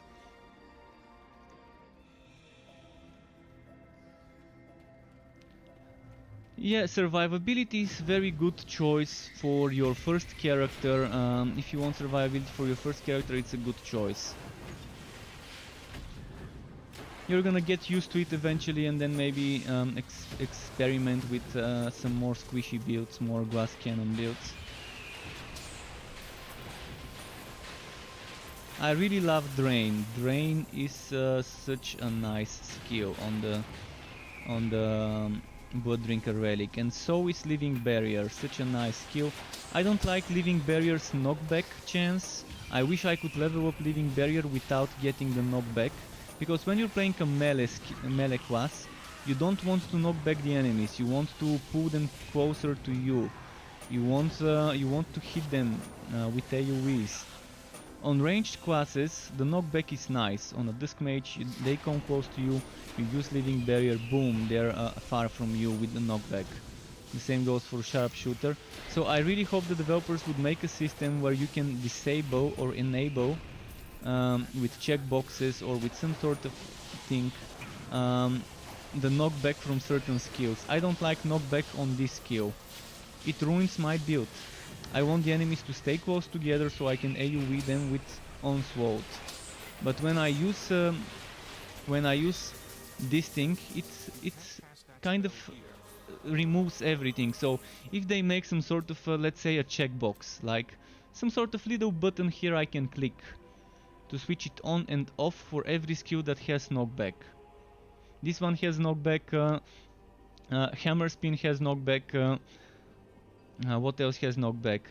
Living Barrier has knockback, so something that allows you to switch it. Maybe they can even make another skill tree which lists every single tier 1, tier 2, tier 3 bonus and lets you choose which one to disable. By default everything being enabled and letting you disable certain things. But yeah, knockback hurts certain builds. See? It knocked him out of my fucking damage. It's just not reasonable to do it like that. I would have loved it to suck it closer. So if I had an option to reverse sacrifice to Goose, instead of to knock back enemies, to pull them closer inside the center of where the ego is hitting, it would be amazing to work like Vortex Bomb. I think every skill that does knockback needs to have an option for reverse knockback, for pulling, and to be able to switch between one or the other. This would make so much fun for builds that have knockback. So every skill like Sacrifice to Goose, Hammer Spin, Living Barrier, and I think there was one more skill with knockback. Every skill like that should have an option to switch between knockback or vacuum. I think if they make such a change, it would be amazing. If you're playing ranged, stick to knockback. If you need the knockback, stick to it. If you want the pull, use it.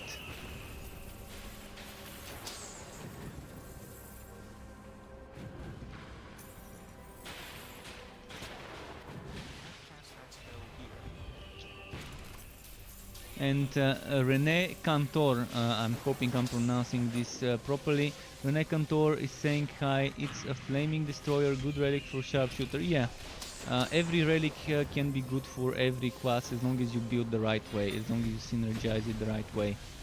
For sharpshooter, the obvious synergy would be burning with explosive arrow. So I have a build called Combustive Sharpshooter. You might want to look into this one. The Combustive Sharpshooter could be to your liking. They've changed the travel. They've changed the travel trajectory of Explosive Arrow. So on the video, Explosive Arrow has a parabolic travel, and depending how far the enemy is, Explosive Arrow hits sooner or later. They changed it so regardless how far an enemy is, Explosive Arrow always takes 0.5 seconds delay from the moment of shooting until the moment it hits an enemy. Wow, that mask looks amazing. Damn. Let me look at it from up close. Oh, I love this mask. I never realized there's such a cool looking item as a green one. That's one of the new masks. They added new green items in the game with new models. So the combustive, as I said, now whenever you shoot explosive arrow, regardless whether it's next to you or on the other end of the map, it will be 0.5 seconds delay before impact. And you can predict it. Before you had to be very good at physics and predicting how long the explosive arrow will take to reach its destination with the parabolic, and yeah, not everyone is good with physics and calculations. Now you know it's gonna be 0.5 seconds. So if an enemy is going on the right side, you shoot it where you think it will be in 0.5 seconds in that same direction, and it's gonna hit. I'm gonna show you. Instead of talking, let's show you. I've got spectacles. I can just show you. See over there? That should be 0.5 seconds here. This should be 0.5 seconds. I'm not sure whether this is already in the game.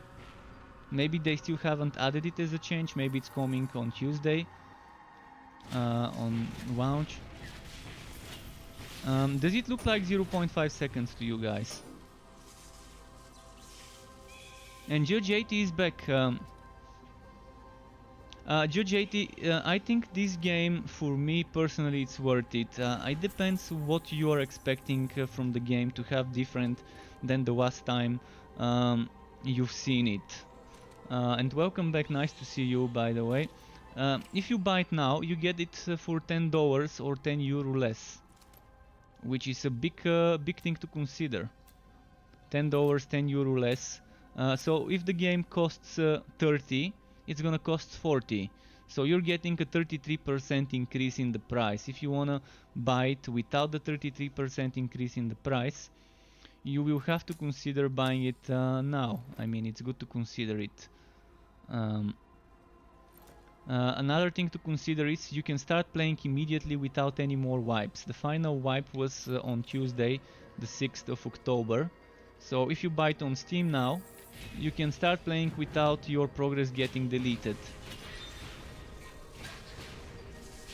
I'm not sure whether there's a two-handed daikatana. If there is a daikatana, I would like to get the developers to work on the remodeling soon. There was long ago, back in the alpha days, a ticket in the Trevu board where they were saying that they will work on transmog, on a transmog system. I guess people didn't really want transmog as much as other things, which is reasonable. I mean, I'd rather them spend time making content rather than transmog before launch. I'm actually gonna play a little bit with explosive arrow, just to show you what level 1 explosive arrow feels like. But for a for a flaming destroyer build, explosive arrow is very nice. It's also very nice for basic attack builds. Basic attack builds with explosive arrow and tier 2, tier 3. So you would want tier 3 explosive arrow and tier 2 scatter shot. This one gives you 50% damage for ranged basic attacks. This one gives you, using explosive arrow makes your next 3 ranged basic attacks explode for 50% weapon damage. It's an interesting synergy to explore. I mean, there's a lot of things that can customize your experience.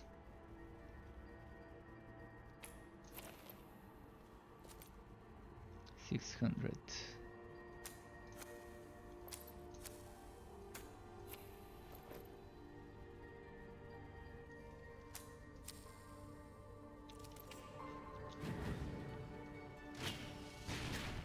Does it seem to you like it's 0.5 seconds, this thing? So does this look like 0.5 seconds delay, and does this look like 0.5 seconds delay? Does it look like the same delay? I think it is.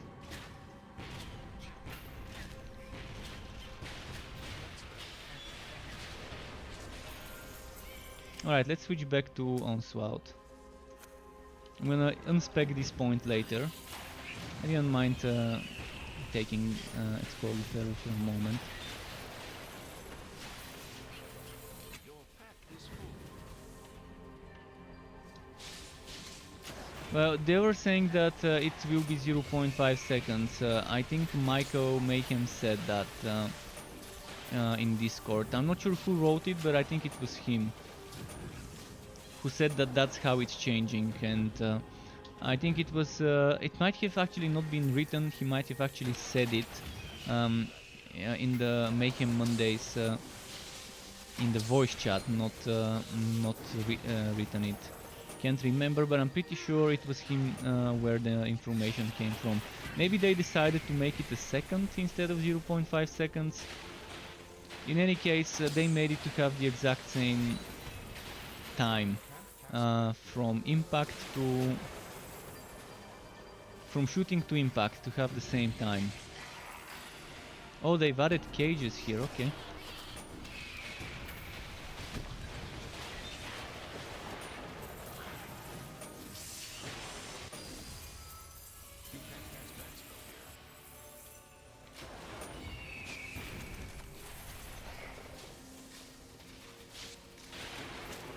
But there's many ways to play Flaming Destroyer Sharpshooter, so you could play it with basic attacks, you could play it with Explosive Arrow, you could play it with targeted strikes, you could play it with Onslaught, with tight grouping, you could focus more on Blazing Pillar, you could focus more on Sword Smash, you could focus more on summons if you want and use the summons to proc thunderstorms, not thunderstorms, firestorm and magma burst. For every relic and quas combination, I can think of at least 8 builds. At least 8 builds for every quas plus sub-quas I can think of, maybe more. If you give me enough time, I can probably make a lot of different setups. You can't use that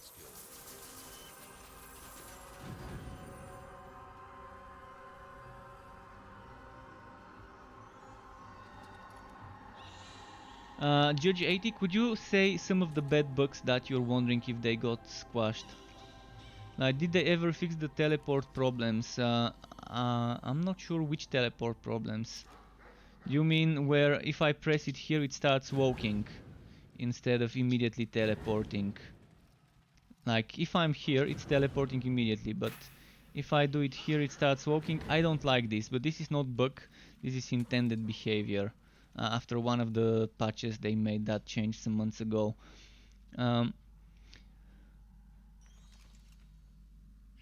Oh, the teleport to return you to the map you were in, this teleport, this traveling bug, I think all the traveling bugs have been sorted. The traveling bugs have been sorted. As for whether it's possible to play a light mage with a sword and shield like melee and take the blood relic, yeah, you can play any class with any weapon with melee. It's gonna be a little bit difficult to play a melee mage or a melee sharpshooter, but it is doable. You're just not gonna have that much survivability, but you can get it. You can get it from the fighter spirit 50%. Then you can get skittering shoulders 50% damage reduction, and whenever you need damage reduction, you can kind of take turns between skittering shoulders and living barrier. Living barrier plus fighter spirit 90% damage reduction cap. Living barrier plus skittering shoulders 90%. Skittering shoulders plus fighter spirit 90% cap. Skittering shoulders is the key to surviving on a melee build, on a disc mage and sharpshooter.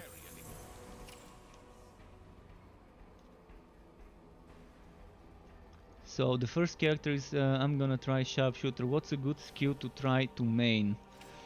One of the strongest skills is probably targeted strikes to main. Explosive arrow is not that bad either. So targeted strikes or explosive arrow are probably the top ones. Tight grouping is also very good. So as long as you stay away from onslaught for now. Onslaught is probably good when you have good items and you're max level and you've got good gear. Onslaught is not that bad then. Scatter shot as well, maybe not that great for a first hero. Targeted strikes is the safest, easiest skill to use and to build around and to get a lot of damage with.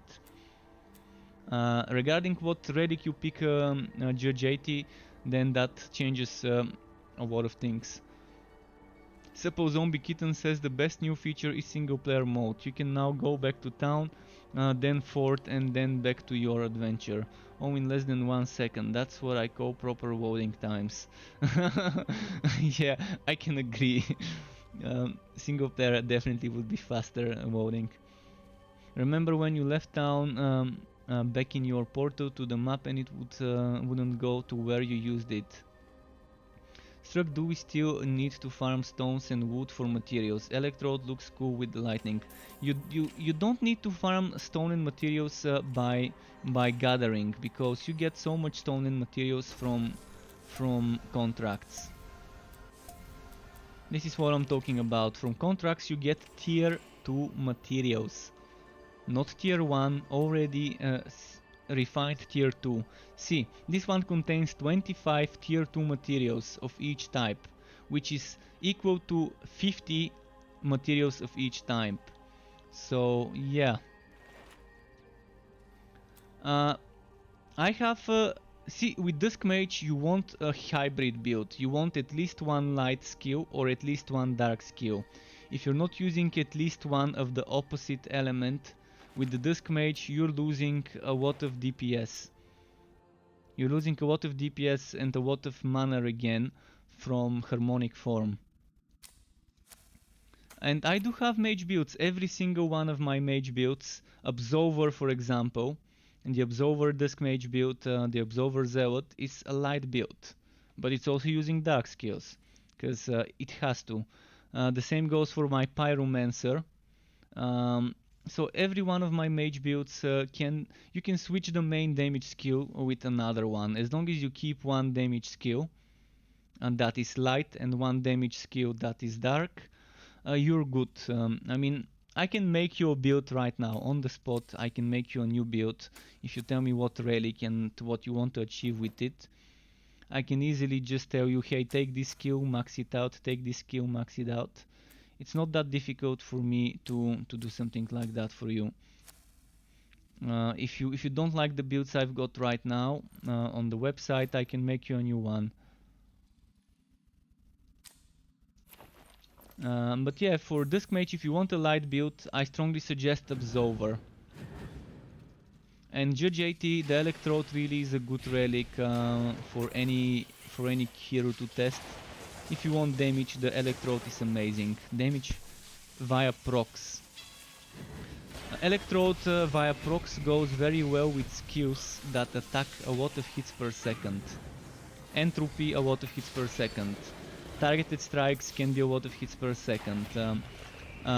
Scout's Bones with the item, with the what's its name?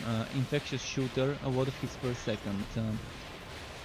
Absolver, Holy Bolt, Unholy Bolt, what's the other one? Energy Spike, a lot of hits per second. Trains can result in a lot of hits per second, especially with certain items and with that one, what's its name? The shocking rounds. For entropy, the one item you want, you really want entropy, to have this one item. I guess I have to check. It's called Molten Reach, and I think it only drops from level 60 and above. So I think you need to be level 60 or higher. I mean, you can be higher, but you need to be level 60 when opening gear bundles or when getting the drop to get Molten Reach to drop. I've got builds where Molten Reach you can see in action. I think with the Absolver Zealot build I'm using Entropy, and that's such a fun build to try with Entropy, the Absolver Zealot. So you're using Absolver to spam Absolver, and you're using Entropy on an 8-second cooldown but with twice the projectiles. So this is Molten Reach. Entropy gains twice as many projectiles and an 8-second cooldown. So Entropy is gonna be proccing so many thunder strikes, lightning strikes, that you're gonna love it, you're gonna love it. The same thing happens with Scout's Bones and the Infectious Shooter. My Electrified Sharpshooter is an example of this.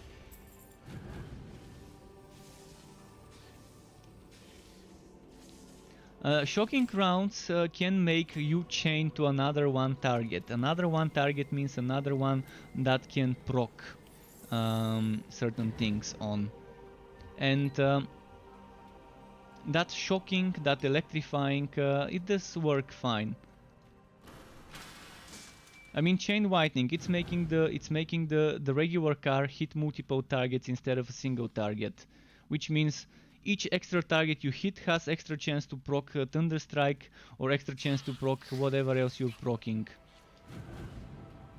So it does help because, well, it's hitting more hits per second means more procs per second. And by chain whitening to a few targets, you are increasing the procs per second. It may not be on the same enemy, but it's still more procs.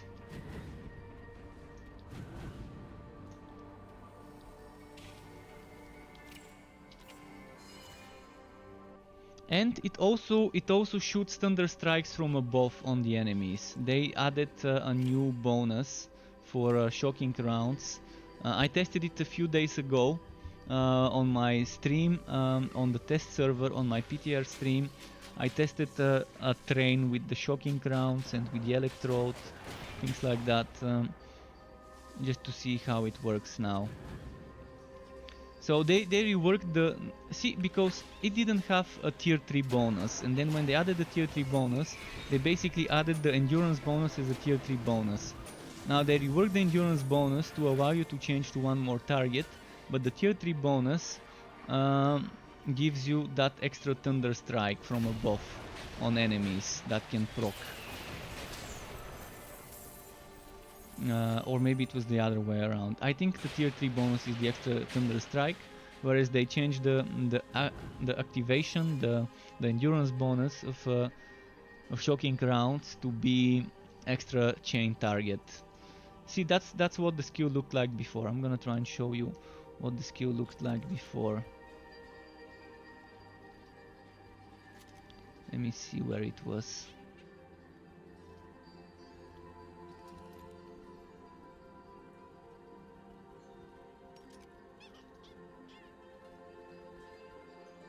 I have it somewhere there. This is the old shocking rounds. You see, old shocking round causes a lightning to strike the target for 100% weapon damage and endurance bonus. While third rail is active, your endurance generates 50% faster, and then activating this skill makes your basic turret send lightning strikes from above that deal 130% weapon damage. So this one, activating this skill makes your basic turret send lightning strikes, has been replaced with activating makes it do another chain. So it's not the endurance bonus, it's the activating that changed. So this is your shocking rounds. If you check your game right now, you're gonna see the new one. I can show you right now. So this one is here now, and instead of 130 it's 100%, and this one changed to another target chain. So instead of one nearby enemy to a second nearby enemy, so you can hit 3 targets. Oh yeah, the robot melee build was supposed to be a spin to win build, but the spin to win was not moving back then. But check the screenshots, every one of the screenshots on my website for the robot blood drinker can be done with either bunches of punches with the rapid strike or as a spin to win with cyclone mode. They kind of reworked where cyclone mode is located and where fracking strike is located on the skill tree, but it's still fine as long as you look at the numbers and how many points you invest in each thing. it works fine. But yeah, punch bot drain a watt, I really like it. Regardless whether you play it as a bunches of punches or as a screen to win build, it's still fun. So that's the way I made the screenshots, those screenshots.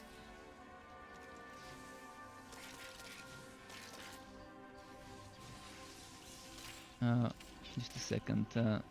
So forged builds, forged builds, punch bot bleeder what you see.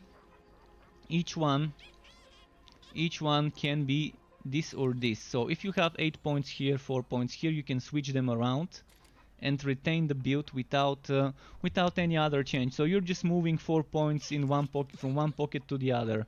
It's not a big change, and it can work with any of the skill point allocations that I've suggested. See, this is the updated screenshots for the punch bot drain a watt. The yellow numbers are the numbers after the changes, after they remove the extra damage from body chalice. So here it says 5, it's 0. It's now 0, and that means I had 15 points to spend. 10 points from the extra 10 skill points that they gave us, and 5 points from here, and that's how I've spent those points. Reducing, in this case I've reduced this, I've upgraded this, I've put 3 points here, I've put 5 points. See, there's different ways to build it. That's why when I make one build, I don't give you, hey, that's the skills you want to use. I show you that the builds are flexible and customizable, and you have multiple ways of playing them by switching some of the last few skill points. Level up. You can't use that skill.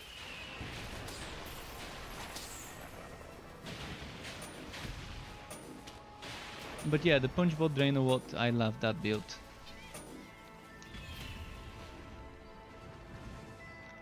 You cannot change from single player to multiplayer.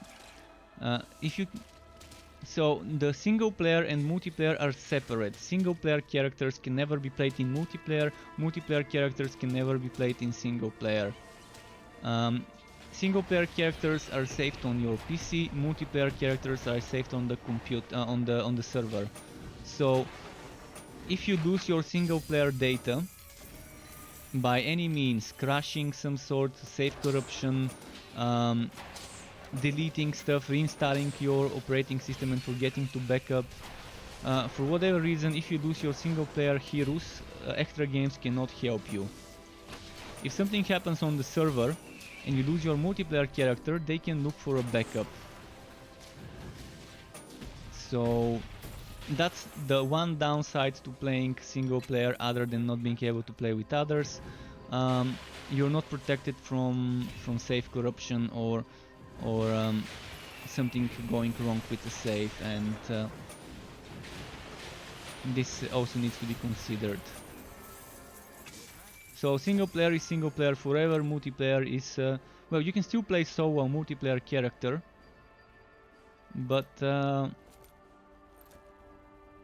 maybe someone would make a mod where we would be able to play multiplayer with our single player characters peer to peer, like in a lobby, like Grim Dawn and Titan Quest.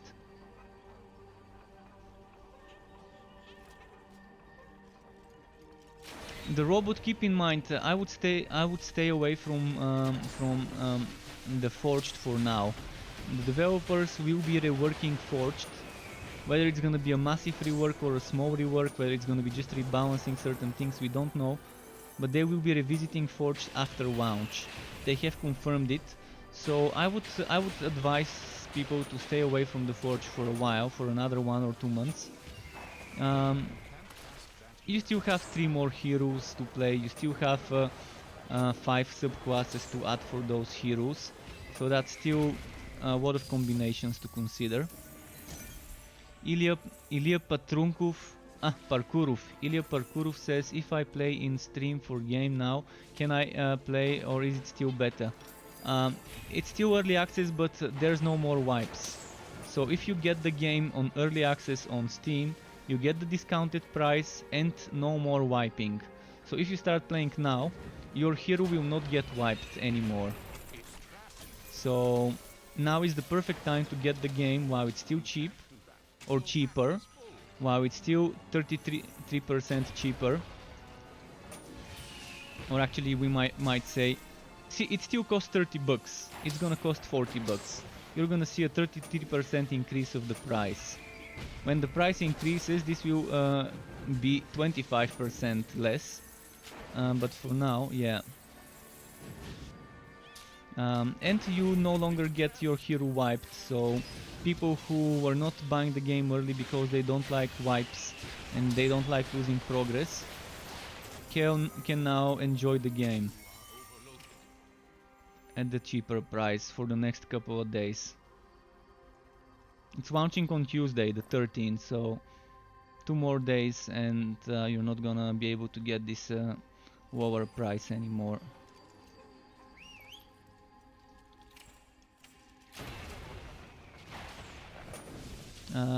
What messages have I missed? Crucible says, do you think any class is good with Cold Heart?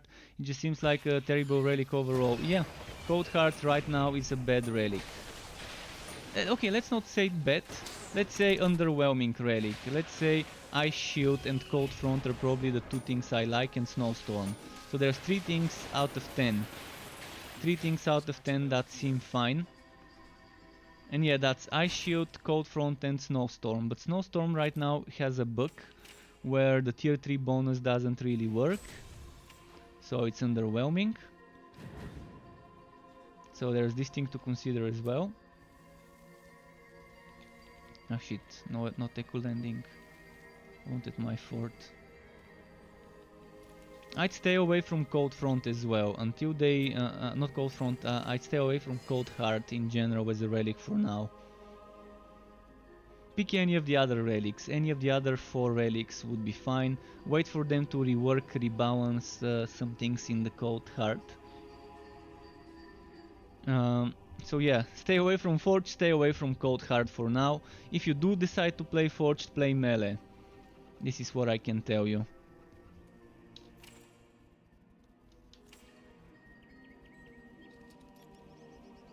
Cold Heart Forged can work with a spin to win build. I have my punch bot, not punch bot, but what's it called? The spinning ice bow. But if you want to have a bad time, do a ranged forged build. Then you're gonna be pulling your hair and you're not gonna have a good time.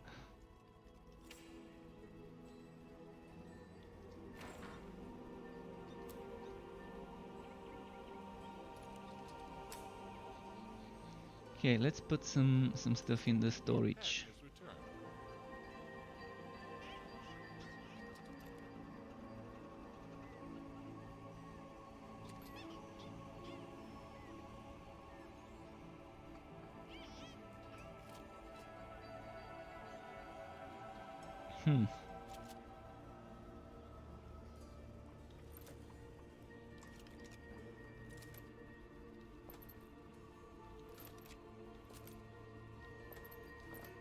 Just checking if there's something worth replacing my current gear for.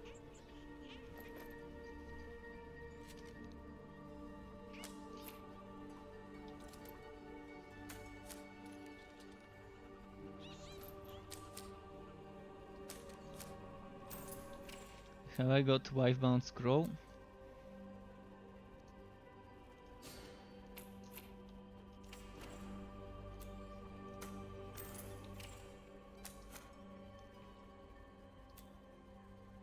Oh yeah, I came here to respec.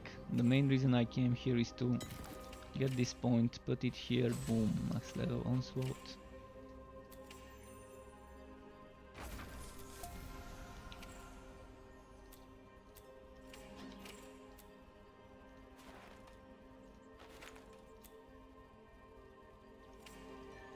Okay, let's return and kill Shriekbeak.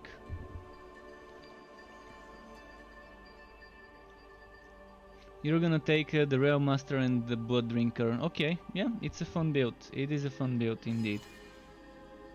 I mean, whenever I make builds, I just the way I made my first 22 builds after they changed the relic to be a subclass is I would say, okay, today I'm gonna be leveling this class with this subclass, and as I am leveling up I'm figuring out what exactly I wanna do with the build, and figure out what works, what doesn't, and what I like and what I don't. Even if it's not meta, I'm looking for fun.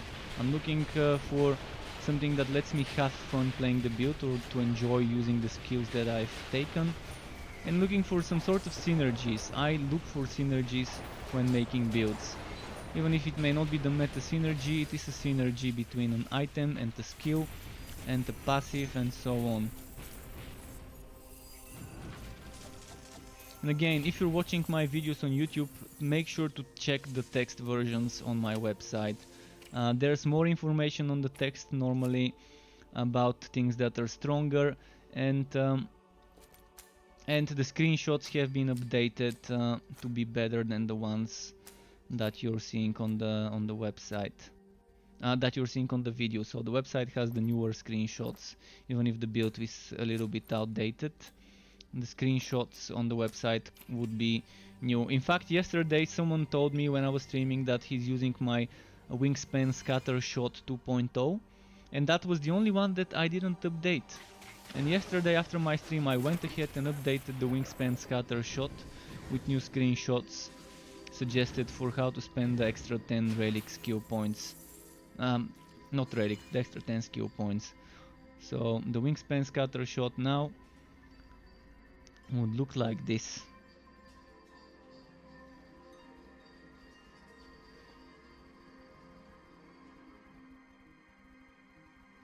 So that's one version, second, third, fourth, fifth, sixth version, and back to the other version. So I've made 6 versions for the Wingspan Scatter Shot for people to consider if they really wanted to do that.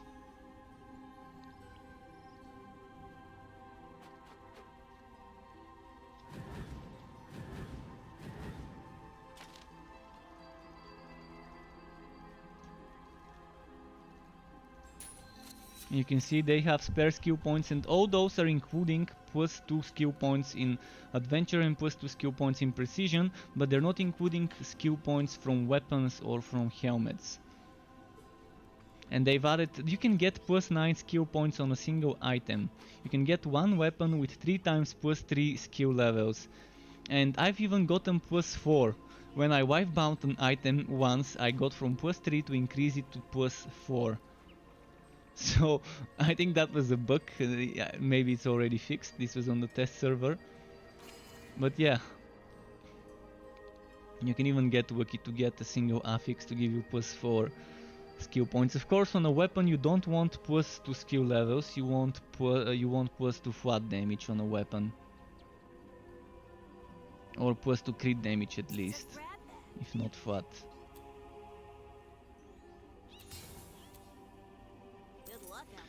Anything that needs upgrading? Maybe my boots already are kind of crying for an upgrade.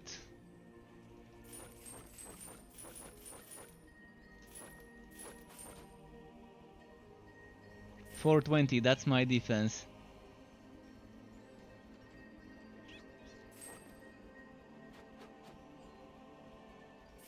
See ya.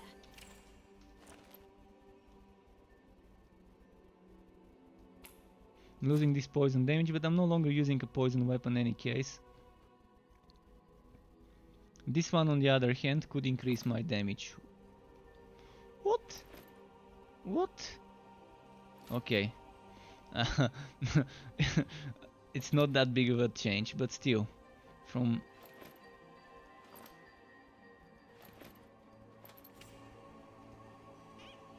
the pet aura, when the pet goes down, the aura is... what's happened to my pet aura? It's not proccing, it's not triggering.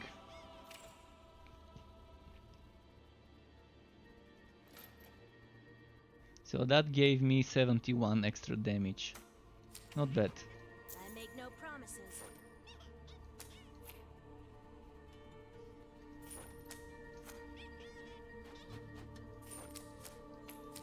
Thanks for the gold. You can Can't cast that Okay, let's go wrap up this act. There's not much left of this act. Who do I talk to? The mayor. Oh, our community is whole again, thanks to you. I'm gonna wrap up this act, do some end game.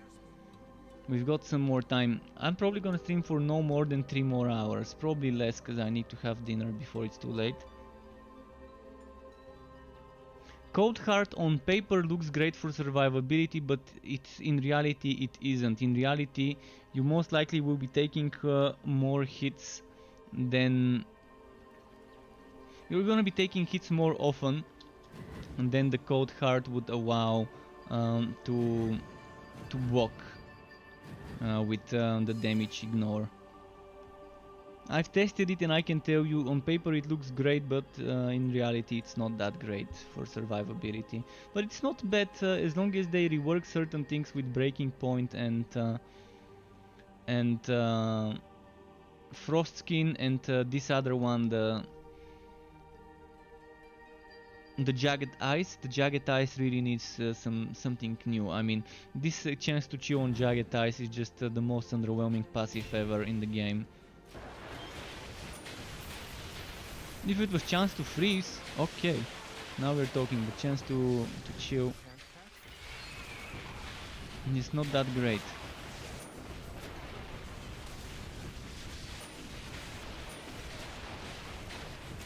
And Brian Cox says there is a bug that shows other people's pet aura on you in town, but not your own. Okay, that's interesting bug. Thank you for the explanation. And yes, you can raise the difficulty. There's only one thing that you cannot do with difficulties, and it is the batch. Once you go to a WoW difficulty, you can never get this batch to change. This is a visual bragging rights only thing. It's a cosmetic bragging rights thing. It represents the lowest difficulty a character has played. If you've only played on Ridiculous, you and other people who see you in the city will see Ridiculous, the purple golden badge. If you've played Practice, they will see this. So next to your name, above your hero, above your head, people will be able to see this badge. At any time you can go to character selection and change the difficulty. That's not a problem. But if you go to a different difficulty, you will see different badge, and it's a permanent. Once you go down to lower difficulty, the badge will never go higher, but the difficulty can always be changed to a higher one if you need it to. So if you don't care about this visual change, then you're fine. Starting on a lower difficulty and then later increasing it, like what I'm gonna do now. Once I finish the story, I'm switching to Ridiculous to farm fame.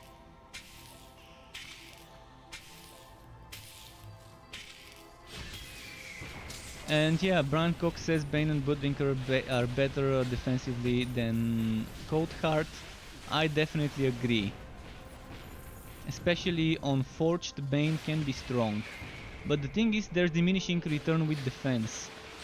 Even though on a Forged I can get 150% defense stack from buffs, like the 2 Bane buffs, Miasma and Poison Nova, and another 50% from the power projection. There is diminishing return, so 150% is not gonna be real 150%. But you can still take turns and use 150% buff, then another, then the third on a Forged. On other heroes you still get 2 times 50% defense on the Bane, and Bloodrinker 50% damage reduction. You can take turns with other damage reduction buffs, and the healing of Bloodrinker is amazing. But yeah, Bane Bloodrinker definitely better for your survivability than the Cold Heart. In fact, even Flaming Destroyer and Electrode could be better for your survivability. if you're focusing on evasion from Flaming Destroyer and then you get block chance from gear, you can get 63% chance to avoid hit, I think, or was it 36% chance to get hit, something like that. And if you do the other way around, you can get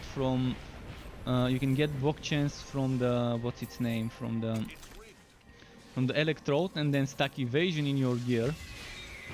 You can still get 40% evasion, 40% block chance for, like, I think it was 36% chance to get hit only. So that's still a good thing to consider, stacking block chance and evasion. Although the Cold Heart, when you stack 40% block chance and 40% evasion and use Ice Shield and use Frost Skin, that's the only way where you could see this really working for you. Because you're not gonna get hit often, and whenever you get hit, chances are you're gonna ignore that hit from Frost Skin or from the Ice Shield, which also gives you a Frost Skin, but 3 stacks.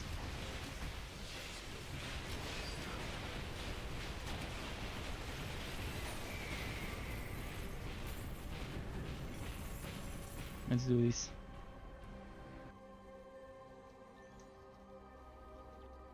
And yeah, it's nice seeing so many of you today asking different questions, having the conversation going, keeping the chat active. It's good to see interest in this game. It's been a while since the game has been playable, and it's nice to see that as it gets close to launch, the interest is growing. I actually didn't expect that many people to be interested in this game right now after the bad reviews on early access. So it's good that people are not trusting those. Well, some of the reviews I can think were made with a reason, and they're reasonable reviews, but there's some trolls that are just giving the game bad reviews, calling it a mobile game. And if you call this mobile game, I'd like to see what you don't call a mobile game, because I want to play a mobile game that's as good as this one. There's actually a mobile Torchlight, you might want to look it up. Torchlight Infinite. It's developed by a Chinese studio who bought the license rights, I guess, to make it. So Torchlight Infinite or Diablo Immortal. or Warhammer, or what's it called, Warhammer Odyssey. Between those 3 mobile games, I wonder which one would make it.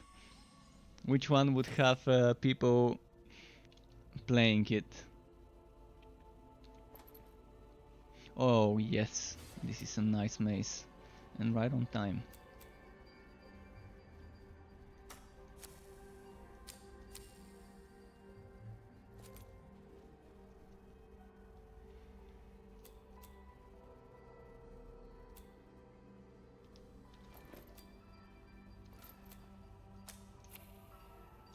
Okay, where is the boss?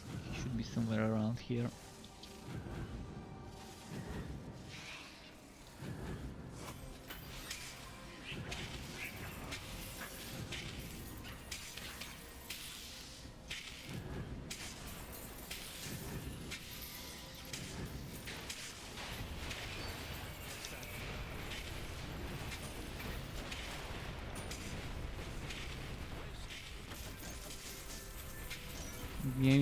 The damage is starting to finally show as I started getting closer to the final boss.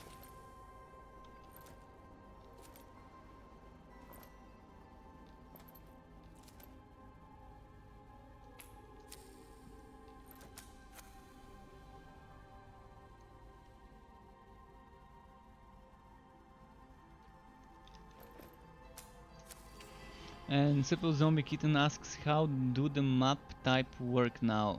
How do you find out what sort of element they are? So the map works, if you're asking for the map works portal, you can't, it's random. But in the Fazier's dungeon you can see the element before you go inside the specific dungeon.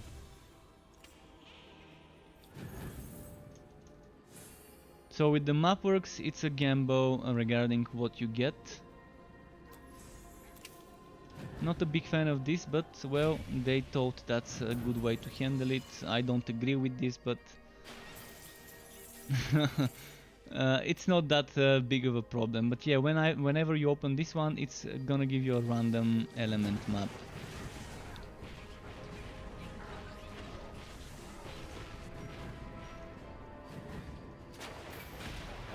Can't cast that spell here.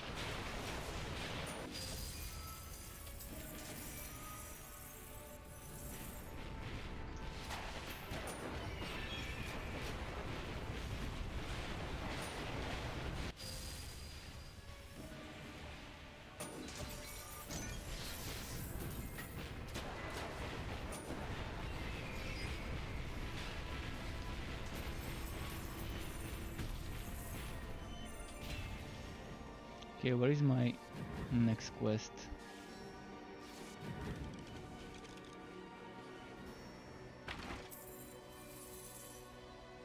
Why is this whole thing highlighted instead of just the chest?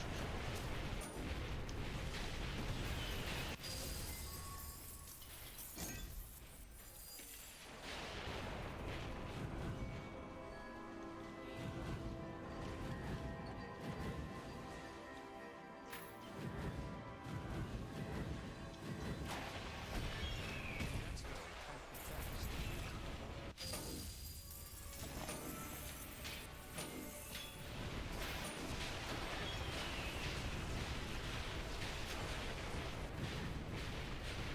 Let's see here.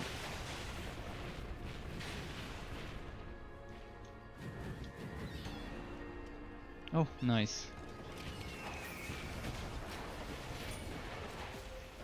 Level 45. You can't cast that spell here.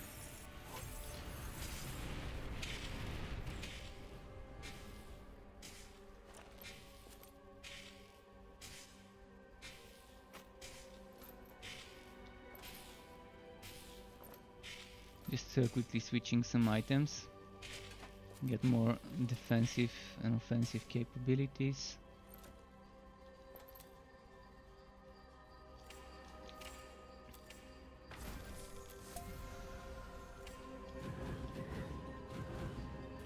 Oh, I forgot to spend my skill points. There should be 2 of those. But yeah, Brian, thanks for pointing that out. It's on the top left for Fazir, as Brian said.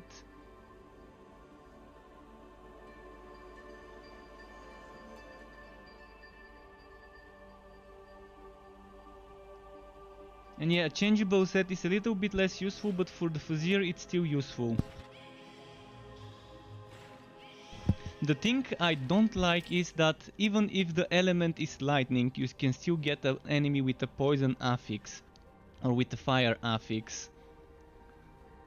So that's kind of I normally go for physical. Honestly, I try to get physical. If I have changeable set, sure, I wouldn't mind getting it, but my priority normally goes into physical defense. Because yeah, right now I'm in Act 3, but I can still see Plague Bearer enemies, I can still see Blazing enemies, and even when I was starting this level up hero, this playthrough, in Act 1 I was seeing Plague Bearers, in Act 1 I was seeing Stormbringers and Storm End and things like that. I'm not sure how good that feels. To me it doesn't feel right, it doesn't sit right with me when you're leveling in Act 1 to see poison and lightning enemies, and in Act 2 to see fire and lightning, and in Act 3 to see fire and poison. But that's why you've got physical defense to get you resistant against everything. Not as much in numbers, but still an all-rounder defense.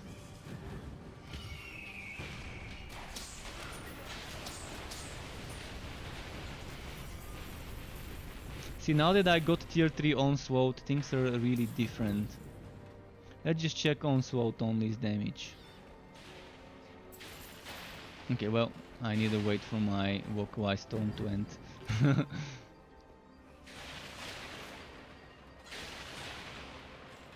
Walkaway Storm is just destroying stuff.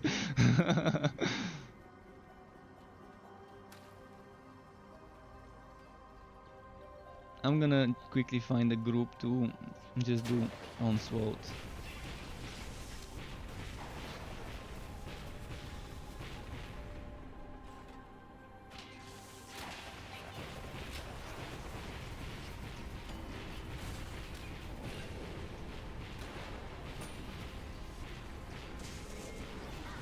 It's not bad, it's doing okay damage. Compared to my other stuff, it's doing okay damage.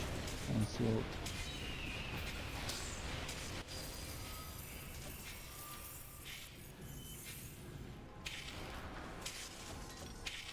You can't carry anymore.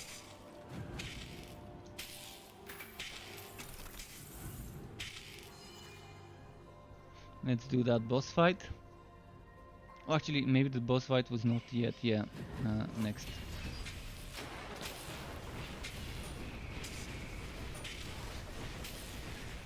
After I'm done with this playthrough, I'm switching to Ridiculous to do some Fuzzier.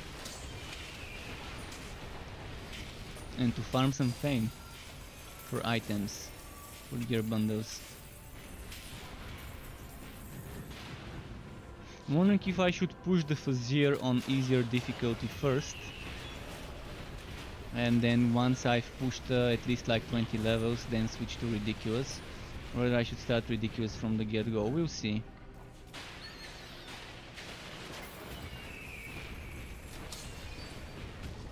It depends on my items by that time. Cast that spell here.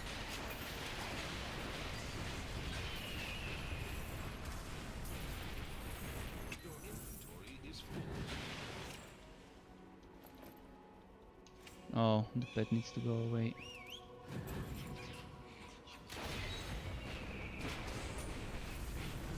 can't cast that here.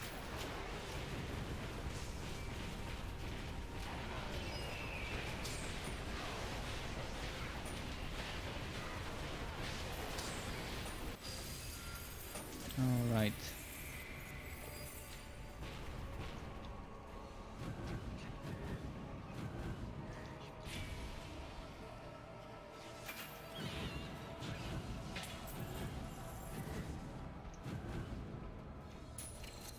That's the waypoint.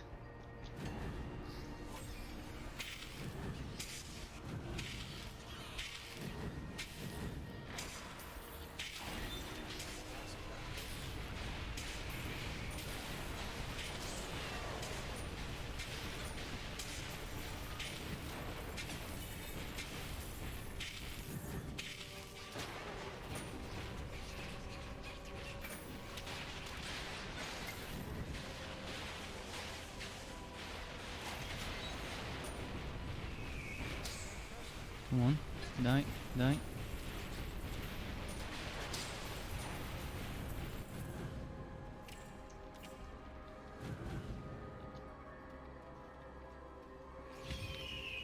By the way, I'm wondering how many people are playing the game right now. I'm gonna check Steam DB quickly. Can't cast that.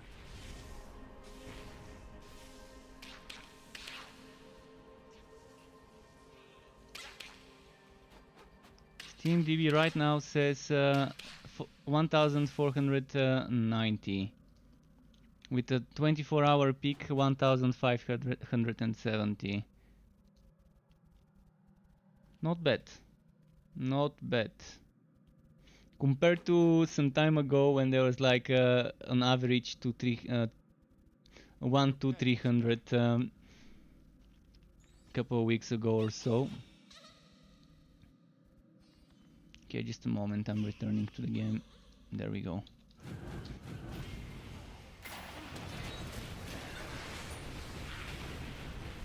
If they make some sort of a matchmaking system eventually, this would be great. to find random themes based on the type of content, whether it's Fuzzier, although right now there's only Fuzzier, but whether it's story or Fuzzier based on your level range and quest range.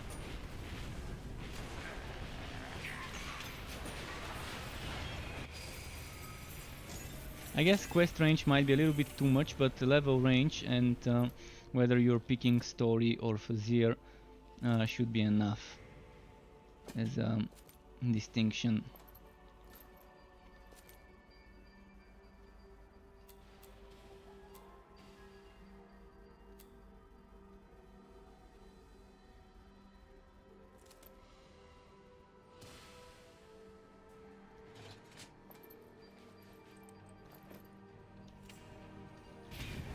What's this one?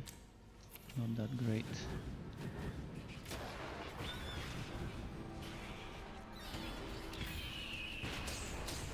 So I'm gonna be 46 when I finish the act, apparently.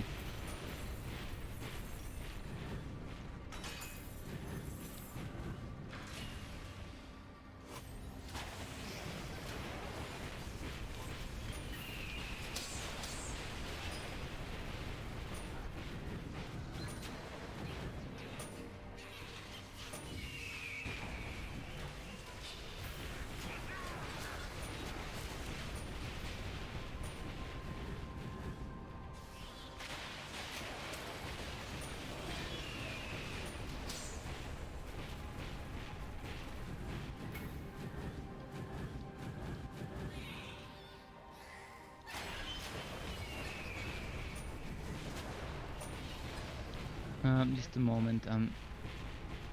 I had to bring back the chat because I accidentally quoted. So, how do you know which legendarium stuff I'm supposed to use when there's like hundreds of them? Yeah, there's hundreds of them, but some of those are not for you.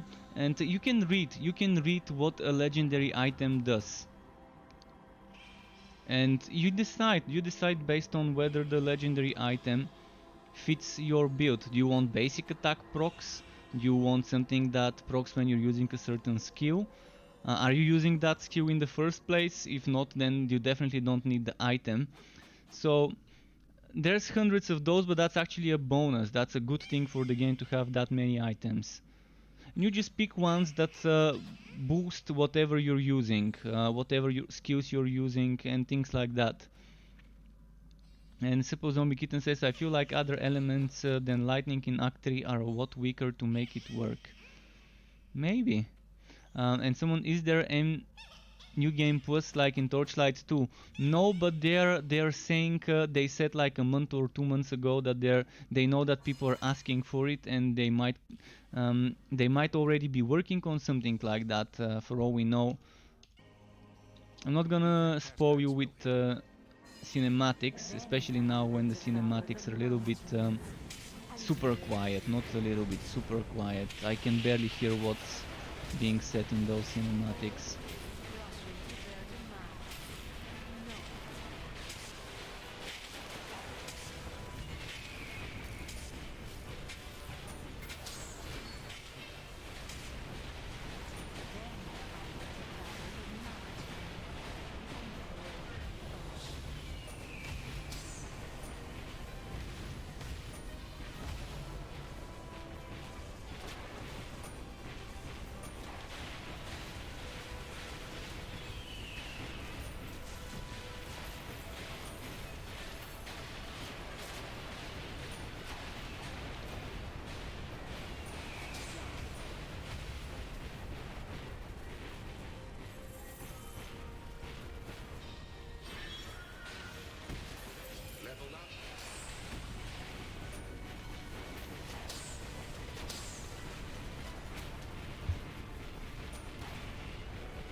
Alright, we got him.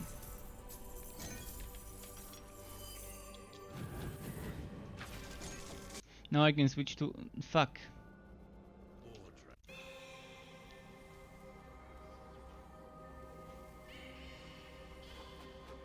To those of you who are wondering, I'm gonna scroll quickly.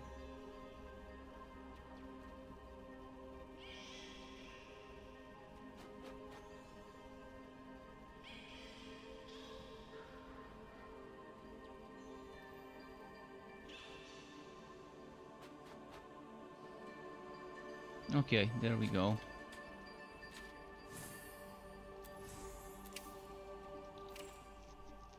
You can always watch the credits, by the way. If someone accidentally skips the credits, you can go here and click on credits and you can watch them.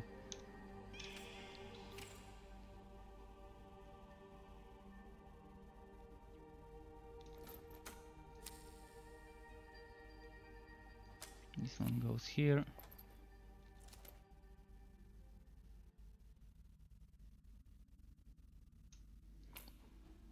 Faster cooldown, but only 10% faster cooldown. I really like pet cooldown stuff. Alright, let's go finish the quest and start some endgame on Ridiculous.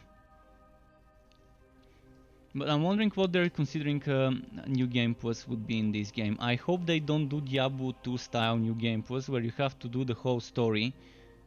I'd rather see something that scales the levels of the enemies. So let's say I beat the enemies at level 46. Let's say I finish the game, I'm level 46, then I decide to travel and teleport myself into the Hivit capital. All the enemies I would like to see scaling to my level, being 46 instead of 28 or 9 or whatever they are there. That would be what I would consider new game plus. I don't want for them to ask us to do like Diablo 2 or like Grim Dawn, to start over from the start the quests again on a new difficulty, like Borderlands, Diablo, Grim Dawn, etc. Because for me it's too much to do the story once already, because I've done it so many times. It's just boring for me to do the main quests all over again, let alone having to do it multiple times on one hero. You pay up front, no refunds.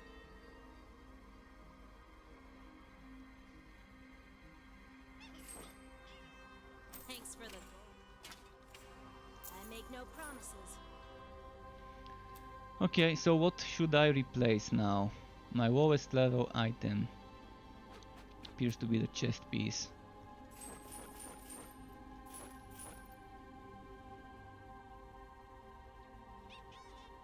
See ya.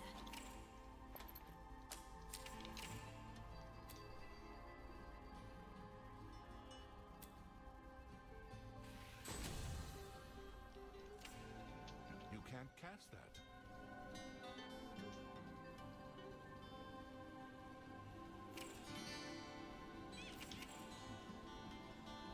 Let's go to Ridiculous now. It's time to change the difficulty.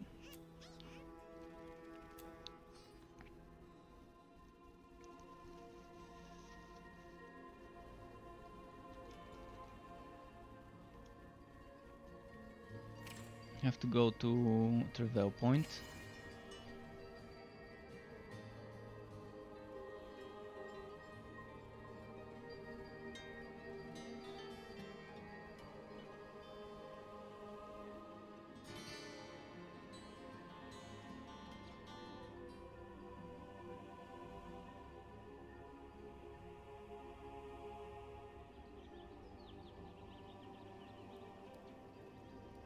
I will serve at the pleasure of the Emperor.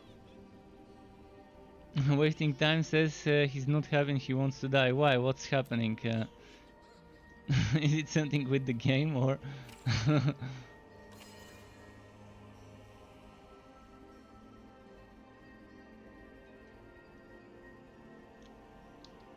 Did you pick the wrong class and subclass for you and need to replace them for a new one and start over?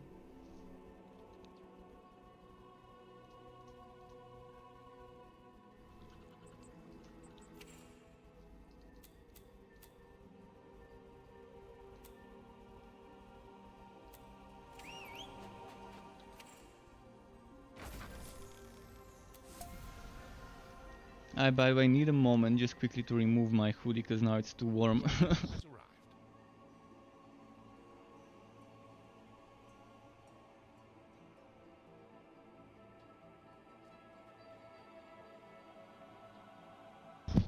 Okay, back. So, anything worth it? Center wings. I love myself some center wings. And the one without a chance to knock back doesn't exist here. So I'm gonna pick that one with more bog chance, I guess.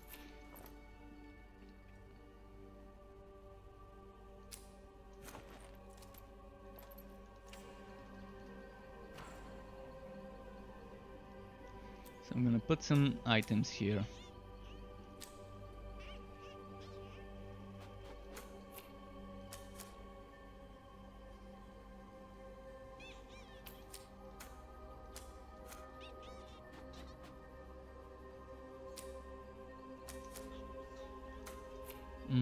Defense, electric defense, okay.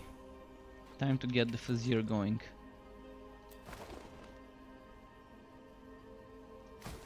Quest complete. Back already? So decisive. Starting with an infamous map.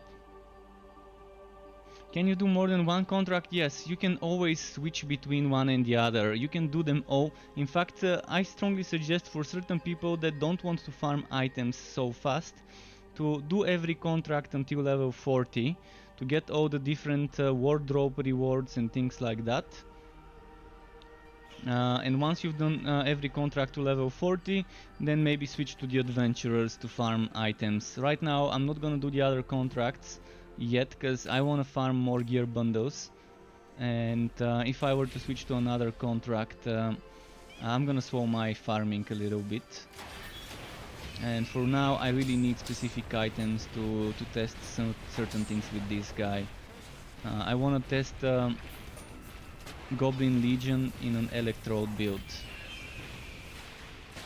and I want to test Bonewalker Bone Raiser in an Electrode build. Basically the electrified summoner is what I want to test.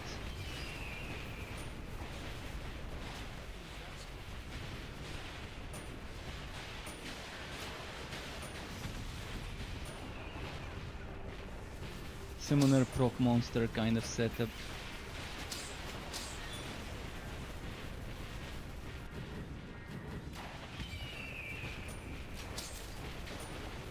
It should be a very strong setup. I wanna see if I can break the servers with procs.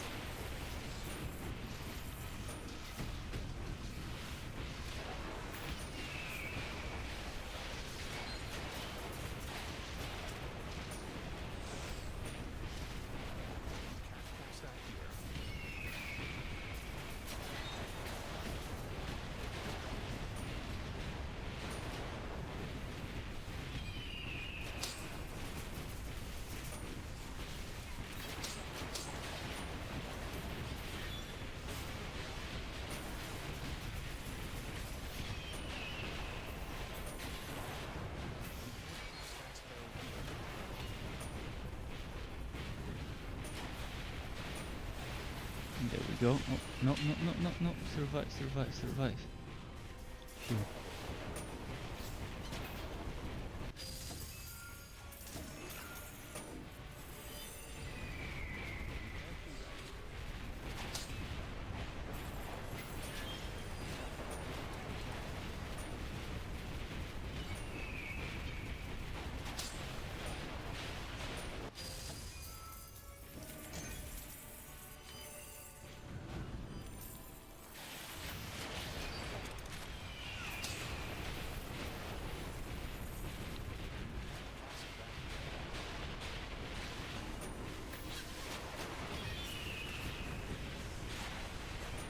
Come on, come on.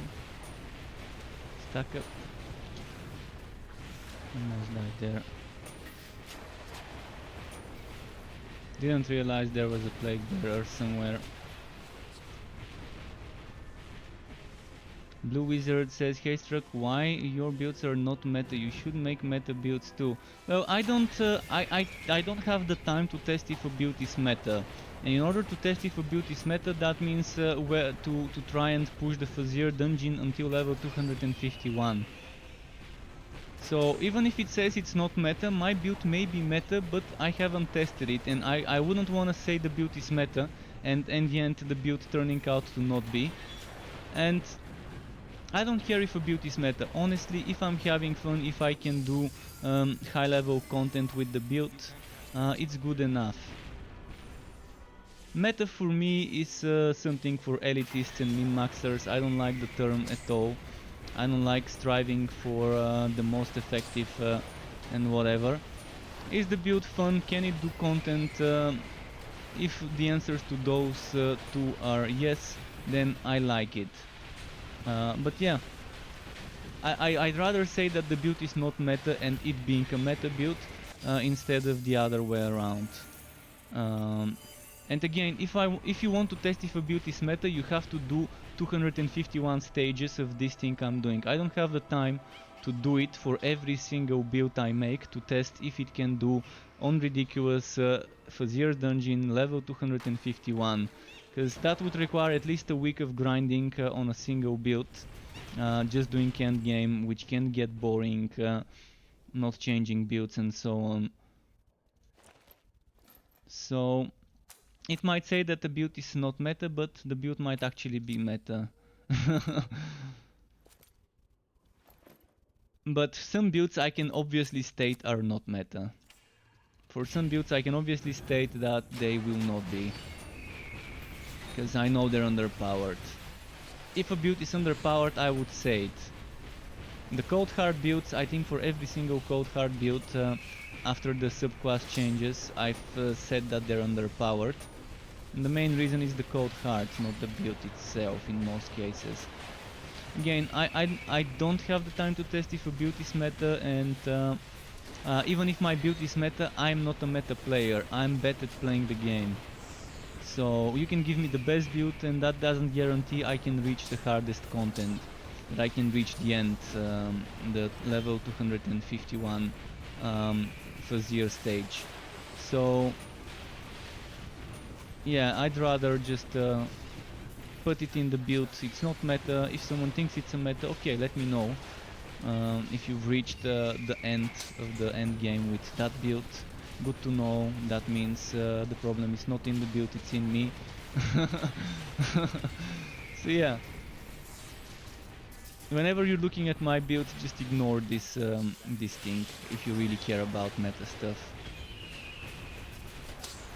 Certain things you're definitely gonna see make more damage per second than others. Especially Electrode builds with Thunder Strike or Lightning Strike, whatever it's called. What's its name actually? Lightning Strike, okay. So yeah, Lightning Strike Electrode builds can be very strong. Regardless whether you're doing Chaotic Strikes or whether you're doing Clockwise Storm. Conjure Electrode seems a little bit underwhelming unless you're doing a casting speed build. For basic attack build it's an overkill. Still not bad, but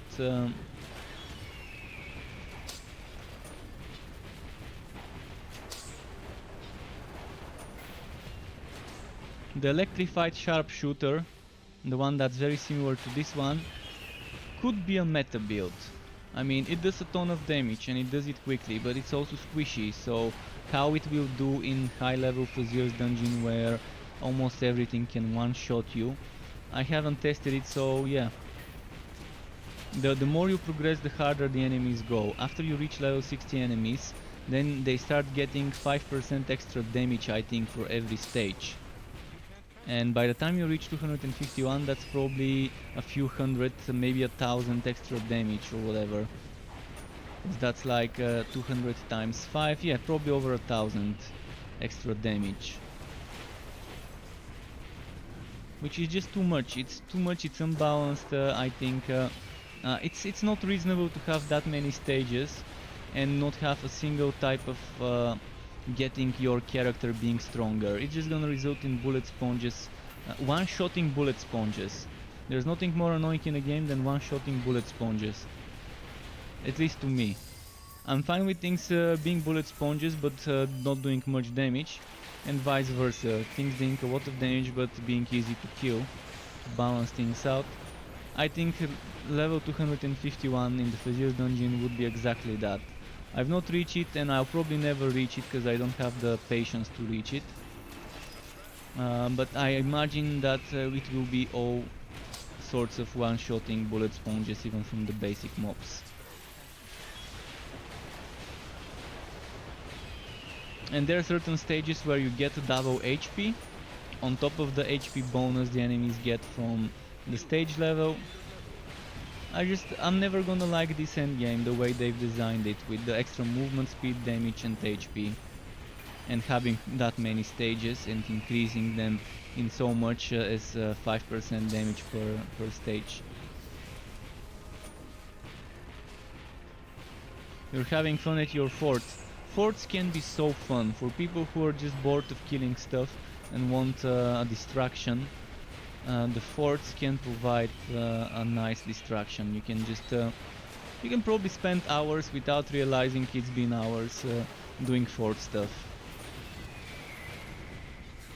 There's a video I made.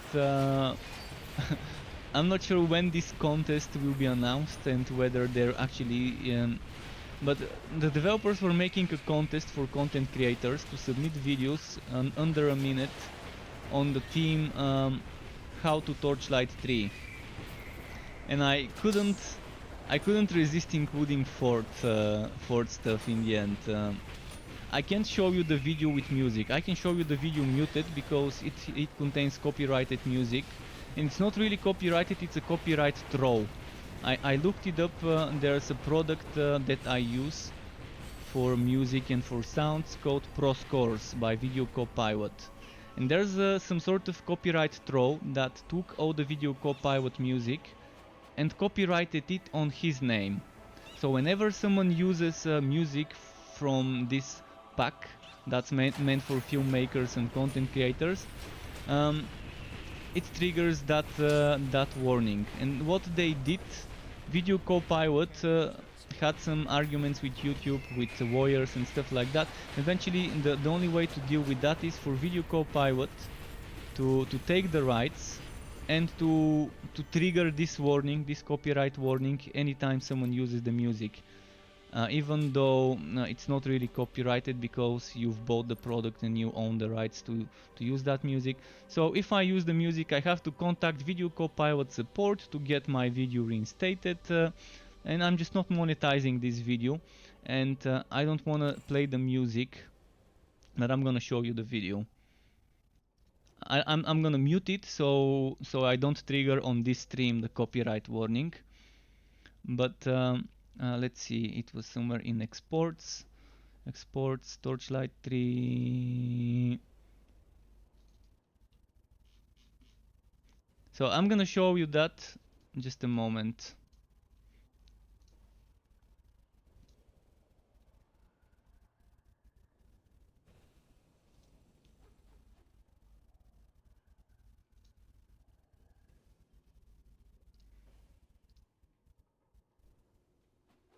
I just want to see if there's a way to drag and drop it.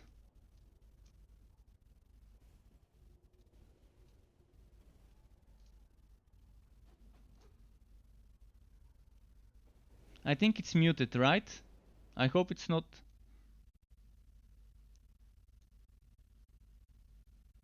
So this is the thing I made, for those who are just wondering, and I included Ford stuff. That's what I was talking about.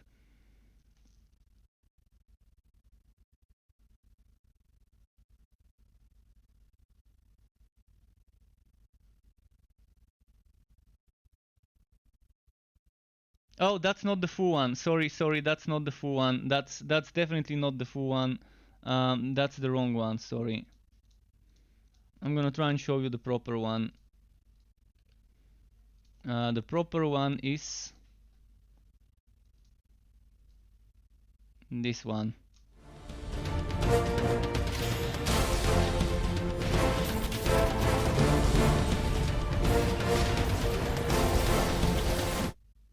shit, the music. I hope I don't get a problem on my stream for that music. I forgot to mute it.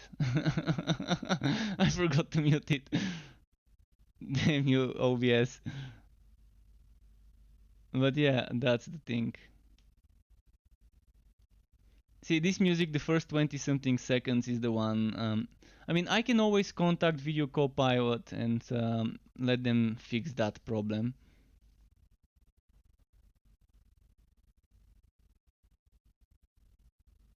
And this is the Ford stuff I included. So that's why I'm saying Ford stuff is super nice.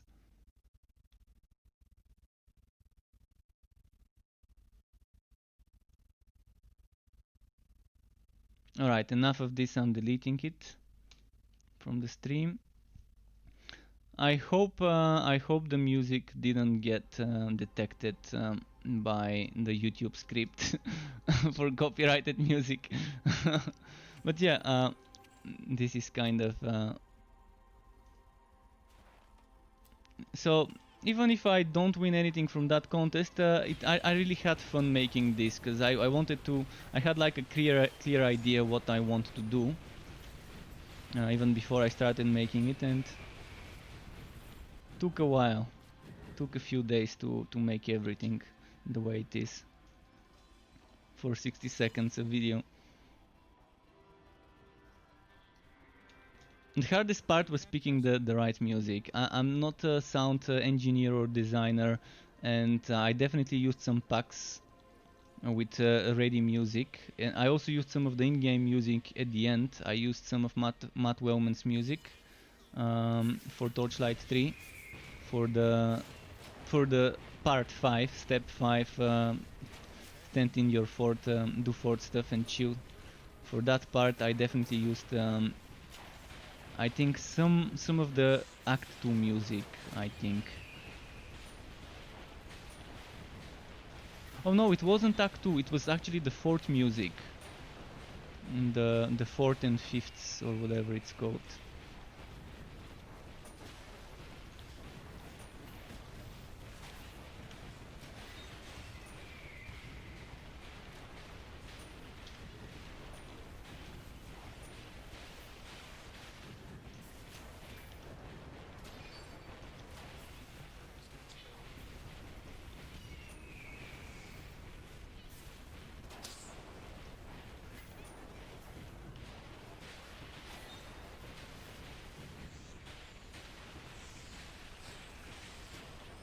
But yeah, this contest, it's supposedly for some sort of Steel Series block.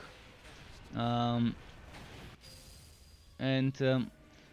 they were saying that up to 5 people, up to 5 content creators who have submitted stuff, if it's good enough for whoever is judging this, could go there. Not guaranteed that stuff will go on the block if nothing's good enough.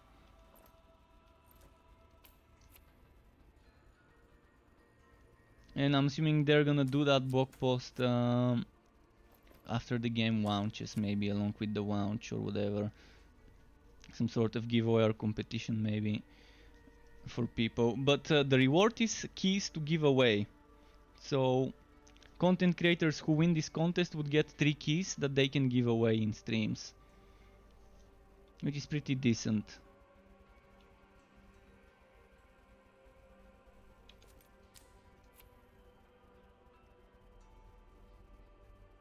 It's time maybe for a new weapon, is it? Let's test.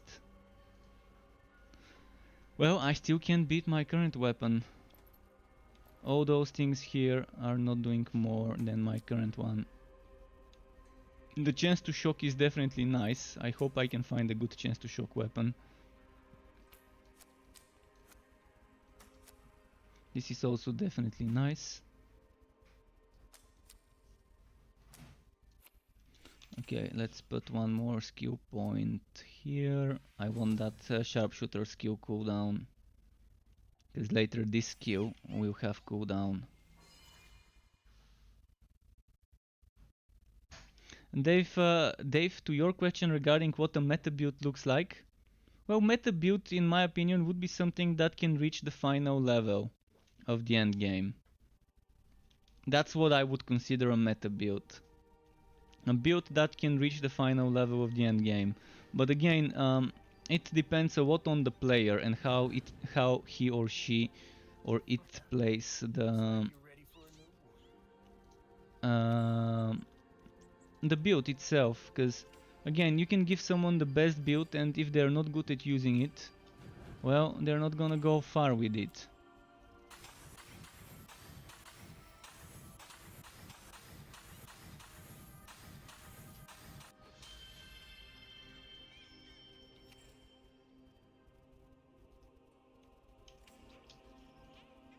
Let's feed it some more items.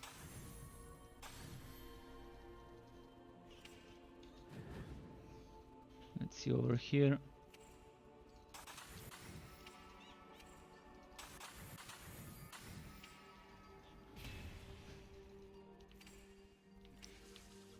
Okay, I've got 9 contract levels from this map. That equals 1 legendary gear item. I'm gonna get some more and eventually collect stuff. For now, let's go for this one. Because I've got good poison resist. Oh, actually no. Why did I pick poison automatons? They're so overpowered. The hazards on the ground from poison automatons. After this map, I'm gonna go and pour myself some water. Honestly, I'm getting thirsty, and I gave my water to my pet because his once was for change, so I poured it into his cup. So yeah, after this map, I'm gonna go quickly to the kitchen to get myself some water and maybe something to grab a quick bite.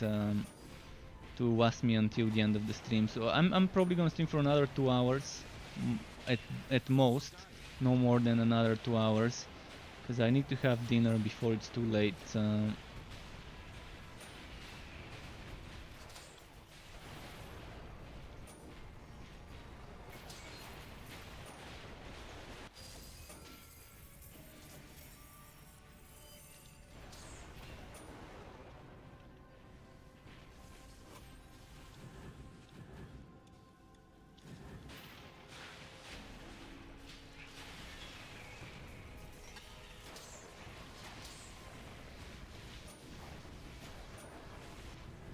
Okay, here we go.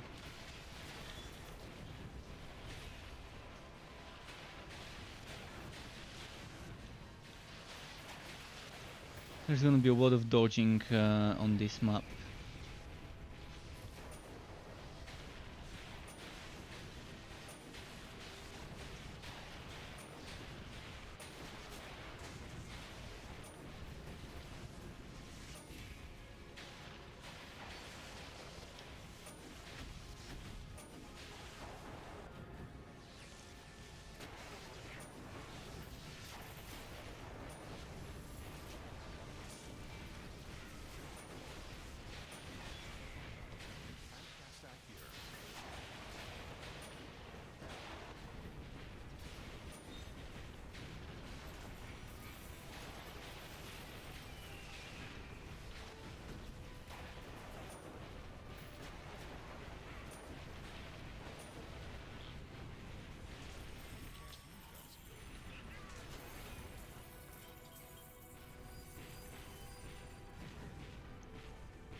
Let's see.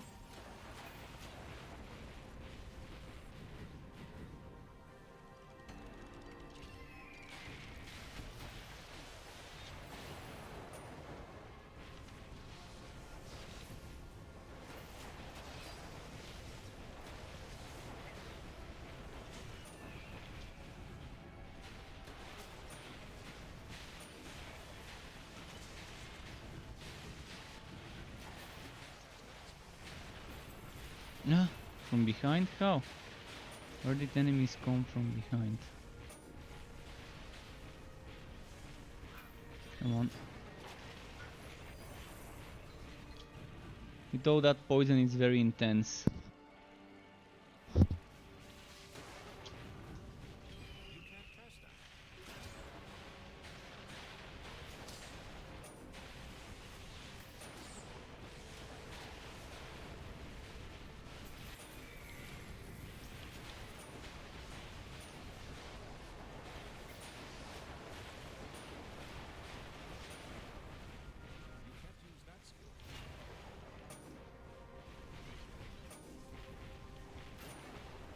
Okay, nice.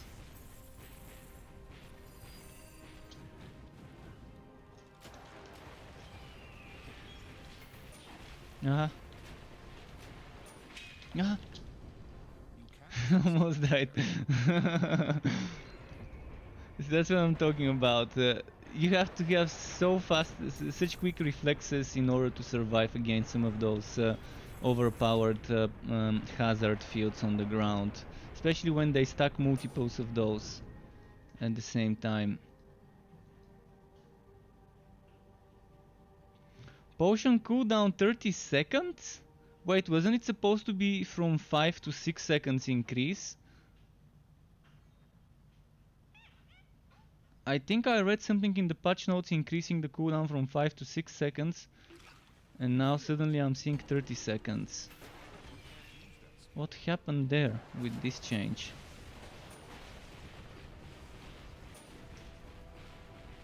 Was it an error?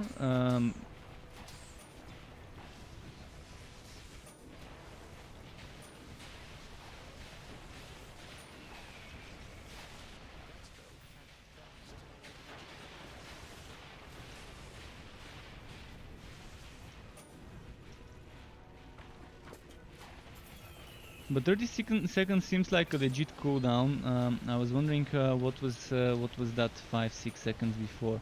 I'm gonna have to look it up.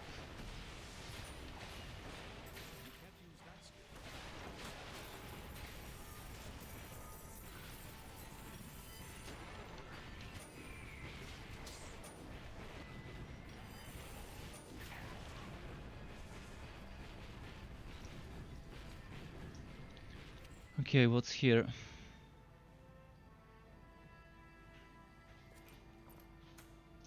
Starting to get socketed items, which is great. I can stack more defenses that way now.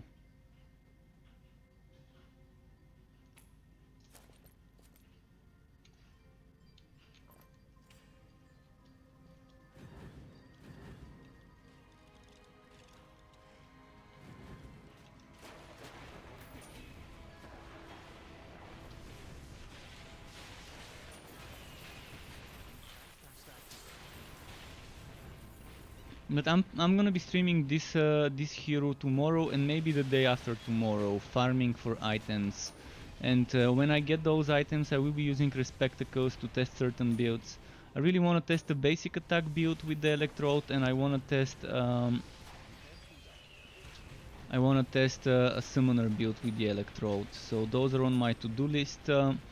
Once I have them ready and I think they're good for a video, they're gonna get their own build videos and builds on my website.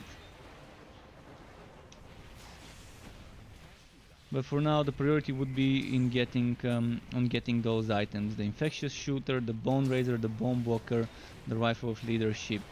Those 4 items that are the most important for the Summoner build, and also for the other one. Oh, for the other one I wouldn't need the Rifle of Leadership. Or would I? It could still be a summoner build, the basic attack one. I could make it a basic attack summoner build. But that means I'm gonna have to remove one more skill from the skill bar, and I wanna avoid such a situation. I can remove one skill from the skill bar, and that's Lightning Barrier to put the goblins. No more than that.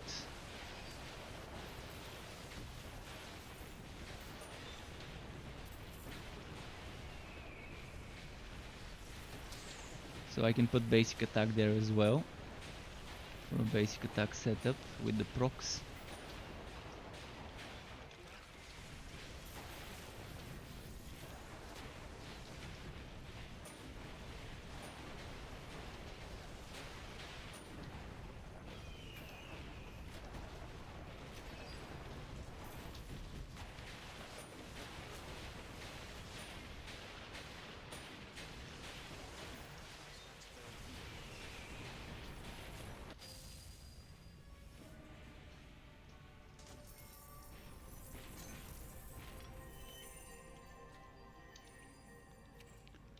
Let's see what's here. 700.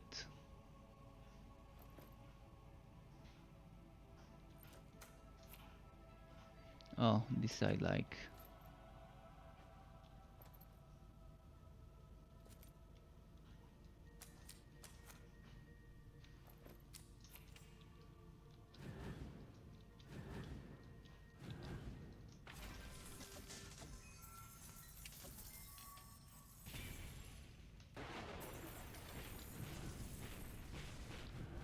Where's the portal?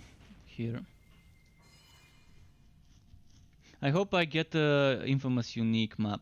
While leveling up here, while pushing the Fazir. I hope I get one such map. Maybe it's time to collect some contracts. To collect some gear bundles.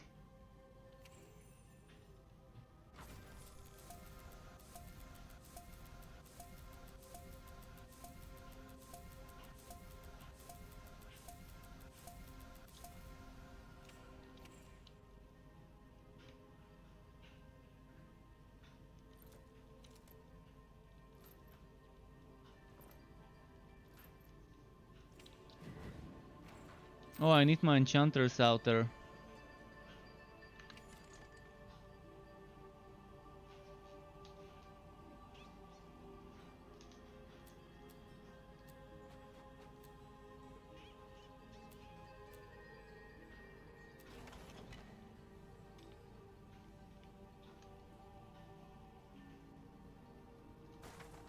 You weaponized the quest.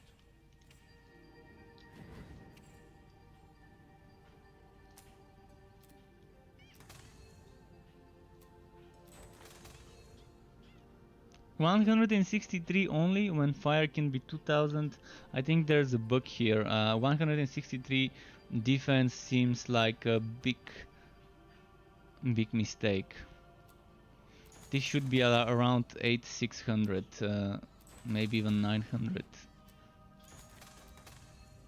See, if fire defense is 2300, that means regular defense should be around 900, 1000. Just the same like on the item. You see, the poison is 2.2, the regular is 1000.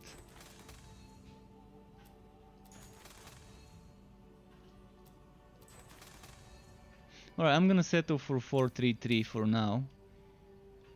Still better than 0. Faster cooldown, nice.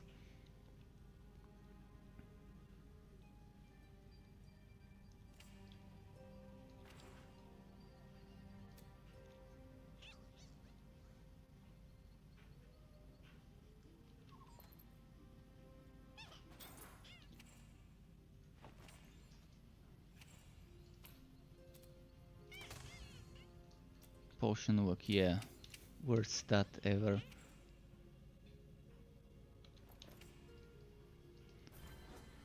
Okay, what are we doing now? A boss fight with Kronk maybe?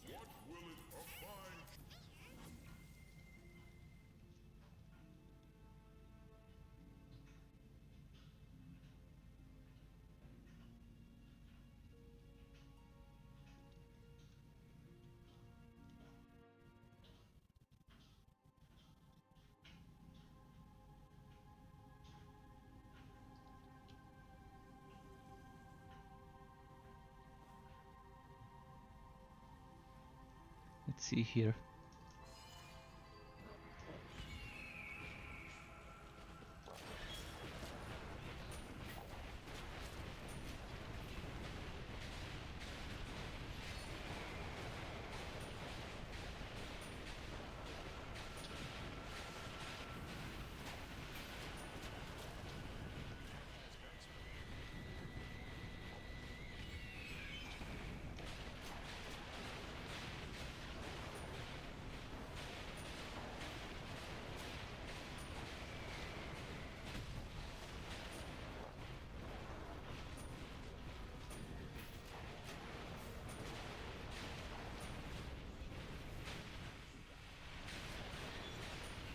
Ah, he keeps running away from my onslaughts. That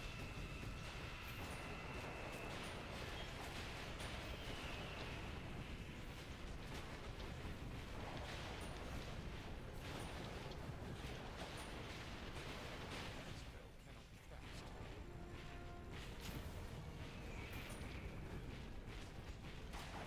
This is the end game. What I'm doing right now is the end game. The point is to keep farming better items and to just kill stuff for fun. I mean, when I play games, I play them to just have fun, to chill, and even if I'm not getting better items, it's good to do it. You can challenge yourself, but I definitely agree it's nice to get gear, to get rewarded. Getting rewarded with items is probably the best thing you can do to the players. I do think that items are a very good driving factor for players in games like those. Gear motivates. People love getting good gear. But yeah, that's the end game. You beat the story and you start doing the Fuzzier. And if you want to push until the end to prove to yourself that you can reach the final stage of the Fuzzier's dungeon, you can just keep pushing and pushing and pushing to see how far you can go. There is a limit, so you know eventually you can reach it if you keep pushing further.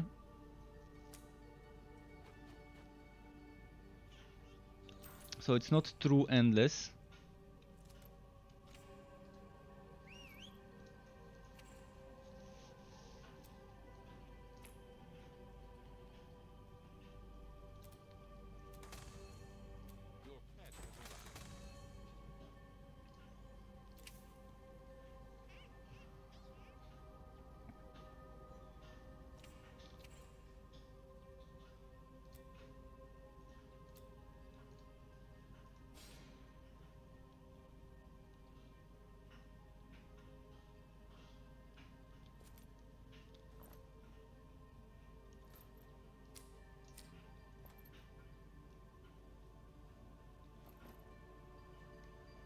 Your pet has arrived.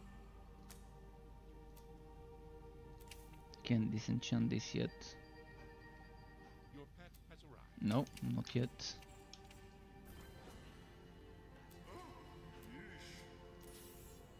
Okay, nimble, so they're gonna have movement and attack speed. Oh, we're doing extreme close-up here. Okay. Little bit of a close-up.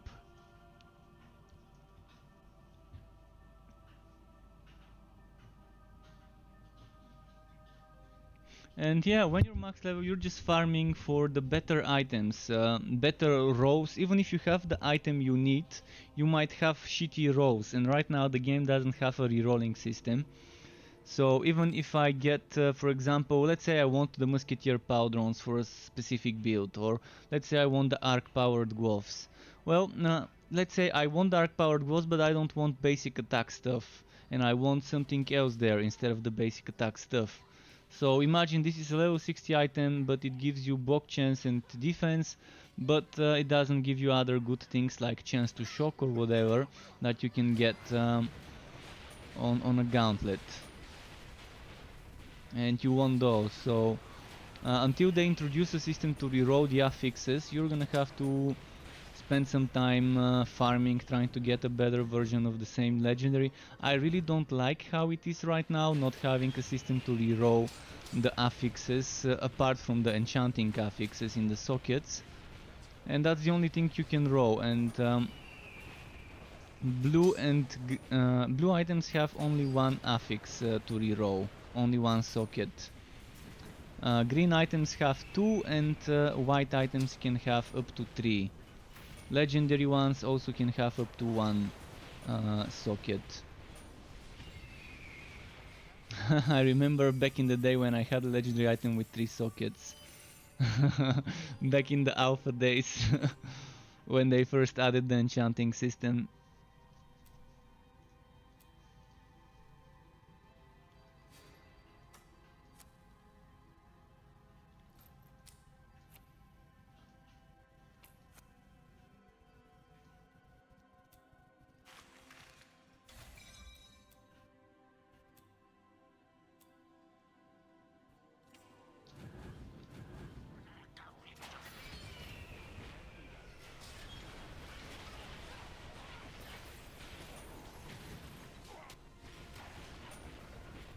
But I think that's the same for every game of the genre. Every game of the genre, the end game is basically you farming, regardless whether it's farming a boss or maps or rifts. You're farming those to get better gear, to get stronger.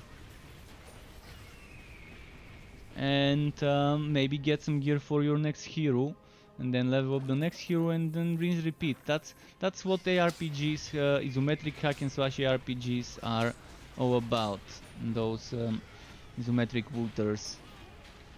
It's been the same in Diablo 1 and 2 as well. You finish the game, then you start farming for levels and for better items, and rinse repeat on a new hero eventually. But I like when there's variety of the things you can farm, not just the same mode over and over again. And that's why I hope that with the next big update after launch, they will be bringing some sort of a new endgame. Even if it takes them 2, 3, 4, 5 months to make new endgame modes, I would love to see new, completely different endgame mode to this one. To not feel like mapping, but to be something different as a mechanic. It could be a survival mode, it could be push the payload, defend the payload, it could be something like Global Agenda's Dome Defense as a survival, or it could be similar to Grim Dawn's Crucible if it is survival. It could be a raid. I mean, in Global Agenda you had a very nice dome defense raid, where you're standing in one place and defending multiple waves. Until you defend it, and it was something short. It was something short, you had to do like, I think 5 waves or whatever number of waves. It wasn't something like the Crucible in Grim Dawn, where you can reach 90 stages or whatever. That takes a long time.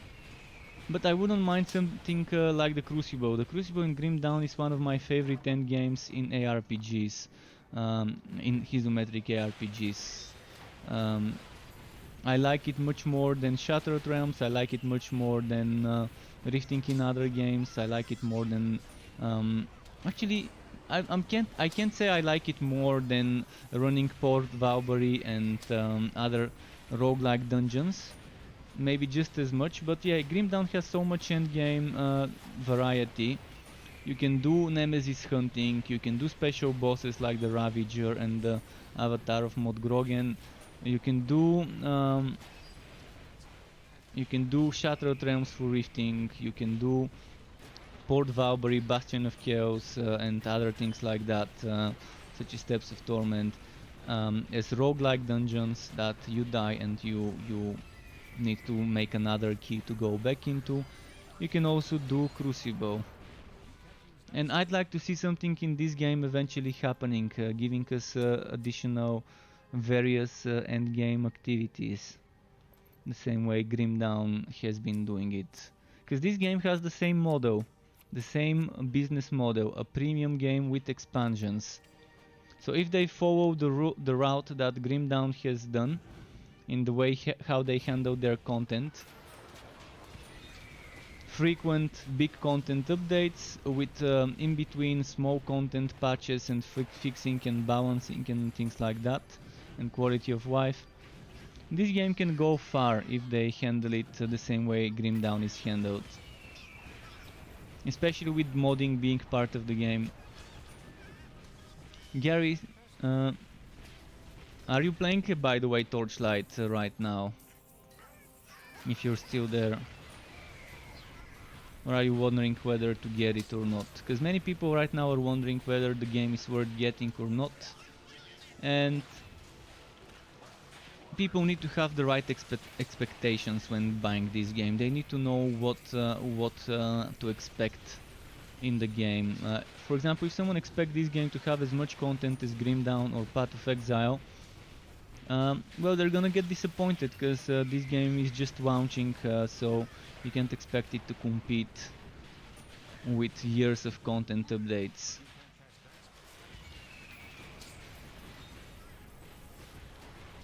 But for a launch game, I think it has enough to offer in regards to build variety.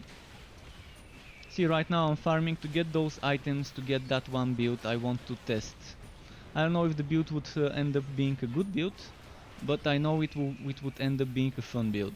where I'm using summons to trigger lightning strikes, and more summons means more hits per second, more lightning strikes per second.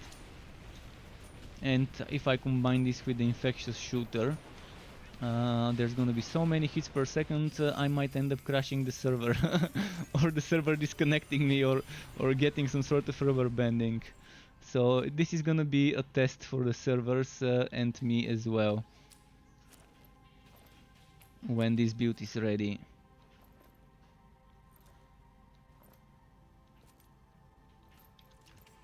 Test for the netcode. Can it handle all the hits per second I can give it when this build is ready?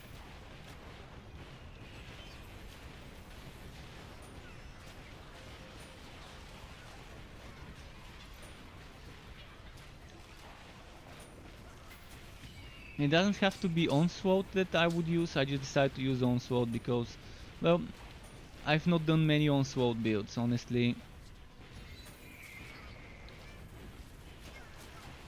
I've only done the Onslaught Summoner at the beginning of Early Access, which is very outdated and not recommended. I did Onslaught a few days ago, I think a couple of days ago, on my public test realm 1.0 Fun Times stream. I think on this one I tested an Onslaught Summoner. Infectious Summoner, but with Onslaught instead of targeted strikes. I think I did something like that, and it ended up being fun. It ended up being fun.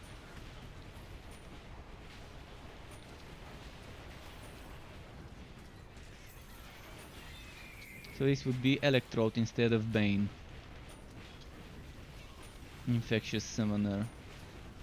So it's gonna be Electrified Summoner.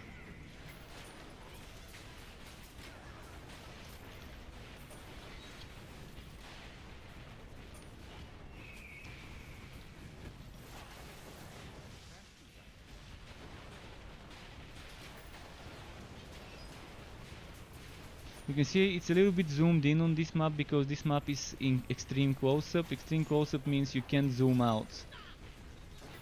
You can zoom in a bit more, but you can't zoom out more than this on such a map. It's a weird way of handling map affixes, but I actually like it. It's not something annoying. It hurts your field of vision, but that's fine. You just have to be a little bit more careful with enemies with ranged attacks and enemies with charges.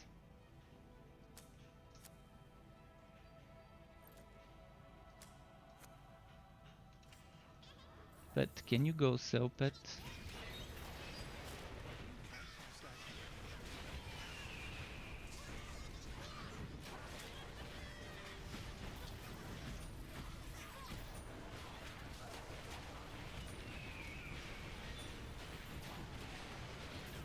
There's so much going on the screen now that I'm zoomed in.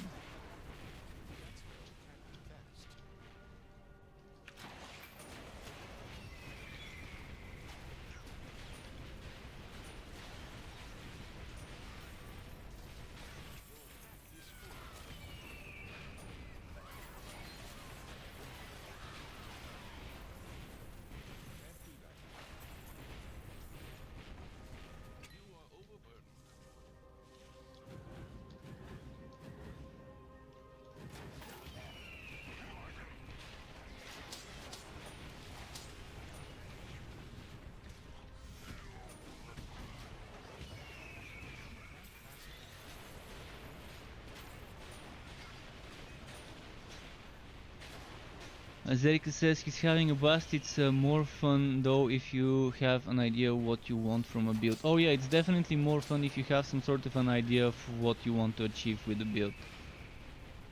Even if the idea comes as you're leveling up, if you don't know what you want to do while leveling up. For example, I didn't know if I want to make a summoner build with this one. I knew I wanted to make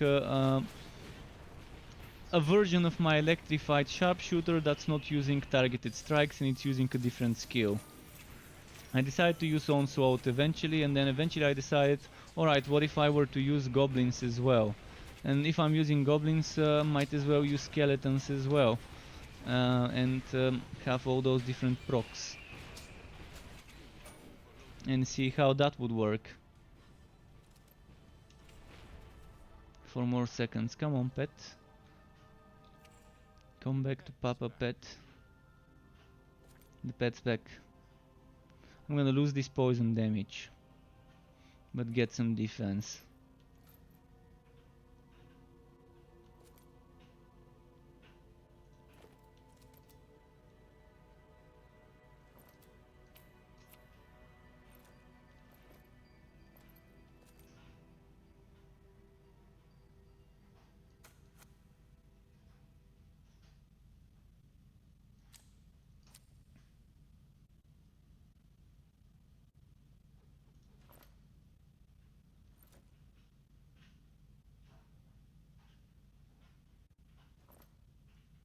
Okay, we're done with sorting the inventory. Let's move. Let's go kill the boss fight enemy. Actually, before the boss, I'm gonna charge up my relic energy a little bit more. The one spent, the relic energy spent.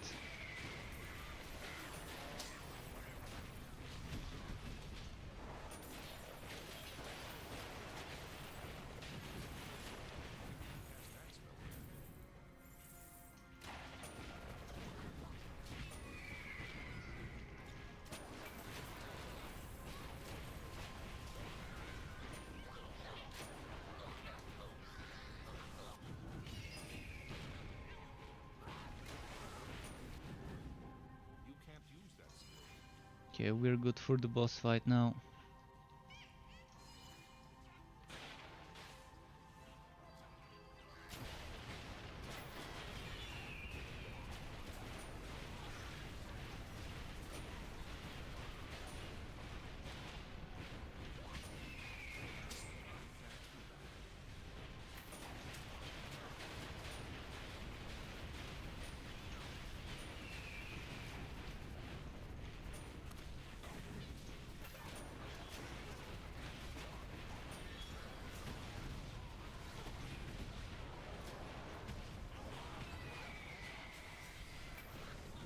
Come on.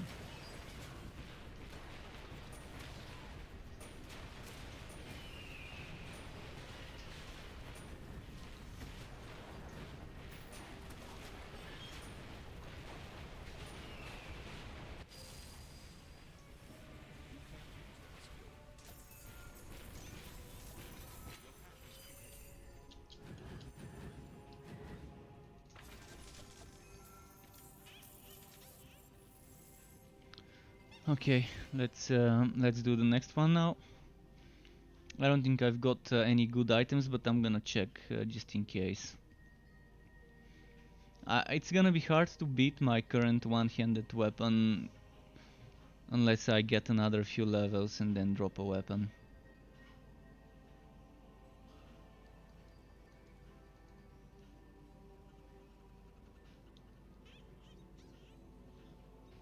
You may not like to be able to switch the relics, but keep in mind, in order to level up a new build, a new class, just so you can test a new relic, that's you sacrificing around 10 hours of time, and that's not leveling up to level 60 just to like level 46 just to complete the main story. So if you want to test a new relic, you have to sacrifice 10 hours of your time, and time is precious. Time is precious, not everyone has a lot of it, and I think this is a big pulling factor for some people to not really like that aspect of the permanent subclass choice. But it's good, I really like the variety, I like the changes to the subclass. It would have been nice if there was an item you can use at level 60 to change your subclass, or maybe some sort of NPC to talk to at level 60 to change your subclass after. Let's say after removing every single point you spent into the subclass. So let's say I spent 27 points, I remove all those 27 points and then talk to that NPC and change it. That would be actually a very great change. It would be very good change to have something like this. But even the way it is right now, it's okay. It's okay, it just takes a little bit longer to get the most out of your testing, out of figuring out whether you want to use this class or that class. That's why I'm gonna try and help people make the choices when they're tough choices, by making build videos and content and guides I will make a guide about how to choose your relic, how to choose your subclass eventually. First things first. First I'm gonna update my what's it called? My beginner's guide. I'm gonna make a newbie guide just to have different names. So after I make the newbie guide, I'm gonna start making all sorts of different content. Before the newbie guide, there's gonna be overview of the patch and review of the game. But yeah, I've got a lot of content planned, and I wish I could clone myself and duplicate my computer 2 times so I can do multiple things at the same time.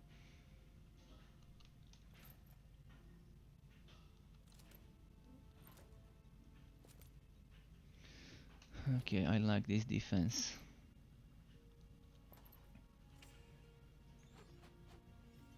Not sure I'm a big fan of having skill levels on weapons as affixes. This makes it even harder to get a perfectly rolled weapon with extra flat damages.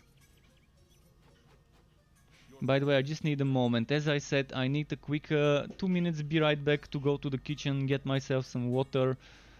So I'm gonna start the BRB screen, and if you're on Twitch I can run some ads for you, but if you're on YouTube I can't run them on demand. So give me a moment to go get myself some water, maybe something quickly to eat, and I'm coming in like 2 minutes.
Alright, I'm back, thanks for waiting and sorry for the delay.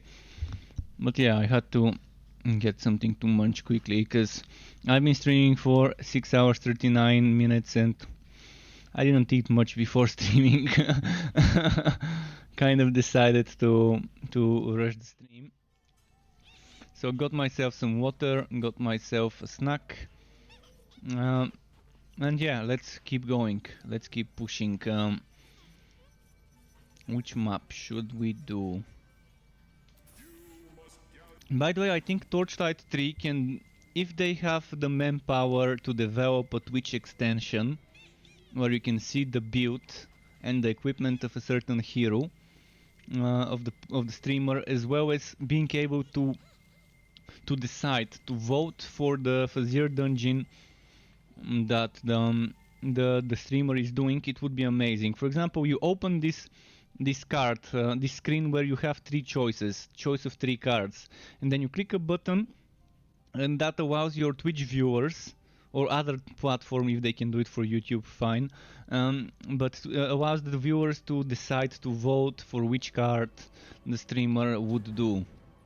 This would be amazing. The same way Baldur's Gate is doing it for certain dialogue options. I just thought of this right now after coming back and seeing my screen with those three cards.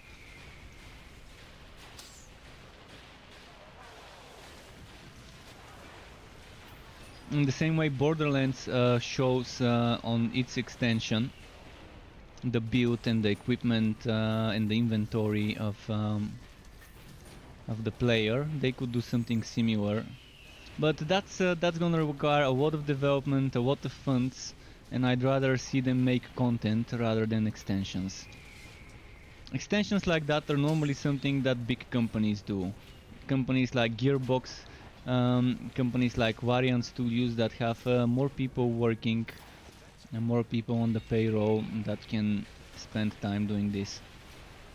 But eventually, after a lot of time has passed and they've stabilized the game with enough content, I wouldn't mind seeing certain integrations.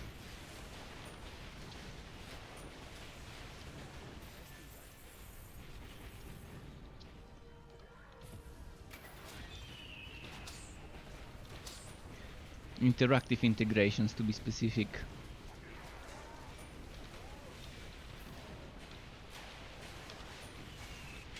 Oh, this was almost a one shot. Gotta be careful with those one-shotty guys. Now I can't get close to them because this guy keeps charging. This has got a big wind up.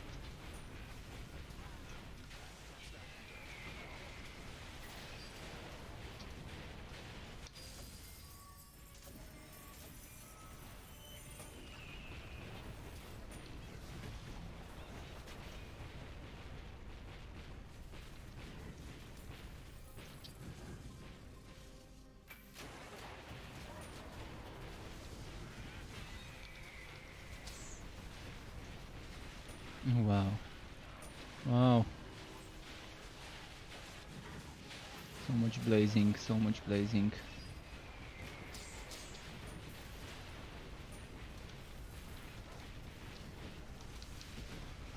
Oh, come on.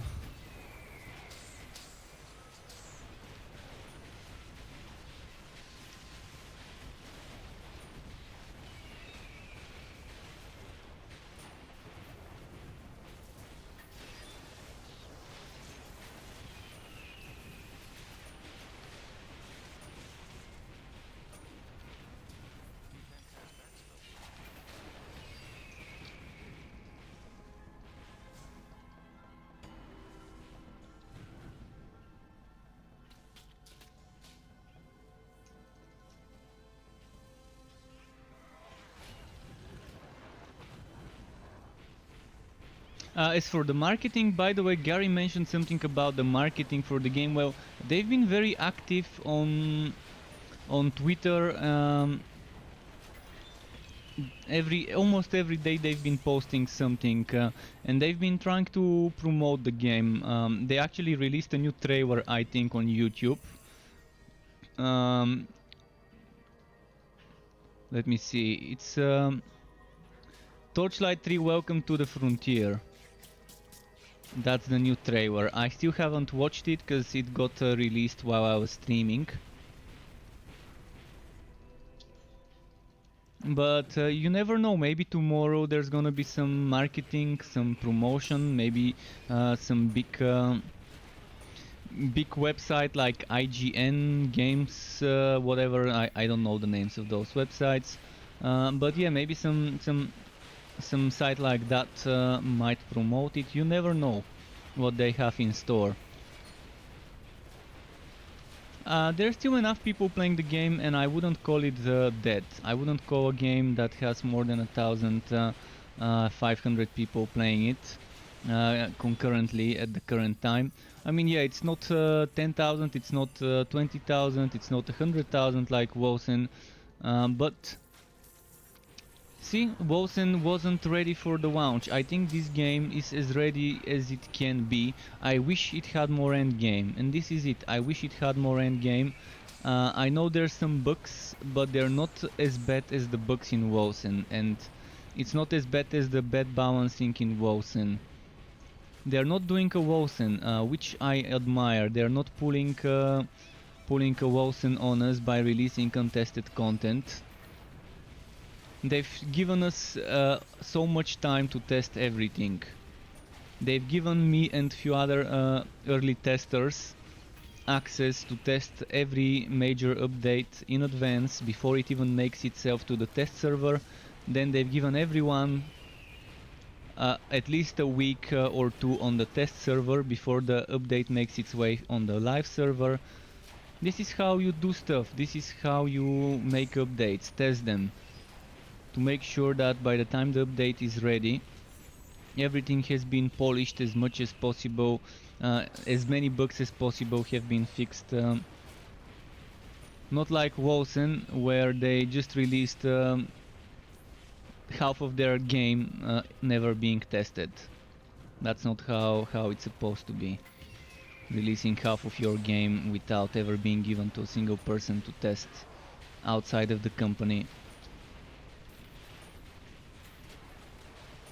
And I admire Extra Games for knowing this and wanting to make a game that the community has helped test, given feedback after testing. And in general, this game is in a big way community developed. Not developed, but community driven. Let's say the development of this game has been community driven since day one. Ever since I started playing, which was not day one of the game. But ever since I started playing April 2019, they have always been asking the community, and most of the big changes in the game were as a result of player feedback. The skill system being reworked 3 or 4 times, the relic system being reworked 3 or 4 times. The pet system got some slight changes. I wish it had more, but maybe, you know, with some future update we might get more from the pet system. The enchanting system, I wish it would be more than what it is, but there's time for that. There's time for those things to improve. I think for a game that's launching, it has enough for now. Maybe people would get bored and after a month would stop playing it until the next big update, but then maybe the next big update would be worth returning for.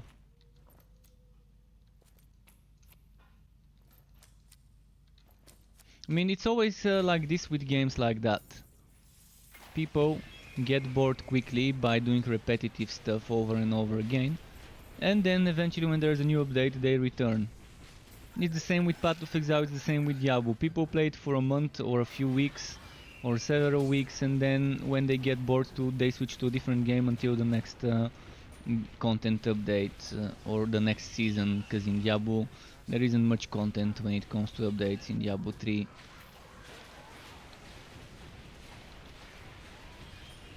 But yeah, with Path of Exile, every season, every league brings some sort of weird, wacky mechanic, which I actually admire them for doing that. It may not be my cup of tea playing Path of Exile, but kudos for coming up with crazy ideas for every league.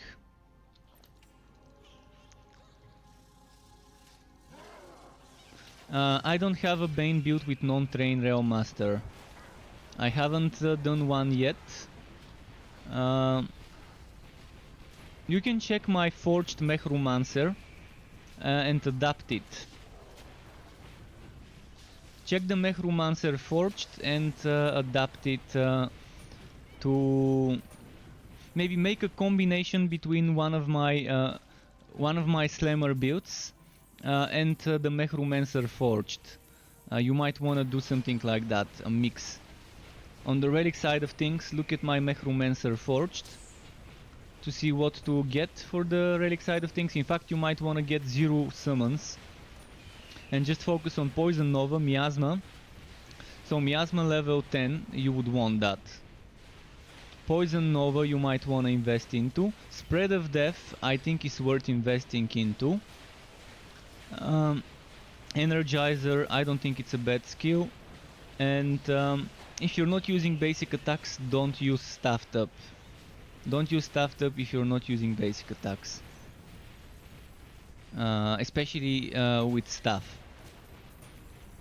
If you're using them, then consider using it, but keep in mind it might be a little bit underwhelming, those enchanted staffs. Something that you could consider is investing into Spectral Spider for the nuke, not for the actual summon damage, for the bombs.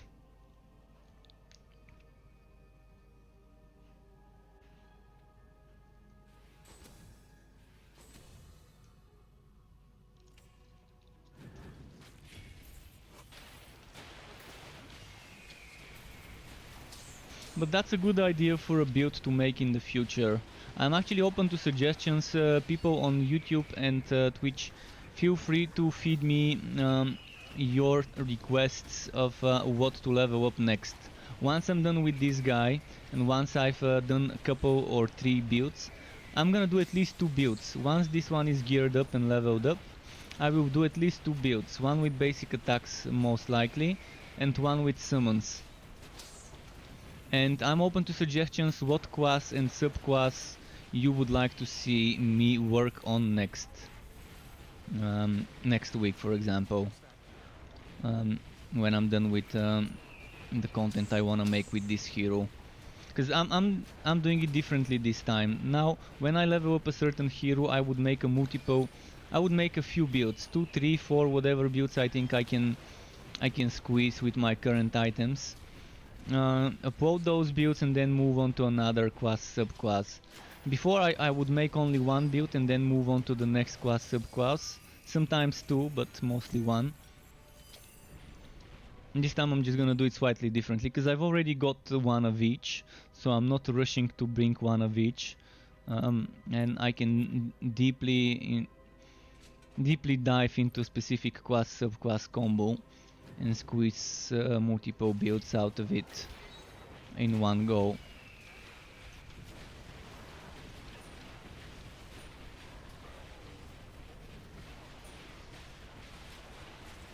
And I've played Last Epoch, I just lost my saves. And the weirdest part is I didn't lose all of my saves. 2 out of 3 heroes got deleted with no explanation why and how. And I don't understand why a game that wants me to log in before I can play it is not protecting my saves. I know it's early access, I know save loss can happen, but I would at least like an explanation of what could have happened, why it happened, and how to prevent it from happening in the future. Because I didn't touch the game for a while, for a few weeks I didn't touch the game, and I was playing other games. Then there was a big patch and I returned to see the new act and so on, and then what do you see? My first and second hero are deleted, my third hero remains, my lowest level hero remains. And I'm Baxi, no more wipes. The last wipe was on Tuesday. Last Tuesday, the 6th of October. So if you get the game now, you're getting it cheaper and you're retaining your progress that you can make before the launch. The game is launching on the 13th, this upcoming Tuesday, but the wipe was last Tuesday on the 6th. So Steam Early Access players had a head start of 1 week compared to other platforms and to people who buy it on launch day or after.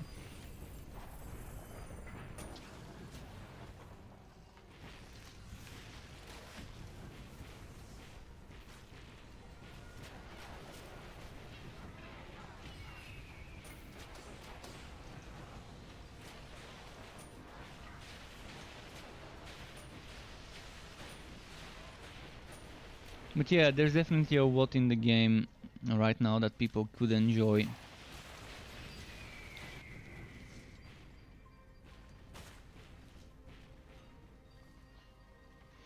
Sharpshooter with Bane and only poison skills could be cool, but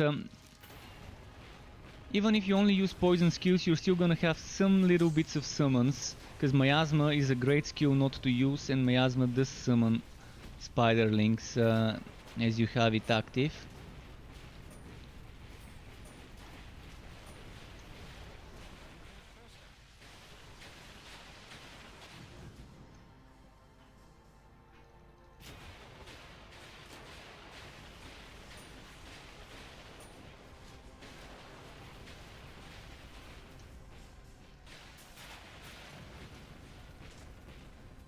As for what I can say about Vast Epoch is a great game actually.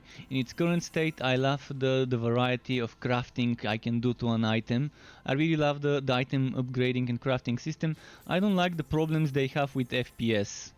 Even people with 2080 Titanium cards were telling me in my stream chat that they were having problems with the FPS, even after the supposed update that fixed the FPS problems or improved it.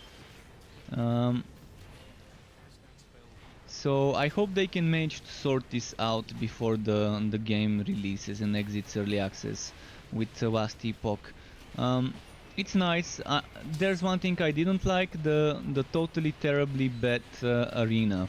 The one thing that's competitive in the game. I don't like how they're handling it. It's a no life competition. It's a competition of who has the patience to do the same boring, competitive, repetitive mode. The same repetitive content for more than another person.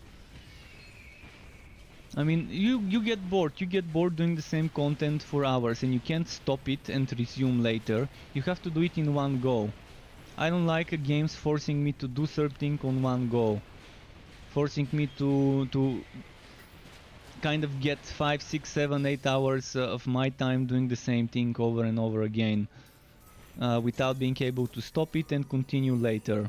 It's as if Torchlight 3 would ask people to complete the whole Fazir dungeon in one go. If you leave it, then you have to start from stage 1. Imagine if that's how the Fazir worked. Would you ever enjoy it? I know I wouldn't, if that's how the Fazir worked.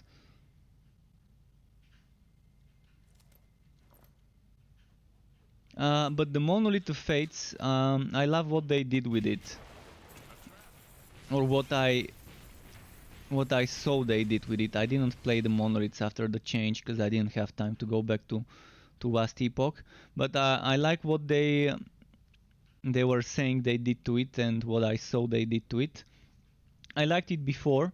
I prefer doing Monolith of Fates instead of Arena. And I like the build variety. I like the system. The uniqueness of being able to have passive trees for every active skill. This is one of the biggest things I like about Vast Epoch, being able to level up and upgrade every skill to make it different by adding passives to each active and doing it differently to get different effects.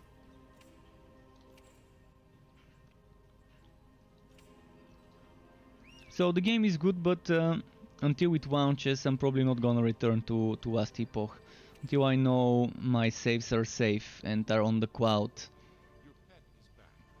Because as you've probably heard me say multiple times today, I don't like losing progress, and losing 2 heroes that I spent times leveling up, it felt wrong. It felt bad.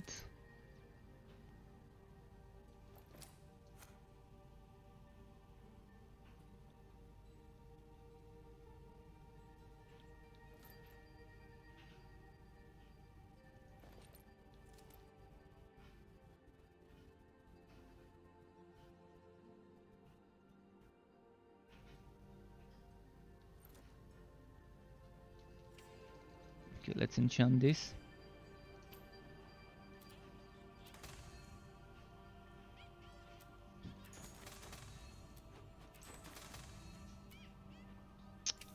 Seriously.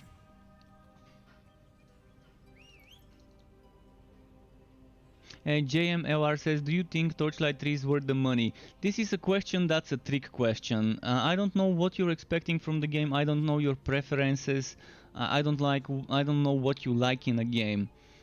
I personally would buy it in its current price. I would buy it after launch as well for the price they're offering, but I know the game doesn't have much endgame. It only has one endgame option, and I don't like this one endgame option. And even knowing that it only has one endgame type, and knowing that I don't like that, I still would prefer it to some of the other things I have as a choice out there. But again, my taste in games is very, very different from the majority of people. If my taste was like other people, I would have played Path of Exile instead of this game. But I like this game more than Path of Exile. That's the type of player I am. Whether you're the type of player I am, that's probably something I can't answer myself. You have to answer it yourself. I don't want to say the game is worth it and someone buys it and then tells me, shit, I don't like the game, it's not worth it. Because again, different people have different preferences. Oh, perfect. I really wanted this item for my Legendarium for when I... So, 1 out of 4 items done. Now I need the Bone Razor, Bone Walker and Infectious Shooter. I think it's an improvement over Torchlight 2, but most of the people I talked to or read comments from don't agree with me, because they have expectations for this game to copy-paste Torchlight 2. This game is not copy-pasting Torchlight 2. I like this skill system more than Torchlight 2 skill system. Believe me, this skill system has more depth than Torchlight 2 skill system, it's just not on the surface. Earlier I did the maths, and you can get for every class, when you consider the subclass, you could get like 39 active skills and 142 passive skills. Combine that times 4, you get 39 times 4 and 142 times 4 active and passive skills. You get around 160 builds you can make, maybe more, most likely more. For every class and subclass you can make at least 8 builds that are completely different, using different active, different passive skills, different items, different relic skills, different relic passive skills. Whether you're focusing more on or precision, whether you're focusing more on adventurer, whether you're focusing more on the relic, and if on the relic, which part of the relic. Again, the build variety is one of the biggest pulls in this game. I like the item system. But again, there's things I would like to see added. I would like to see Diablo 3 style item rerolling, or you can even call it Chronicon style item rerolling of the affixes. I would like to be able to change the item affixes to something I want. If it's giving me potion luck, I would like to change it to defense or damage or crit chance or crit damage. Because I don't want potion luck, so why shouldn't I be able to change an affix of an item if I don't want it there? If I have resources that could help me do it, I think I should be able to change it.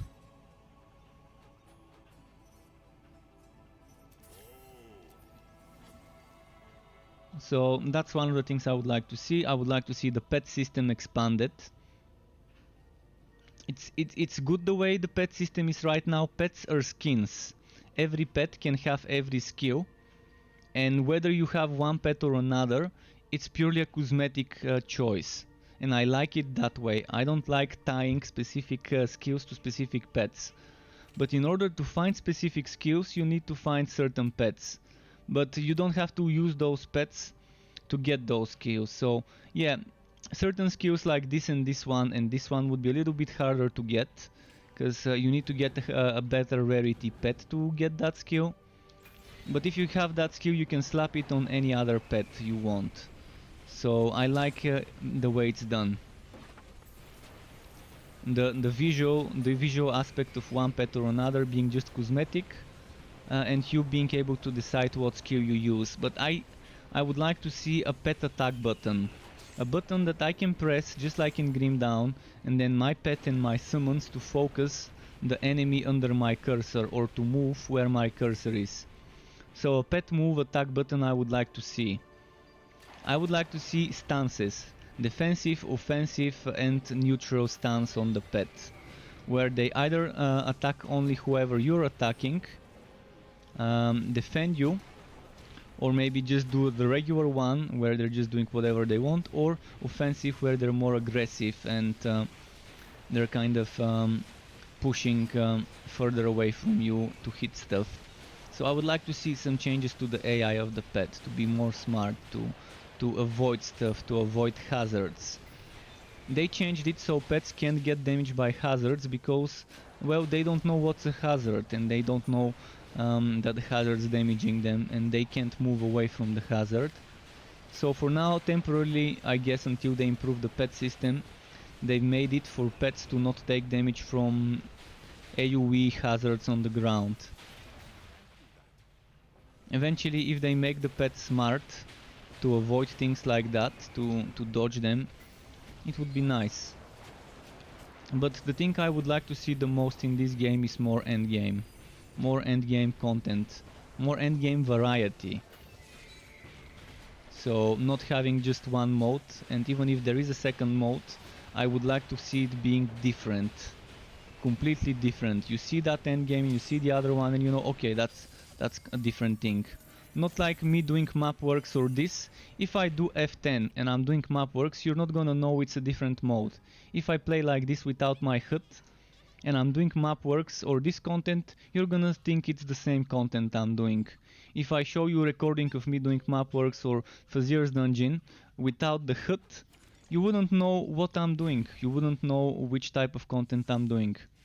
So I would like to see a mode where if you press the no HUD mode and play with the no HUD mode, that you would know it's a different type of content than the Fazir if someone starts to play like this.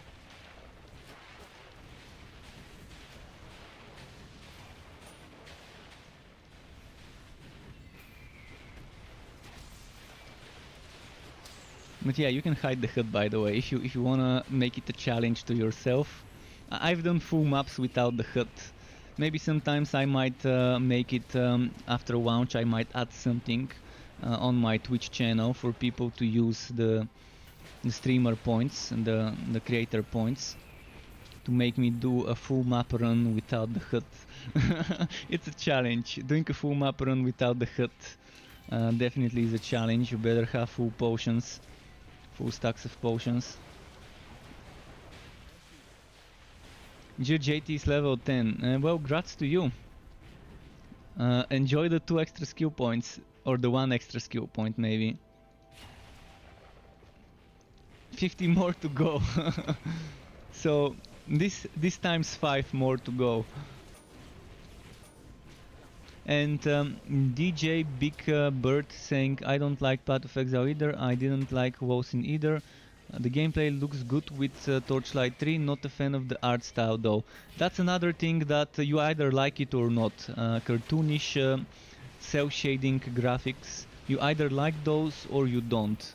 I personally love art style like this, but the weird thing is I don't like how it's done in World of Warcraft. World of Warcraft with its cartoonish graphics looks disgusting to me. I just don't wanna play that game. I don't like it, but this game I love. Borderlands I love. Even Paragon, not Paragon, but what's it called? Pagan Online. Even Pagan Online, which could have been a good game, now it's Pagan Offline, because the bad publisher company was handling Pagan Offline. Wargaming Inc., one of the worst companies out there to handle a game like Pagan. So Pagan could have been a direct competitor to this game. Earlier I said Paragon, but it's not Paragon that I was referring to. I was referring to Pagan when I was talking about a game that is a direct competitor to this one. It looked good. The cartoonish graphics in Pagan looked nice. It had a lot of potential as a game due to using the Eastern European mythology, which hasn't been used too much other than vampires and Dracula and all of that. Other than that part of Eastern European legends and mythology, and Greek, which I guess falls into a different category, ancient Greek stuff. We have things like nymphs, we have things like legends and so on. Especially in my country there's some weird stories about Krali Marko, Kingly Marko, or whatever you wanna call it, I'm not sure how to say it. It would have been nice if someone did a game with that in mind. But yeah, a lot of the mythology and the legends of Eastern European culture has been kind of in a way adapted in Pagan Online or offline now. It would have been nice if the game didn't fail, if the game actually got handled by a decent company that knows what they're doing. It's a shame the game ended up being published by Wargaming.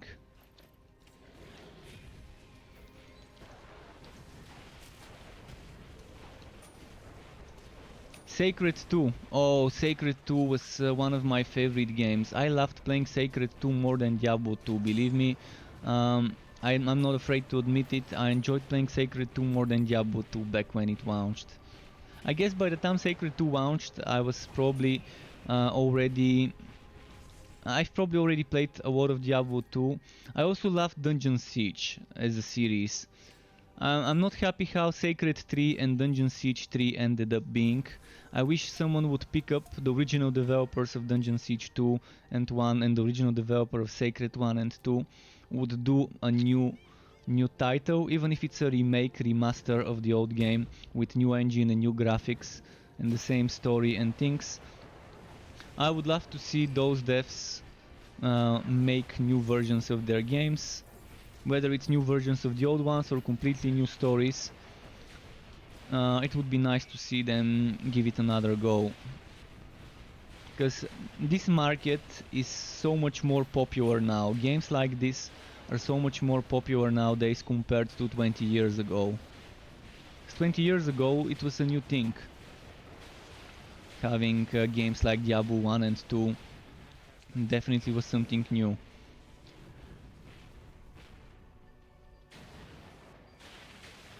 There's another game I really liked playing, Darkstone. I'm not sure if you guys heard of it, but if you haven't, you might want to look it up.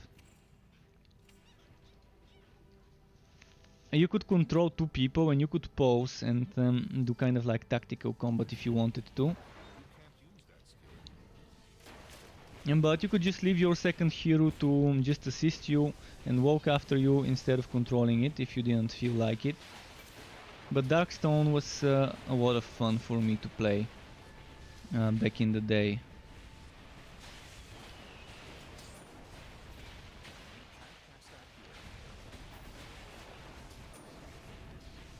And someone ported it to mobile and tablets, and I think it wasn't official port and it got removed from the Play Store.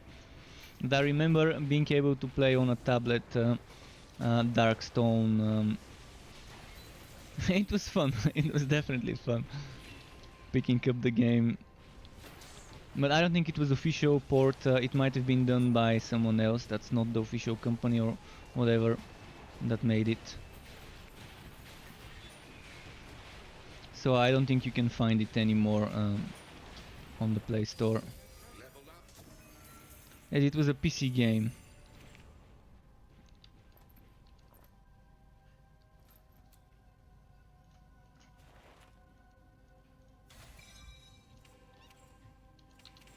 Level up.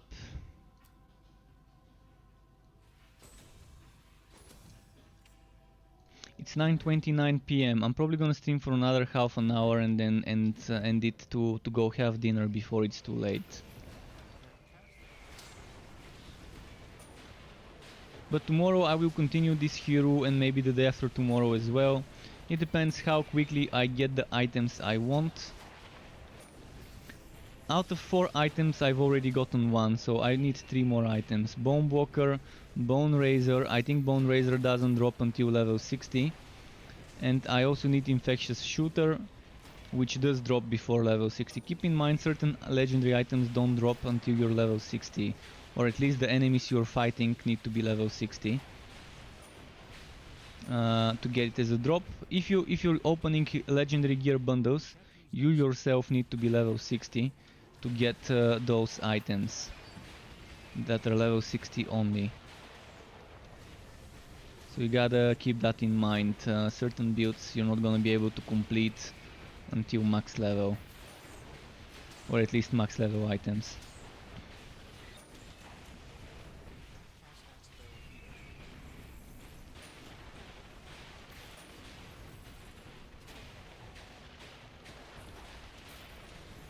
If someone has gotten Bone Razor before level 60 after the recent patches, let me know, because I suspect it might be a 60 plus item.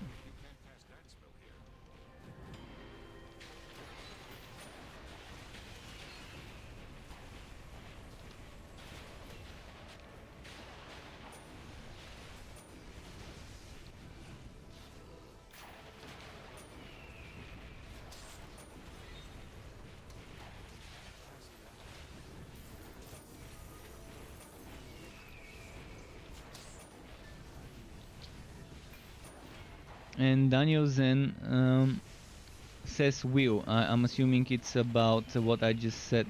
Thank you very much.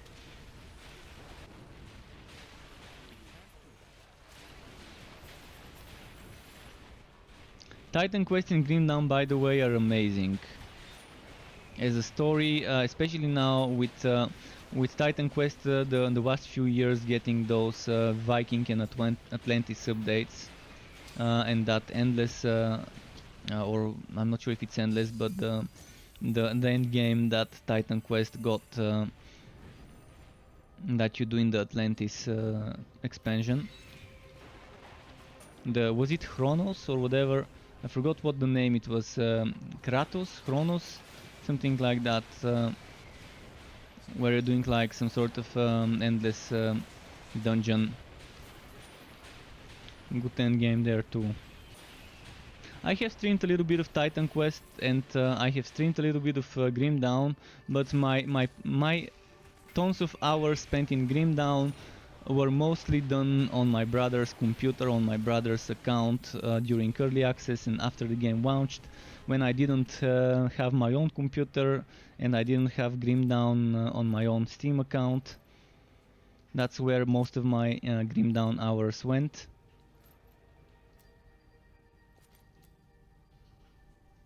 So this is 5,000 defense roughly. The other one is the other one is 4,000 defense. Tough choice. Not really though.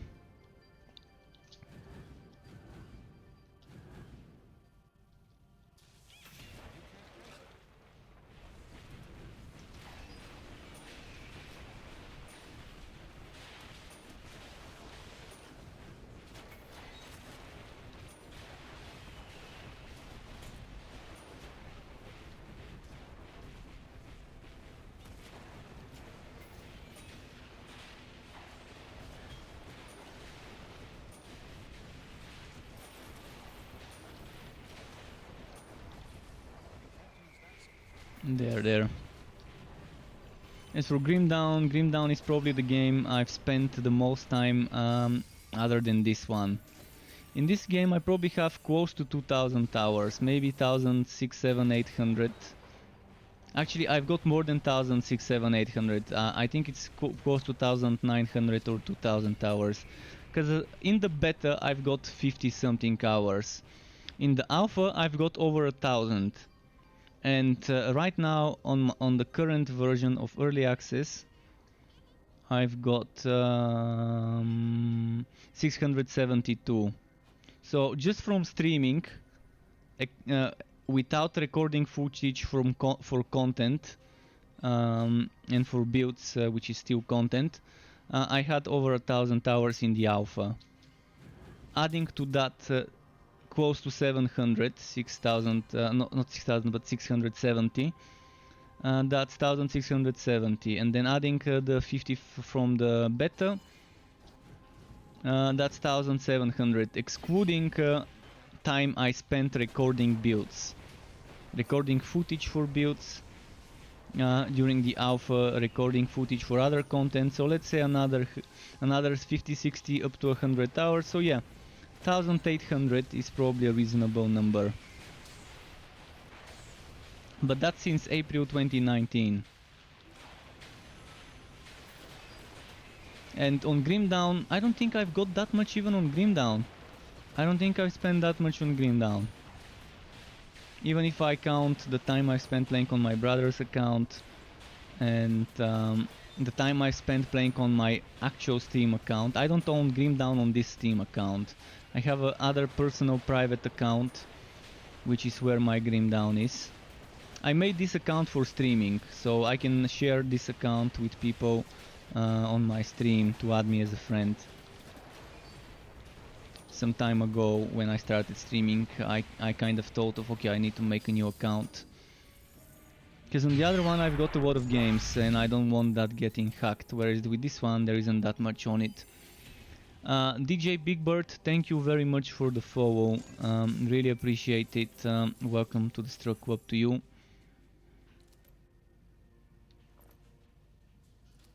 So after spending this much time in games like that,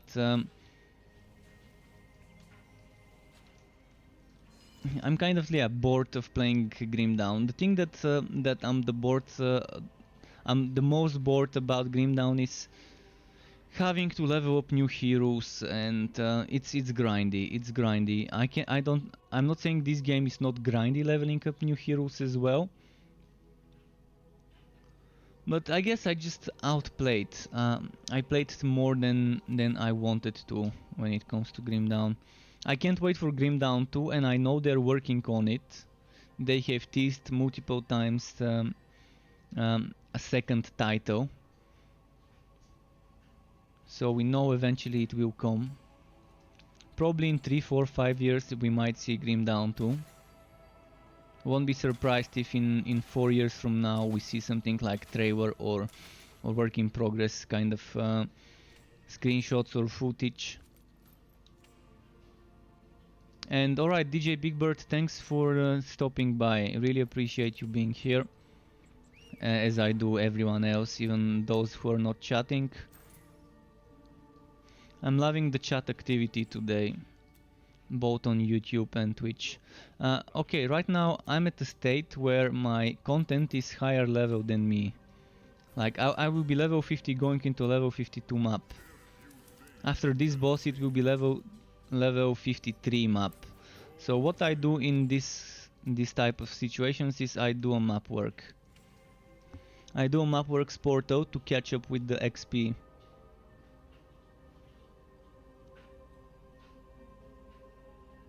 Alright, JJT, thank you as well for stopping by. Good luck with the leveling, have fun doing the story, and enjoy the changes in the game. And Daniel Zen says, should I keep level 30 legendary set when I'm level 50-ish? Well, you can keep it for outs. You can keep it for outs if you really need the essences. You can sacrifice it and keep the essences to enchant, but I would keep it for outs.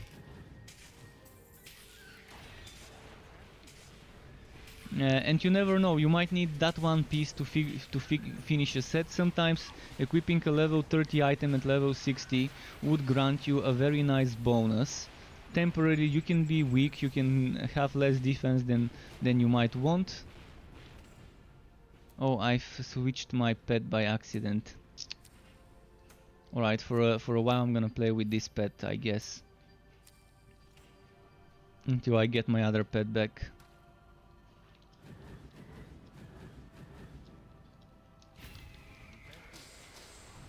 But yeah, sometimes equipping even a level 1 item would be nice. Also, if a set item has evasion or block chance instead of defense, it's just as good on level 1 as it is at level 60. You're not gonna get more evasion or block chance on a level 60 legendary than you will on a level 1.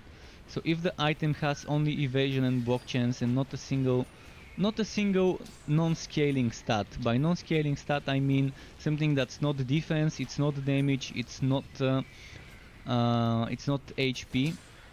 So defense, HP, damage change. The higher the level of the item, the higher it is. But things like crit chance versus SWO, duration of a certain skill, crit chance, crit damage, damage to a certain skill with percent, block chance, evasion, percent damage, those are just as good at level 1 as they are at level 60. Denvis 90, thank you very much for the follow to you as well. Welcome to the Struck Club too. So a level 1 armor that gives you evasion and block chance is something you might wanna keep. It could last you a long time if it doesn't have defense, HP or anything else that's scaling based on level. You have 7% defense reduction, then you need to change certain things. If you have 7% damage reduction, you're gonna have a bad time on ridiculous, or even on hard. Even on practice, you could have a bad time with only 7%. You can save the items because you never know when you might need them, so keep them, but don't wear them. Because you never know when you're gonna need that one item. There's one item I would always suggest keeping, and that's the Celestial Gauntlets. On the Dusk Mage, Celestial Gauntlets, until you get a better version, just keep it, because that's one of the biggest boosts of DPS the class can get. Especially if you pair it with another 2 pieces of the Celestial set to get double the bonuses. I've had cases where I would get Celestial Gauntlets around level 10 and I would keep them until level 40 something or 50 something until I get another piece of the item. Sometimes I would wait until level 60 before I get another piece.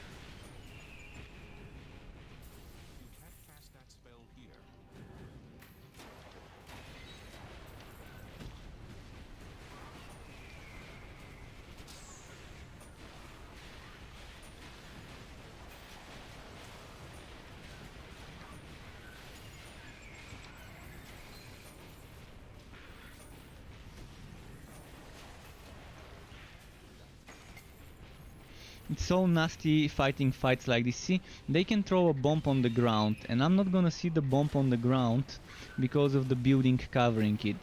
You're gonna see the enemy, you're gonna see yourself and the pet, but you're not gonna see the AoEs. See, this AoE you can't see it behind the building. I would much rather see this building turn transparent instead of showing me some shadow highlights.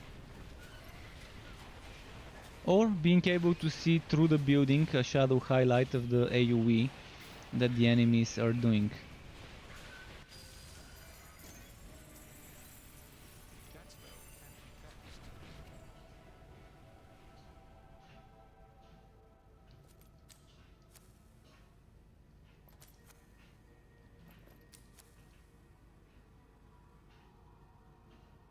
Gearwork, let's get it.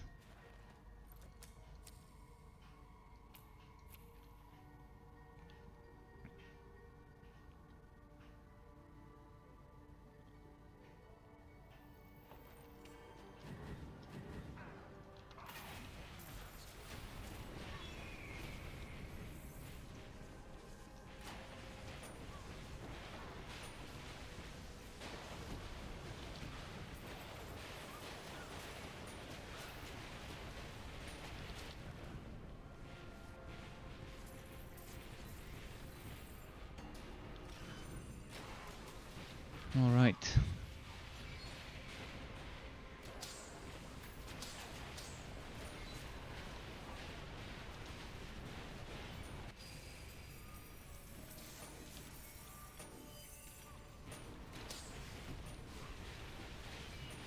So you can see this content, the map works, it's like an extra side content, it's not the main end game. But whenever you're falling behind on the levels and you want to catch up to the Fazir, you can just run a Mapworks scroll and get some extra XP.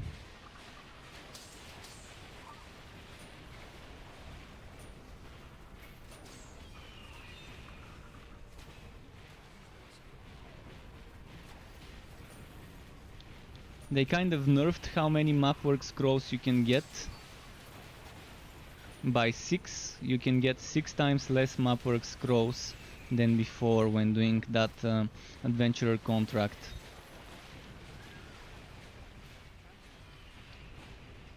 Felix Foley says this game is already full. I'm thinking it's too small. Well, it's ready for launch. Yeah, there are some more things I would like to see in the game as well. I would like to see more end game, but it's big enough to be considered a full game. It has enough content any other game had when it launched. It has more content than Path of Exile had when it launched. It has more content than Grim Dawn had when it launched. From what I can remember, it's been a while since Grim Dawn and Path of Exile launched. So don't compare it to games that have been out there for years. It's not fair comparing. It's like comparing a 1-year-old to a 7-year-old and saying this guy's too short. Well, of course, it's a fucking infant. It's not gonna be as tall as a 7-year-old. So yeah, a game that's been out there for 6, 7, 8 years. You can't compare that one that's just launching now to a game that has had years of development. It's just not reasonable to expect a game that's just launching to have as much content as games that have been there for years. But remember how much content Diablo 3, Grim Dawn, Path of Exile and Titan Quest and other games had on day one when they launched. If you remember this, then compare the current state of this game with that. If you want a reasonable comparison. You can compare it to Last Epoch, because Last Epoch is still in early access. And it's worth comparing that game to Last Epoch. Yeah, Last Epoch has a lot of stuff to offer right now. If compared to this game. But this game is in a very nice state. There aren't that many bugs. I'm not gonna say there are no bugs, because I know there are some bugs that I would like to see fixed. But the bugs that remain in the game are not game progression breaking. It's mostly bugs with certain skills, certain procs, things like that, but you have a lot of working things to do. It's not like a Wolcen. This game is far from Wolcen when it comes to how ready it is. Everything has been tested. Everything has had extensive testing done on it by players and developers and whatever else does testing. There were 3 layers of testing. 1 layer internal developer testing, 2nd layer very early access to me and few other people. I think it was 16 of us that were getting early testing feedback. So whenever there was a new major change, such as the relic subclass, such as the Fazir's dungeon, they were letting us play it on a private test server. Then this is layer number 2. Layer number 3 is the public test server, and after those 3 layers, then it's the live server. So everything goes through internal testing, extra testing from the private test server, then a week or 2 of testing on the public test server that everyone can access if they have the game, and finally after that is the patch going to the test to the regular live server of early access. They're probably gonna keep this for big updates. They might as well again ask that group of people for extra testing, but the public test realm would remain, and I think between patches, right before big updates, they would probably open the test server for a week or 2 to give everyone time to test big updates as well. And I like this way of handling things. How many other games do you know that in early access use public test servers? That's normally something that launched games do. If Wolcen did something like this and gave people like 1, 2, 3 weeks of testing of all the new content between beta and launch, it wouldn't have ended up disappointing so many people.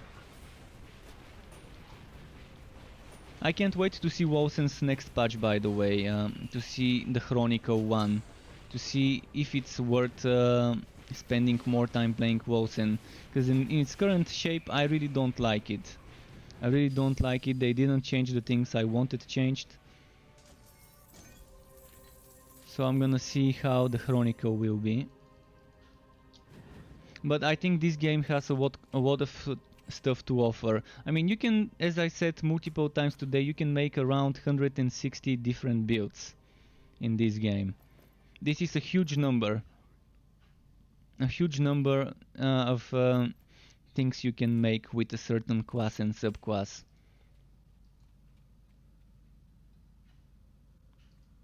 Yeah, from what they're saying, it's gonna be seasons, but they might do something like Path of Exile, and with every season add new type of content, something new, something special. We'll see what Chronicle 1 will be. My problem with Wolsen was not the lack of content, it was the lack of working things. The socketing rerolling system, terrible. The drop rates, terrible. The drop rates of materials to reroll your sockets, terrible. The socketing rerolling system was promising us so much control. Then what do I get? I put 3 green gems and I get the affixes of a red gem. I put 3 red gems and I get the affixes of a blue gem, which was not supposed to happen. It was completely broken. I was better off putting 0 gems and just rerolling my items without any sockets inside them. It was just terrible. And yeah, the drop rates were bad, the XP rates. My biggest problem with Wolsen is the XP rates from an MMO 20 years ago. The XP rates after level 80 or after level 81 in Wolsen belong to MMOs from 20 years ago.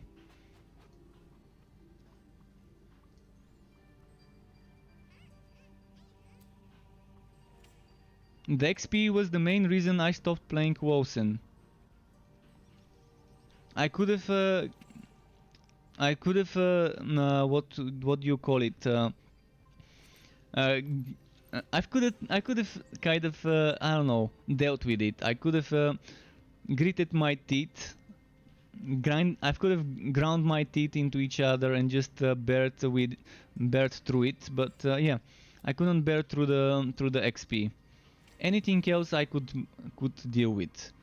The broken skills, the lack of viable build variety for the high-end game, the bad drop rates, the bad consumable drop rates for the orbs, I could deal with that, but the XP is my biggest problem. If they're gonna make me start over and level up every season, they better have improved the XP. So I'm gonna give it one more try, one more chance. If I reach level 80 and I think the XP is terrible, I'm not gonna return anymore to Wolsen. That's kind of it. I wouldn't mind playing it a bit more after they rebalance certain things and after they improve the XP, but yeah. And I'm a person who has played Wolsen since it was called Umbra. I think week 1 or week 2 after the game started early access on Steam, I got it. So you can see how my disappointment is this bad, because I enjoyed Wolsen Alpha more than Wolsen Beta, and I enjoyed Wolsen Beta more than Wolsen Launch. So it's been a downward spiral of the game getting worse and worse for me by the decisions they're making. I mean, if they stuck to their original idea with the open world, with waypoints, like a Diablo 2 style exploring, instead of the mobile progression, where you do one zone and then you can't get back to it after you start doing endgame. If they did a Grim Dawn open world exploration like the original version in the alpha was, and if they stuck to that idea where you can combo different elements and effects. For example, in the alpha, if an enemy was standing in water and you hit it with a lightning spell, it would take extra damage due to conductivity. And you had those side zones that you can enter, like dungeons, like the Den of Evil in Diablo. You could enter there, kill some enemies, exit and be on your merry way to the next waypoint or to the next dungeon. That's how it was. That's why I actually bought Wosen back in the alpha, because they were promising to have a game with next-gen graphics, with the CryEngine, with some weird mechanics that that are very fun to observe and combine. And it looked like a Grim Dawn with better graphics and with weird mechanics and skills. Well, it didn't end up being that. When they scrapped the alpha and made alpha 2.0, which they called beta, just so people don't get confused, it was so bad.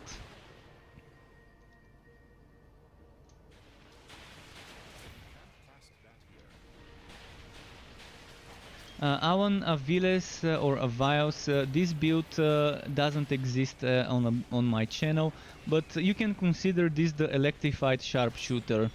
It's one version of the Electrified Sharpshooter. Right now the only difference between this and the Electrified Sharpshooter is I'm using Onslaught instead of targeted strikes.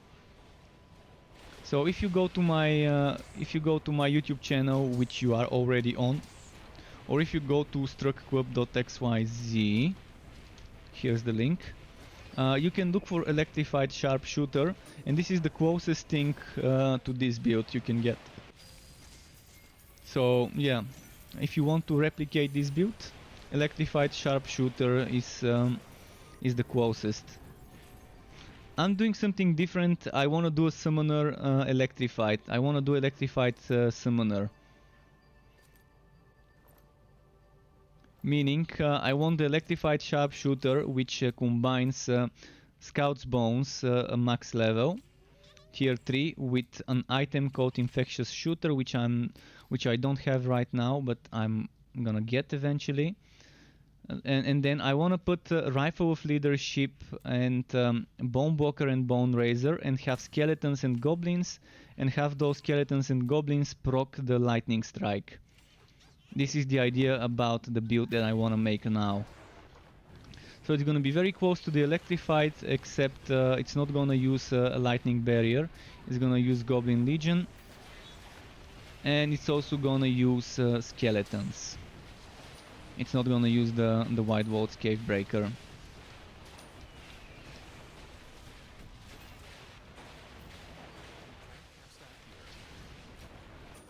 But yeah, Electrified is very close to this. It's like 90% the same build, 10% difference. But that 10% difference makes it feel like a slightly different build. In fact, it makes it feel like a summoner build once I get the items. But I need 3 items. 3 items are needed to get this. Bone Razor, Bonebwalker, and Infectious Shooter.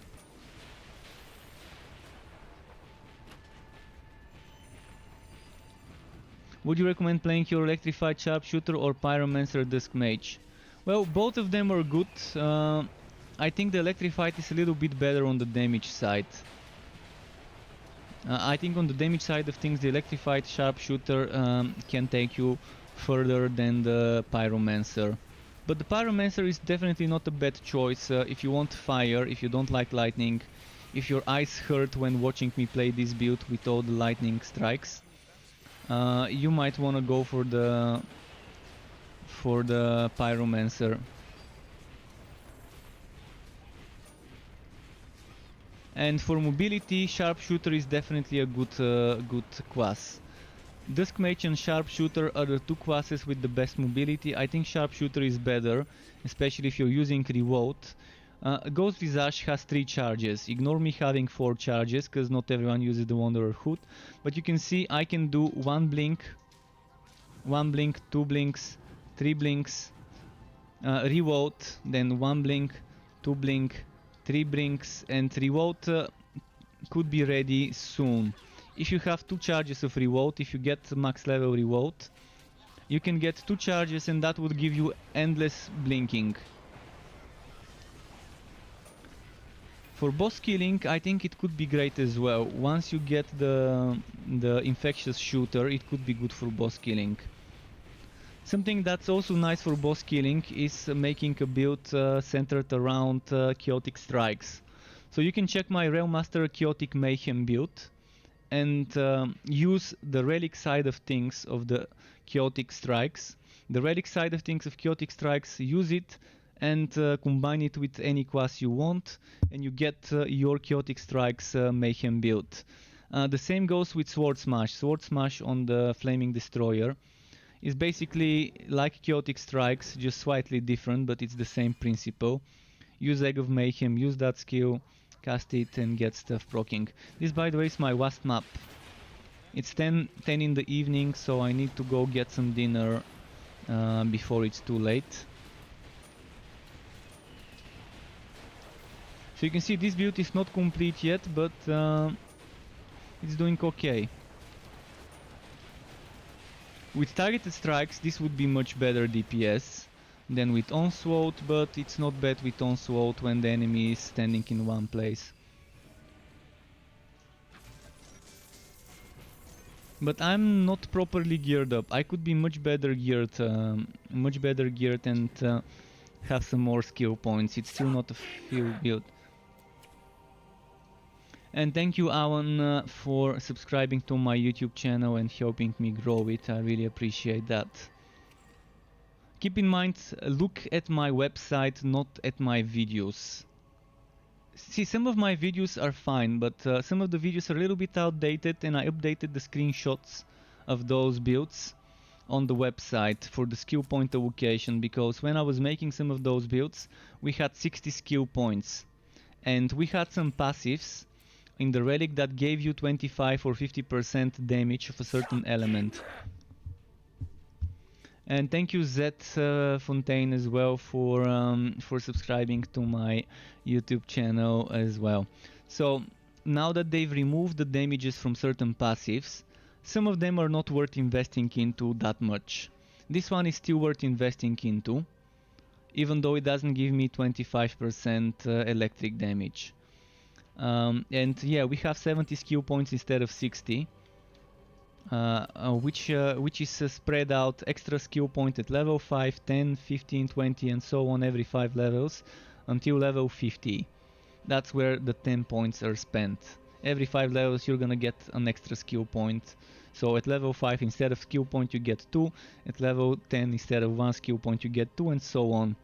So some of those builds, when I made them, the video has been made when we had the passives for extra damage and when we had 60 skill points. But if you scroll down to the bottom of my website version of those builds, you're gonna see the updated screenshots and the way I suggest spending the skill points after those changes. But yeah, thank you Struckwub for watching. This is gonna be it for today. I'm just gonna quickly open those because you might be wondering what is he gonna get from this gear bundle. So another snack with stick. This is like the middle finger of drops. But yeah, thanks again for watching. There's gonna be more tomorrow. Keep it cool until next time, and good luck from me and goodbye.